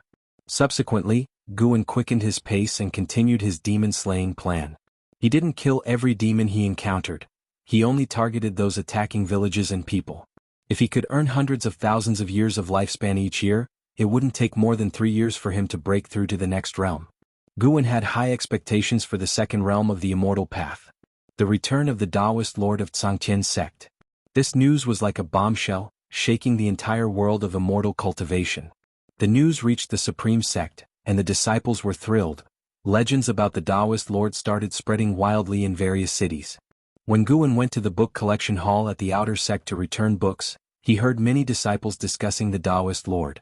Although information about the Taoist lord was scarce, one thing was clear: that Zhangqian sect regarded him as a Mahayana cultivator. After years of calamities, Mahayana realm was no longer a secret in the world of immortal cultivation. It symbolized the pinnacle that mortal spirits could reach, representing the highest realm in immortal cultivation. With the return of the Taoist Lord, various sects were actively contacting their long-out supreme elders, hoping for the emergence of a Mahayana cultivator. It's worth mentioning that this month, the Wuxian dynasty surrendered to the Taizong dynasty, which expanded its territory yet again, and Tianwei annexed the Great Zhao dynasty. Thus, the land of the once 9 dynasties turned into 6 dynasties. In terms of vastness, the Taizong dynasty was the largest. Even in the world of immortal cultivation, the name Li Shendao was often mentioned. After leaving the book collection hall, Guan walked on the streets, listening to the surrounding disciples' discussions about the various events in the immortal cultivation world. He enjoyed it greatly. The immortal cultivation world was consolidating its strength, so he couldn't afford to fall behind. He aimed to break through to the second realm of the immortal path quietly before the world was unified. An hour later, Guan left the outer gate city and headed towards the North Sea mountain to the medicine garden of sage Xian Miao to pick herbs. By midnight, Guan moved again. This time he came to a valley just under 200 miles from the nearest town. The valley was filled with dense demon energy, and there were dozens of captives and over 200 demons, the strongest of whom had reached the nascent soul realm. That demon was severely injured and had ordered his subordinates to capture people. Guan stood on a cliff, overlooking the flickering firelight in the valley, suddenly capturing an aura, his eyes narrowing beneath the mask. He didn't hesitate and jumped down. Facing the demons in the mortal world, Guan never used spells or divine skills. He relied solely on swordsmanship to slay demons. After half an hour, in the valley, dozens of raggedly dressed commoners knelt on the grass, kowtowing to Guan. On the cliff face before Guan hung a huge cat demon, covered in blood, its demon body embedded in the cliff, with stones continually falling off. Besides that, surrounding Guan were the bodies of demons, a chilling sight. Guan said, "Hurry and leave." Upon hearing this, the commoners quickly got up and ran towards the valley entrance. Guan's gaze then fell on a shape-shifting demon beneath the cat demon's corpse, writhing on the ground. A woman suddenly turned around and said, "Benefactor, that demon was good to us, even trying to save us. Please don't kill him." As she spoke, the other commoners who were running away also stopped. Seeing the demon, they all spoke up, pleading for mercy. Guan waved his hand and the commoners had to leave. The woman bit her lip and eventually left as well. Soon the valley fell silent. The shape-shifting demon beneath the cat demon staggered to his feet, looking more like a human than a demon. "Kill me if you want." Jianghu looked at the mysterious sword cultivator ahead, gritting his teeth, his eyes showing no fear. Chapter 166. The appearance of the green hero, 9 masters under heaven looking at the shape-shifting demon in front of him, with a stubborn expression, Guan's memories were stirred.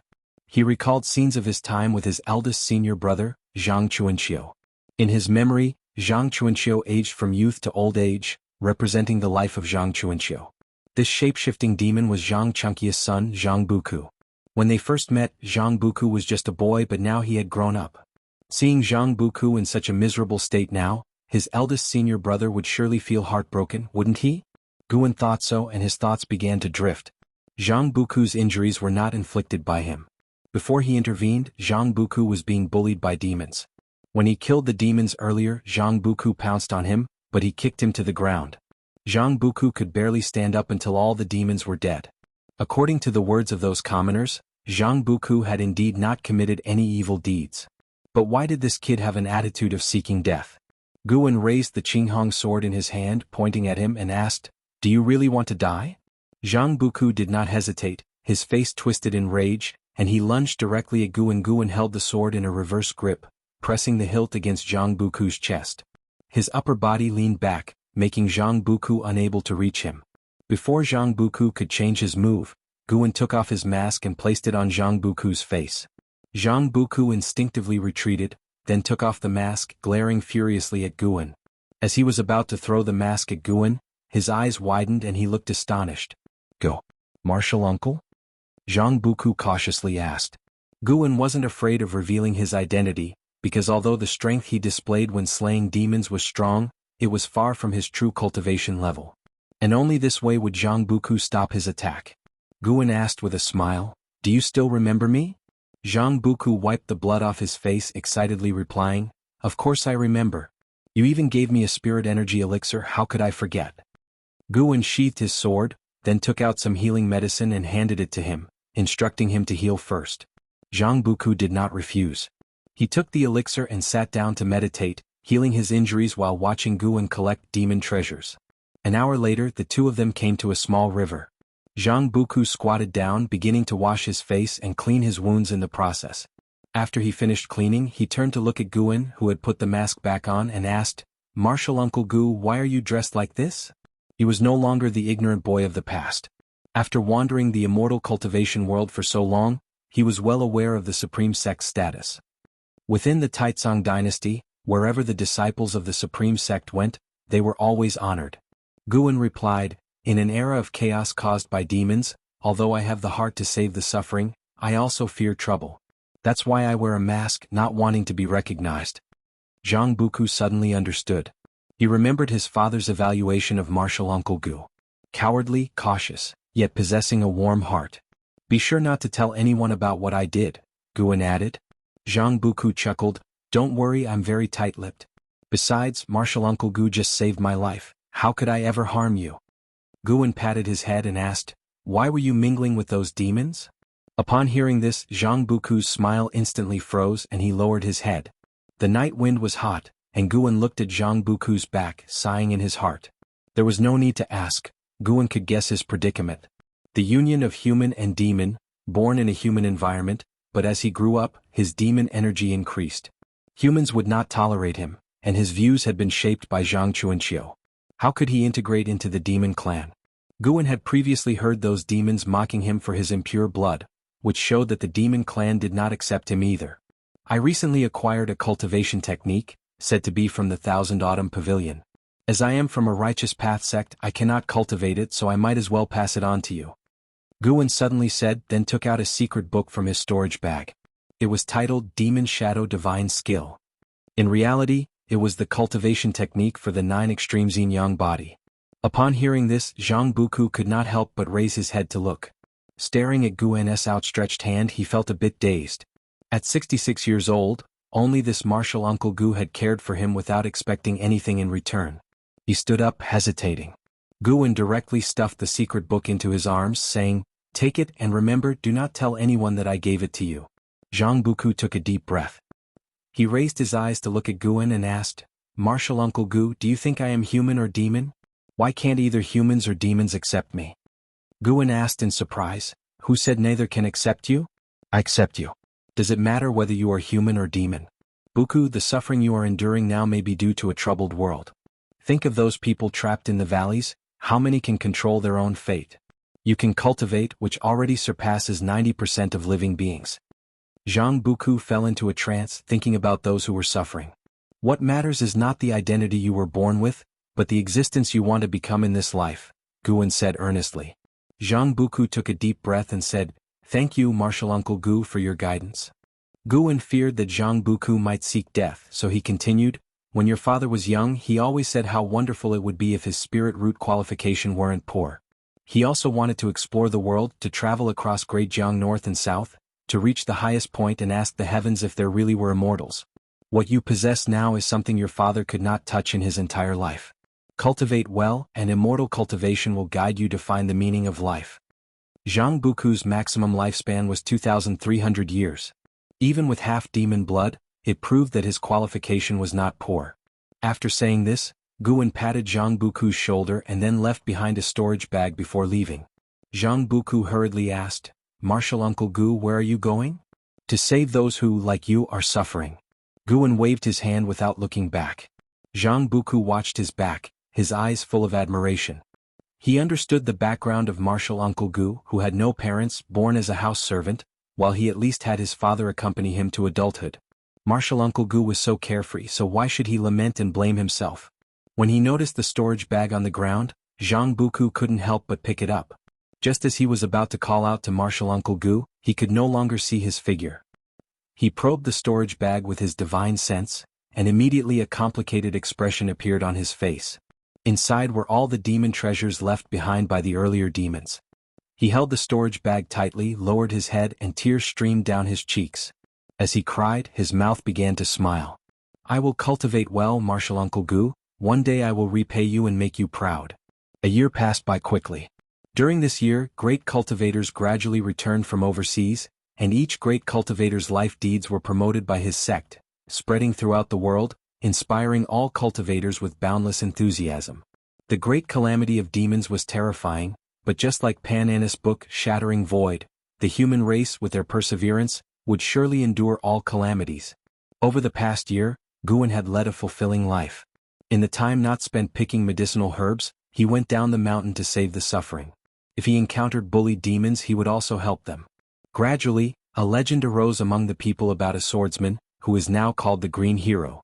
Later, somehow, this legend evolved into simply calling him Green Hero.